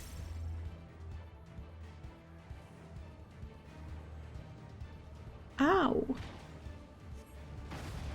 I landed on the edge here. I could have made it. But it decided to make the edge just not solid.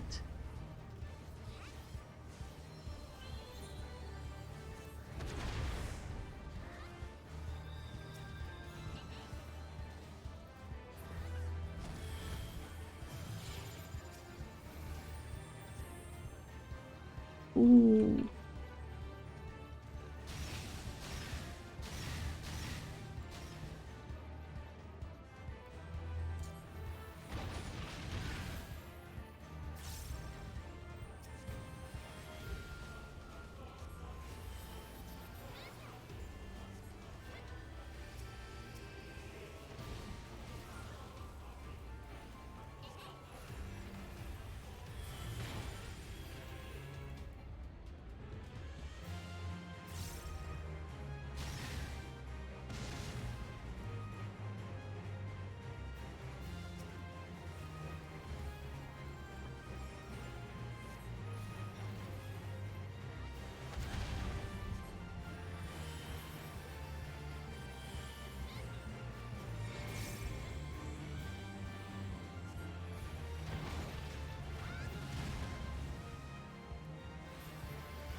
Shoot.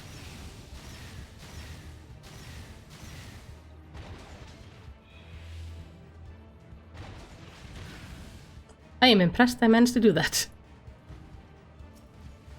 Everybody in the chat should now like give me an applause for not dying to that.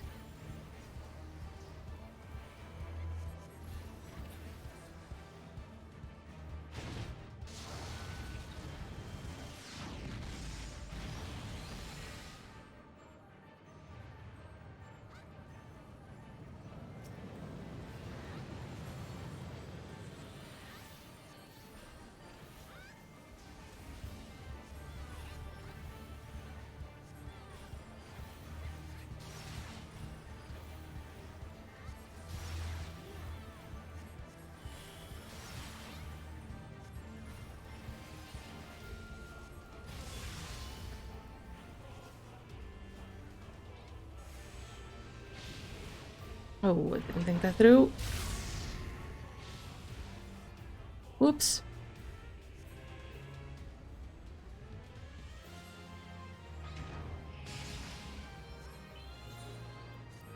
I accidentally teleported myself into AoE. Sorry about that, Abe.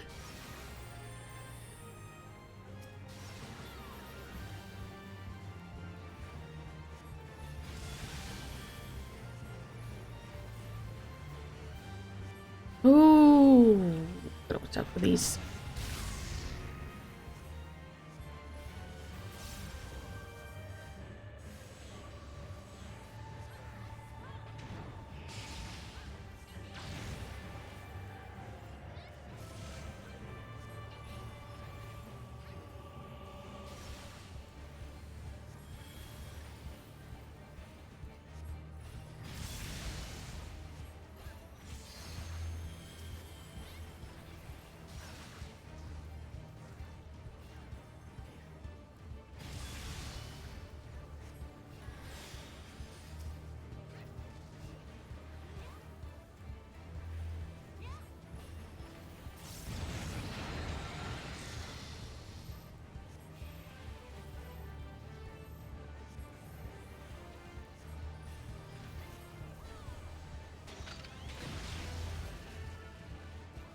Ow.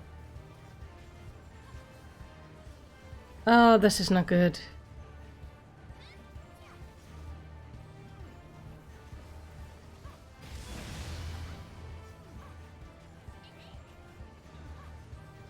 Well, if we die, at least we get to listen to the great music again, so that's something.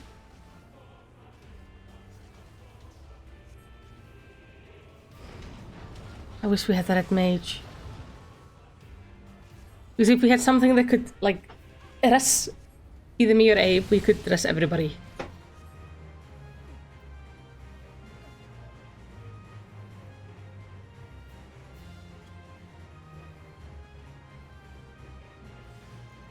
Okay, let's do this again.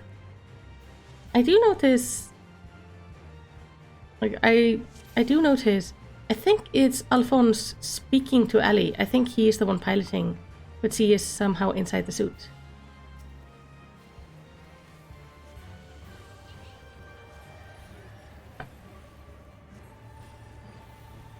If you could just get a message to him going like, hey, we actually do not want to harm your sister.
we go.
Ooh. I didn't notice early enough. But we got it.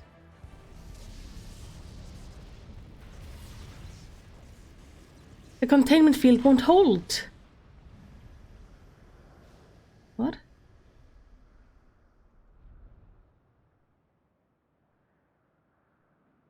It's not supposed to fall down like that.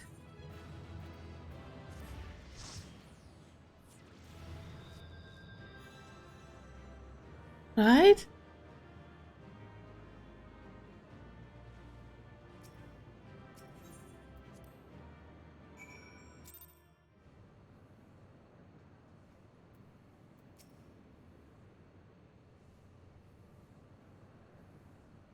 We must reach the diamond weapon before the Imperials.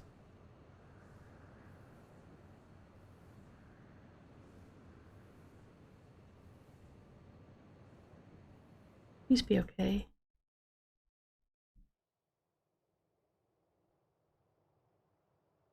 I'm gonna turn off the chat while I'll finish up the quest. I'll turn it off on again in a few minutes. I'll let you know. In all the years since the invasion, this place has hardly changed.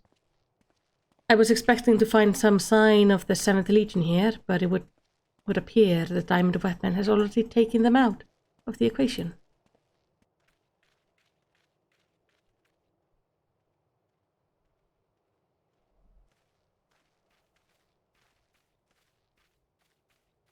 I pray we're not too late.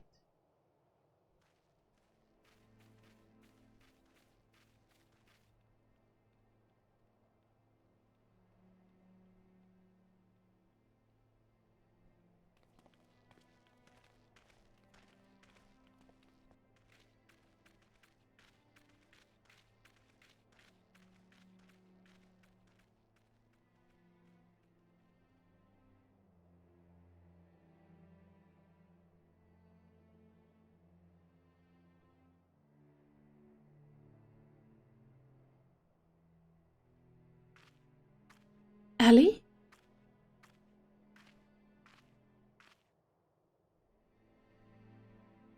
Ellie? Whoa, what happened to her eyes?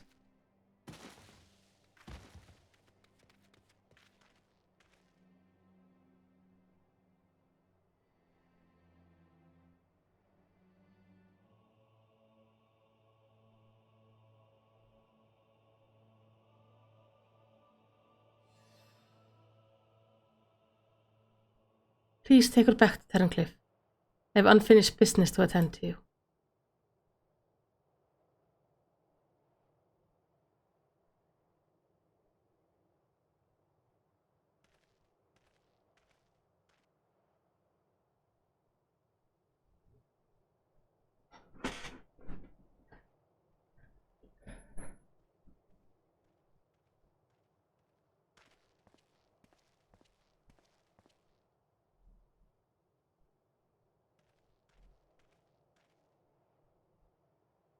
Now to learn what has become of Alphonse.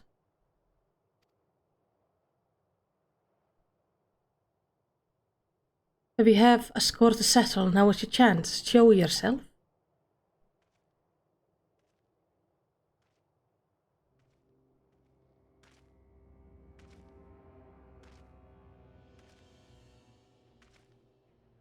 Come to gloat, have you guys?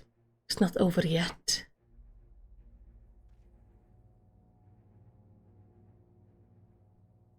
You certainly have an instinct for self-preservation. I would expect nothing less from the coward to sacrifice his own soldier to further his ambition. How dare you speak to me of ambition? You're the one who stood in my way at every turn. If nothing for your meddling, the Empire would have been mine.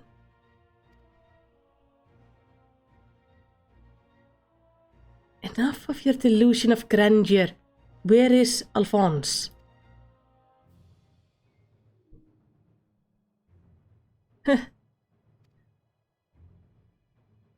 Oh no.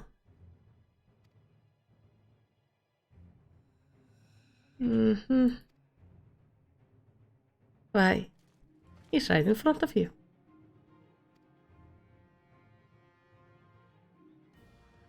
What? Once you heard the answer, you'll kick yourself for not realizing it sooner. You see, in all of the previous models, the combat data was either incomplete or unstable in some way, making their performance in battle wildly unpredictable. But then an idea struck me.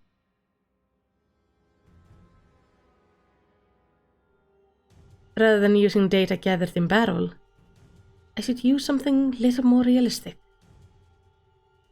It turns out that beloved boy of yours was quite brilliant when he put his mind to it.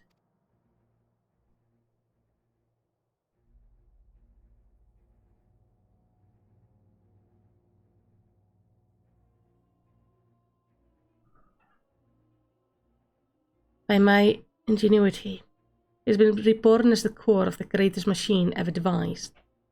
None but the great Lord Valen van Varro could conceive such a marvel.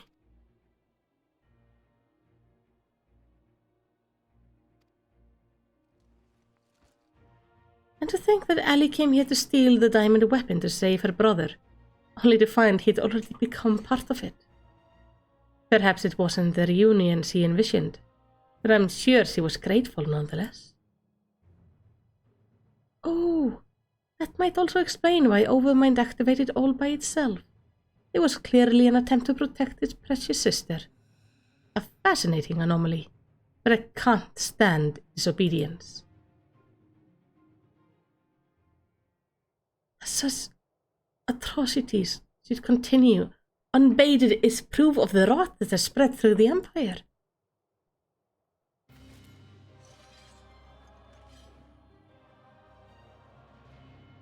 Your crimes are an affront not only to Garlemald but all mankind. And now you'll die.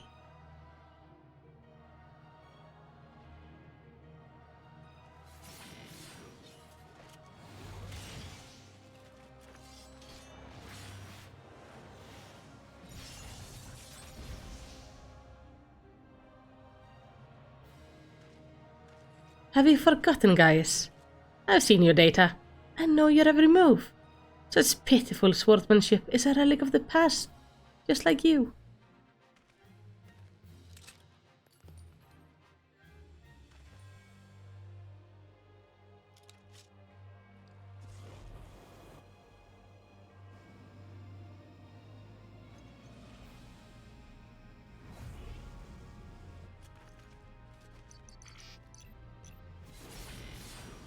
That's probably new.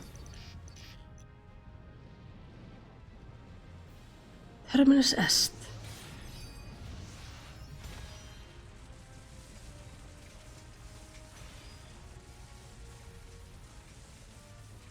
But it wasn't in my data.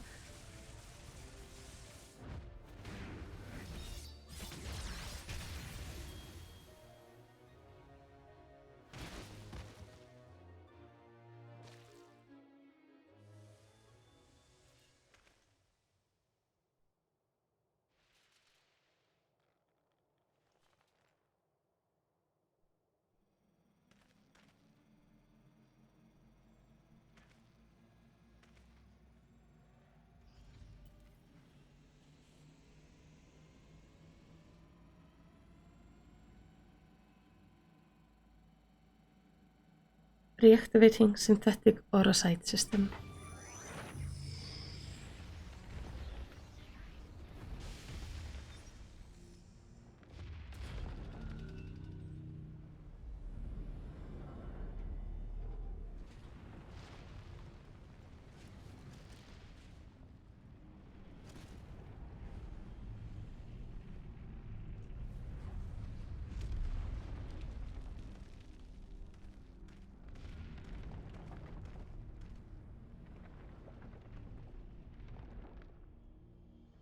This can't be.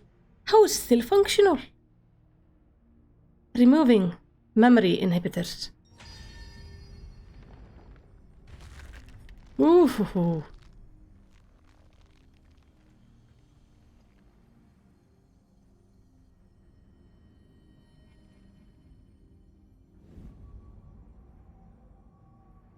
What? You? Ah, stop this at once. Please let me go, Albert. No, Afarm, wait, no. You know the names of those sacrificed and your twisted experiments are beneath your notice. You're beyond redemption. Who are you to judge me, guys? Do you remember the names of the tens of thousands of men, women and children killed for the sake of your conquest?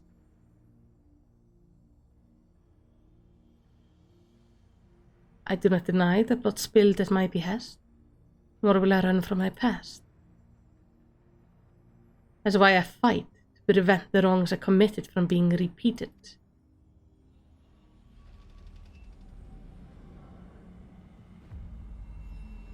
Oh. Can't do this to me. I am Valen van Varo. Better than Gaius. Better than... Oh. Oh.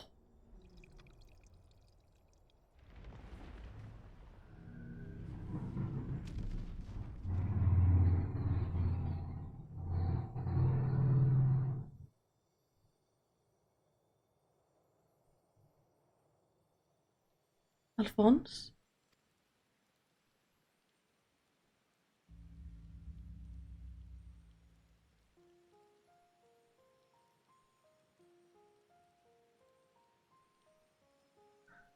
Alphonse, my son, I have failed you.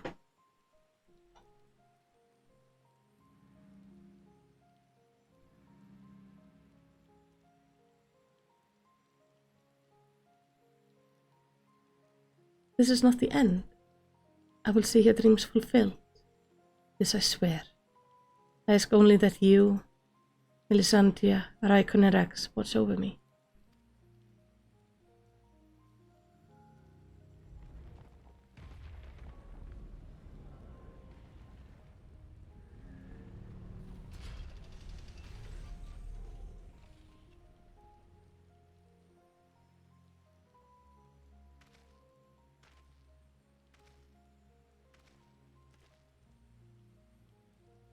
Father,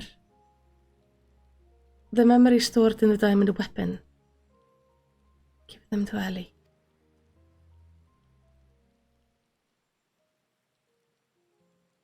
Watch over her in my stead. I can't go on like this, please.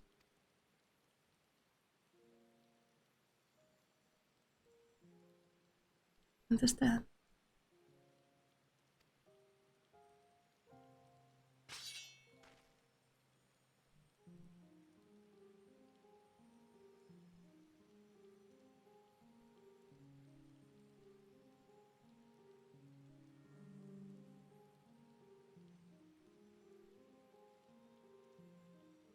Thank you. I'm proud to call myself your son.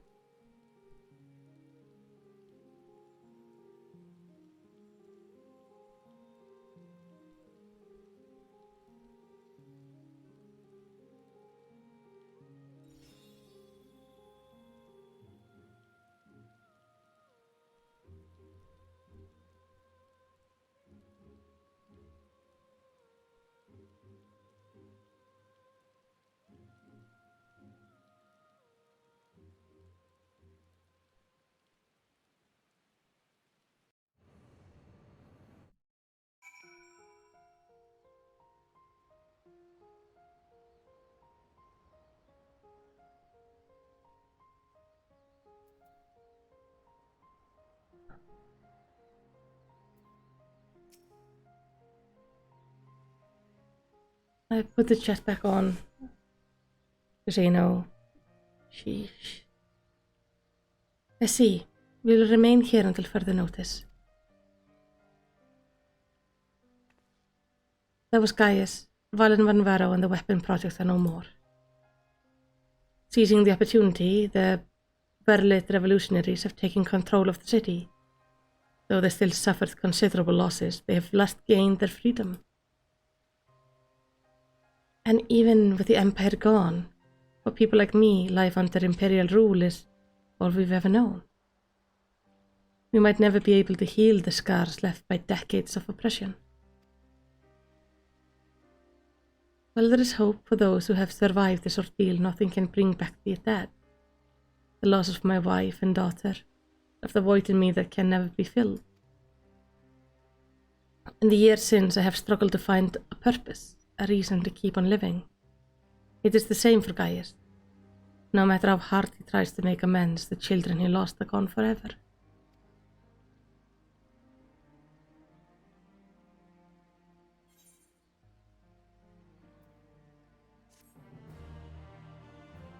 This music is too happy for this.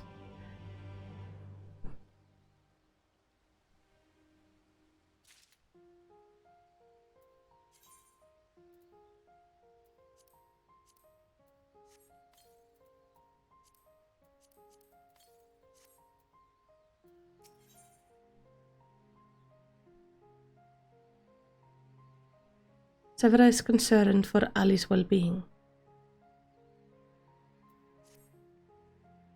The recent events in Verlid have had a profound impact on the lives of many, many people, but no more than so than Ali.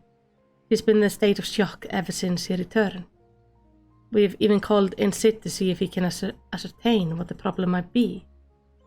You see, there is a strong possibility that the diamond weapon itself is what caused Ali to close herself off like this. But for the time being, all we can do is wait. And there was one other thing. Evelina came by looking for you earlier, so perhaps you could go see her? Yes?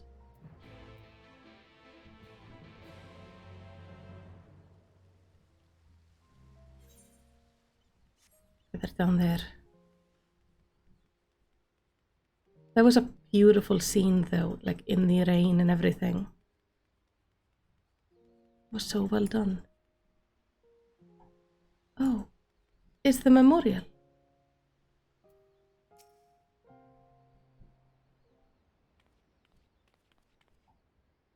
Thank you for coming to meet me. I'm glad to see you're none the worse for your experience.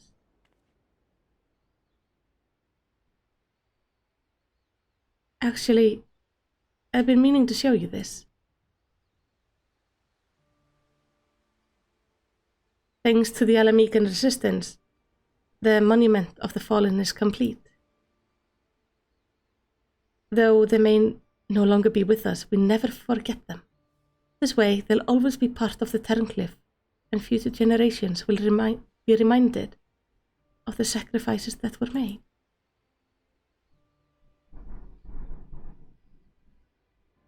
You were always so kind to me, and now it's my turn to do the same for others.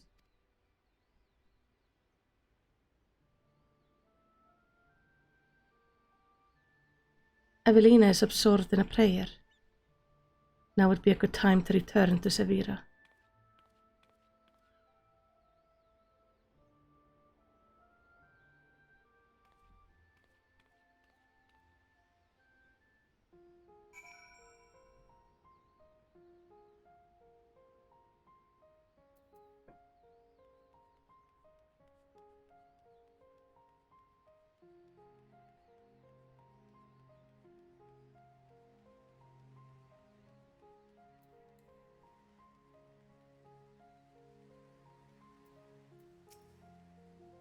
I hope all is well with Evelina. Actually, while you were speaking with her, I received word that Gaius will be here soon.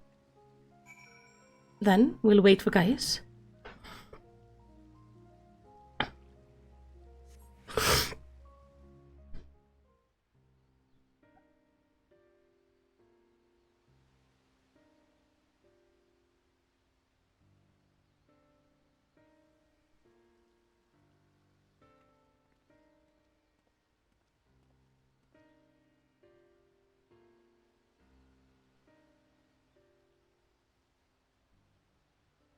I wish to see Ali. Would you send for her?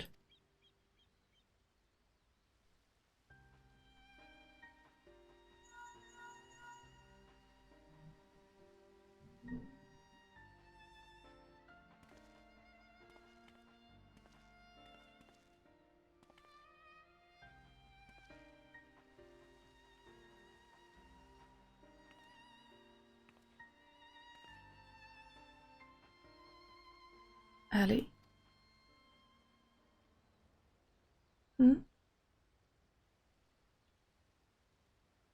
Does he even recognize me?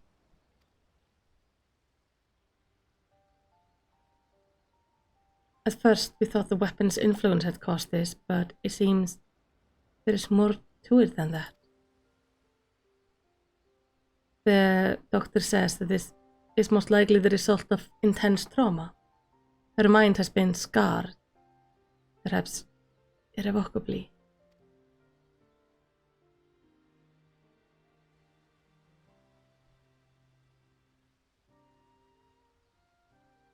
She boarded the diamond weapon with the intention of saving her brother. Little did she know the Valens had used the synthetic orosite system to transform Alphonse into a living component of the machine.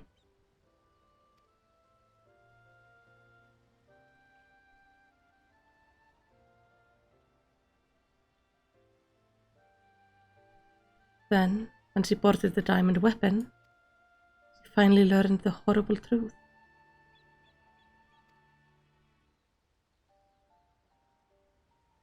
I've never heard of anything so cruel.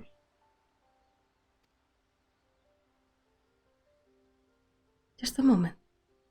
In each of the previous cases, pilots became fused with the weapon core. So how was Ali able to escape a similar fate? That's one of the many things we're still looking into. There's no need. I already know the answer. It was Alphonse who kept her safe. Ooh, wrong thing.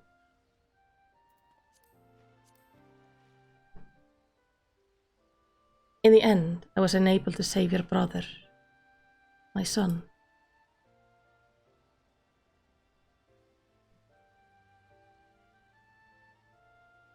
All they wanted was a place to call home, where they could live in peace. But after all the pain and hardship they endured, this is the reward? No, this is not the end of the story.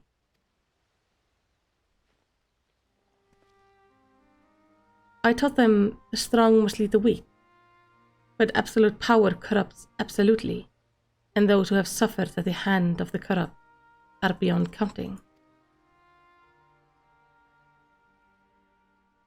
Alphonse dreamed of a land without oppressors and the oppressed, where all may live as equal. Thanks to the sacrifice and that of his siblings, the cornerstone of such a nation has been laid.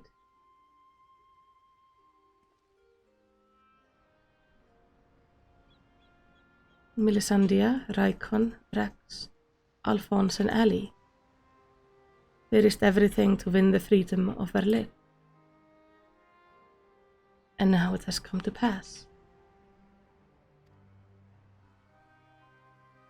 I will see that their ideals are upheld. This I swear as their father. The long and arduous process of rebuilding Berlin has begun. In the days to follow, I shall be working alongside the new government to create a place that people like Ali and Severa would be proud to call home.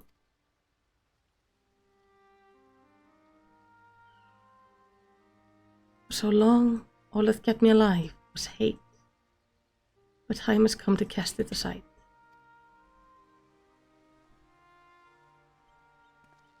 I'm going with you. It's only regret if I don't, and while nothing I do can bring back the ones I've lost, I owe it to them to make the most of the life I've been given.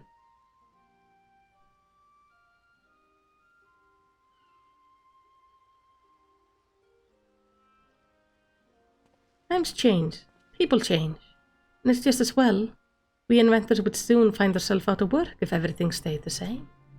If you have need for my creations, just say the word.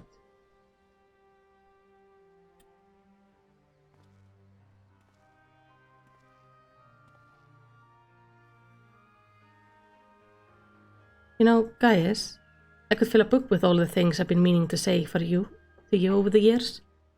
But what would be the point? What done is done. There is one thing, though.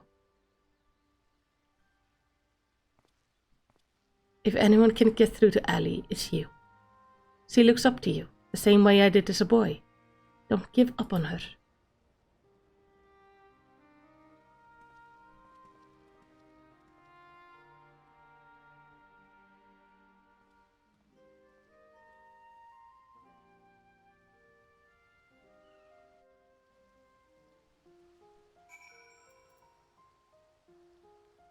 So she does not respond at all. I would not have made it this far without my constant companions, Valdalin and Severa. In fact, I believe she has a few words to share with you. It's taken me a long time, too long, but I finally found a reason to live for the present, for the future. For all my life, I've been searching for my place in the world. Everywhere I went, I was always on the outside looking in.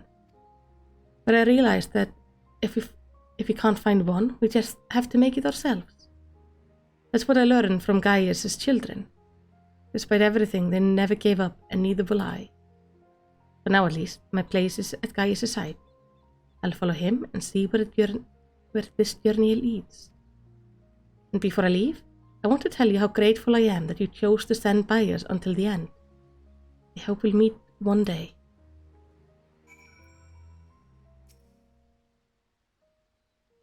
At this time, I'm trying to convince myself that Gaius was every bit the villain I had imagined him to be.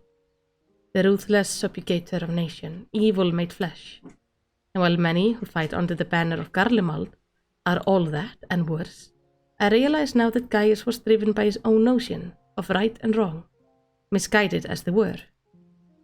Since then, he has turned his back on the Empire, and his hatred doctrine, his guilt and anguish only strengthened his resolve. The day I spared his life, he was given a second chance to set right the wrong he had committed, to become a man his children believed him to be. I was a father once, a husband, in many ways I still am, and even though they're no longer with me, I want to be someone they would be proud of now. I have been given a chance to make a difference in a land far from home. I'll never forget my past, but neither will I be beholden to it. When I meet the people at Verlit, I'll be sure to tell the tale of your bravery and compassion. May he grant them strength and face the struggles ahead. Pray go in peace, my friend.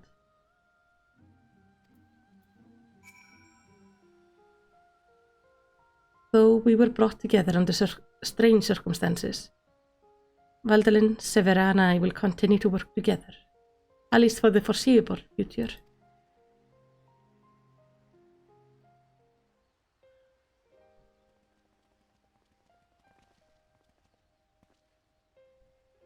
Well, here they are. Aren't these the kids?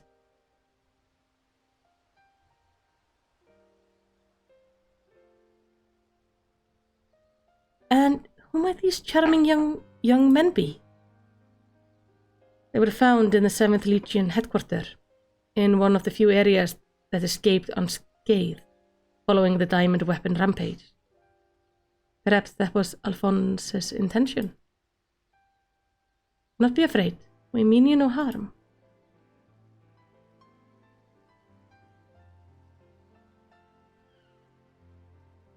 The thing on your forehead.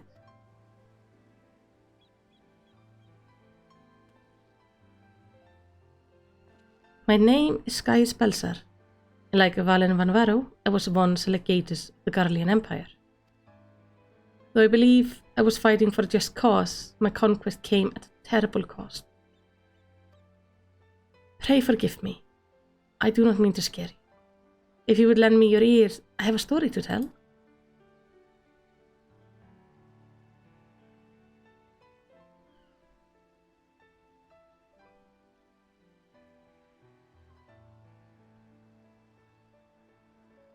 A group of courageous young men and women, not so different from yourselves, stood up to protect their people from the tyranny of the Empire. They fought with everything they had, and final victory was theirs, but it came at a terrible price. As their father, I will struggle to come to terms with their sacrifice, and yet they have entrusted the future to me, and I will stop at nothing to see their dream fulfilled.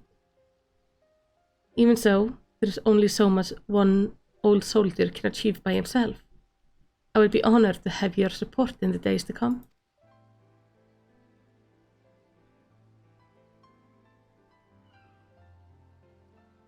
At ease, lad.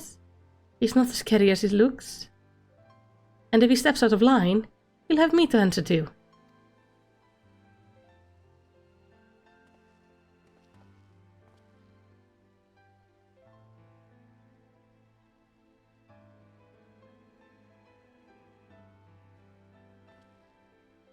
Though they were fortunate enough to escape the destruction of the castrum, they may have been injured while fleeing. Have the doctor look them over and find a place for them to stay.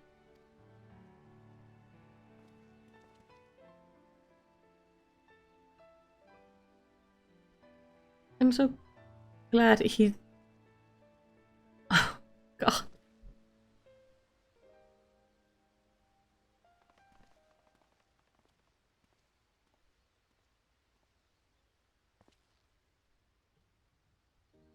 It seems the time has come for us to go our separate ways once more. I myself can scarcely believe that we were once bitter adversaries, but my encounter with you have led me to question the very ideal I swore to uphold. What is strength? What is weakness?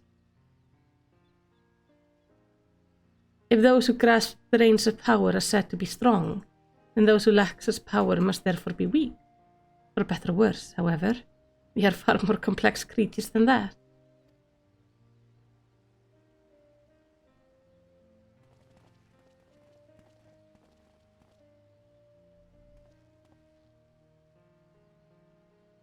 I see now that true strength is not granted by others, but resides within us. Strength of character, of spirit, of resolve. Therein lies the power to cast off the shackles of oppression, to overcome any adversary, to stand firm in the face of impossible odds. That is the strength you possess. May it never leave you.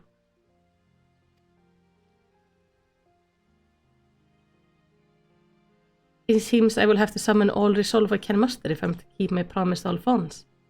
The process of establishing the independent government of Verlit is underway, and I will do all in my power to see it become everything my children dreamed of and more. For the immediate future, we shall continue to work closely with the Alamica resistance, whose role in the revolution cannot be understated. That reminds me, if you're passing by Porta Pretoria, the soldiers stationed there wish to hear your version of events. Please give them my regards. I hope that when our paths cross again, I will have glad tidings to share with you. Until next we meet.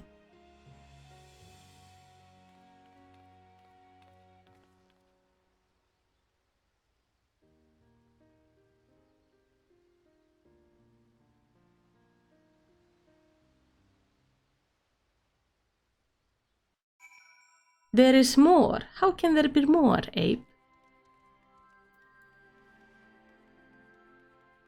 My heart is broken into million itty-bitty tiny pieces.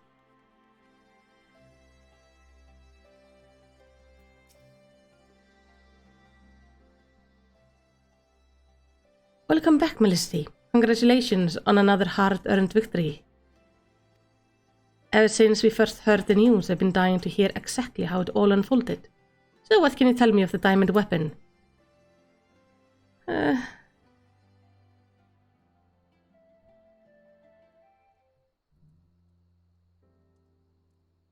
See, he's equally traumatized. Pyrrhol's beard. Even for the Empire, that must be a new low. Those poor orphans. I can only pray that the citizens of Verlit are able to enjoy the freedom that Gaius Vard gave their lives for. At the very least, we need no longer live in fear of monstrous creation birthed by the weapon project. I shall add your account to our official report.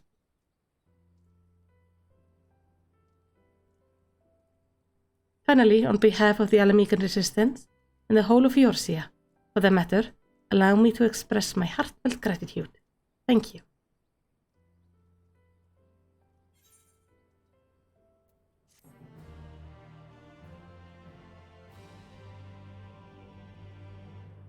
That was a really, really good story, but very sad.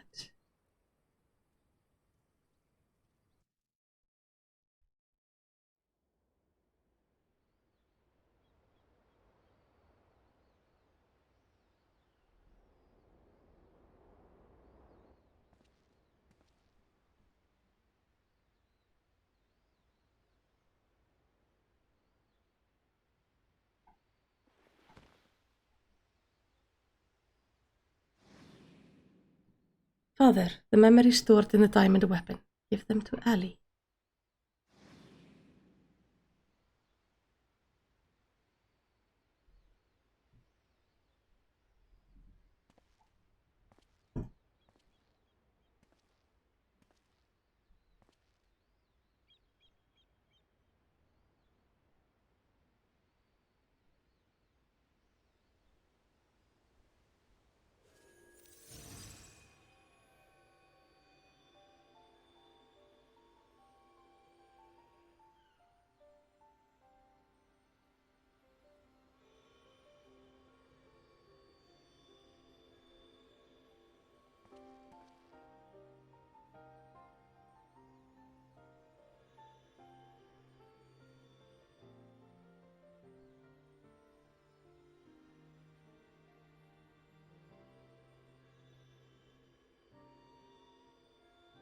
What?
Projection from within the synthetic orosite.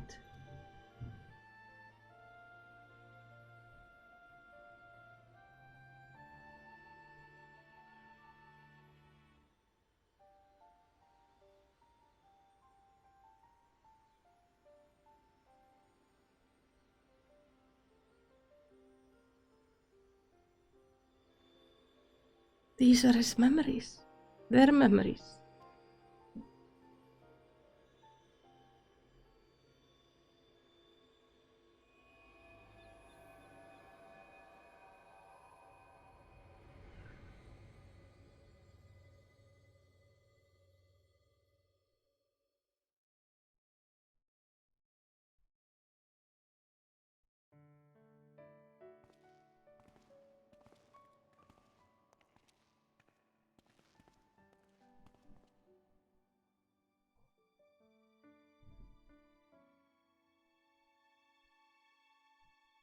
Ugh.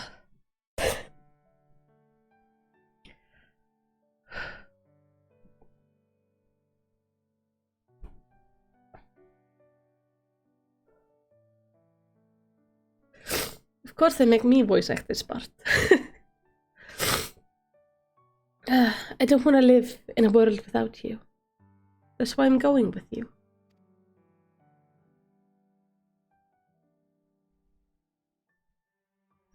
Not yet, Ellie.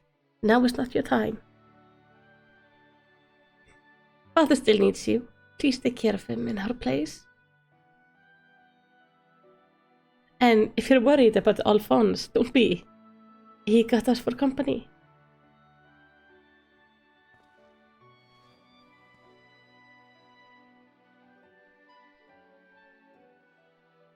I want you to see this new world for yourself.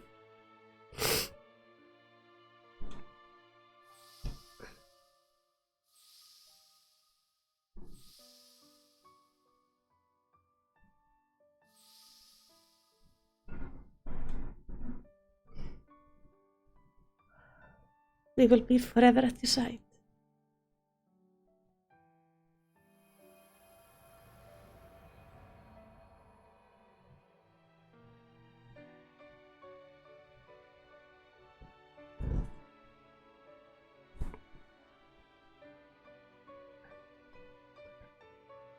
I'm the only one left. Jesus.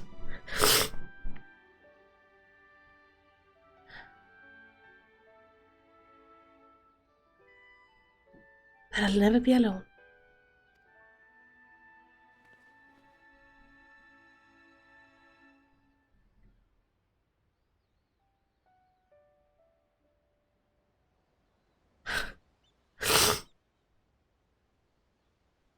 Ugh.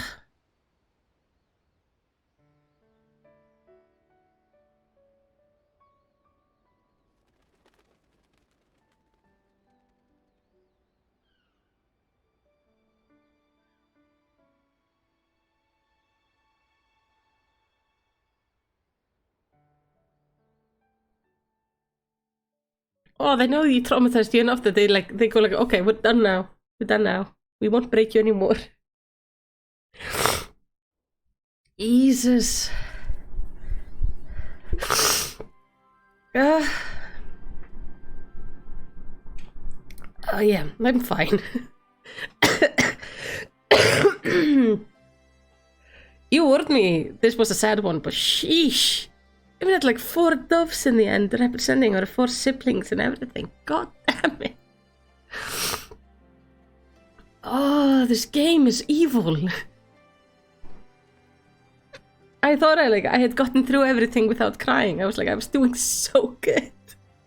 I was like, yeah, like, no, I'm fit. I'm not gonna cry. Like, I'm gonna be sad, but I'm not gonna cry. And then they just, all the ghosts show up and it's like, no. God. It's okay, it never gets any sadder in the game. I don't know if that is sarcastic. I hope that's not sarcastic. I hope this is like the most heart-squeezing moment because, dear God.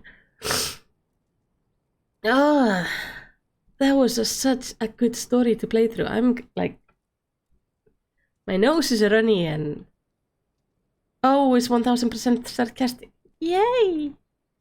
That's what I needed. Well, I think this is a very good place for me to take a break. I need to like go wash my face and blow my nose and potentially take a nap. Oh, this was a lot. This was so good though. So, thank you so much for being with me here for this one.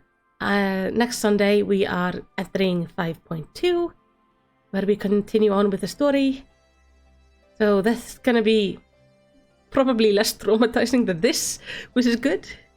Because that we're just working to save our friends, we're not seeing somebody lose his entire family. Just in the most horrific way ever. Sheesh. Whoever like writes the story on this has some amazing issues and I hope they never quit. Anyway, thank you so much for watching and thank you for being here and I hope I will see you next time.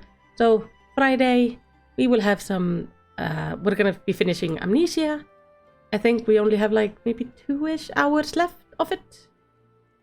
So we're gonna be finishing Amnesia and then on sorry, my nose is already And then on Sunday, we will continue on with the story. Thank you for being here. I hope you have a lovely day, and that I will see you next time. Bye-bye.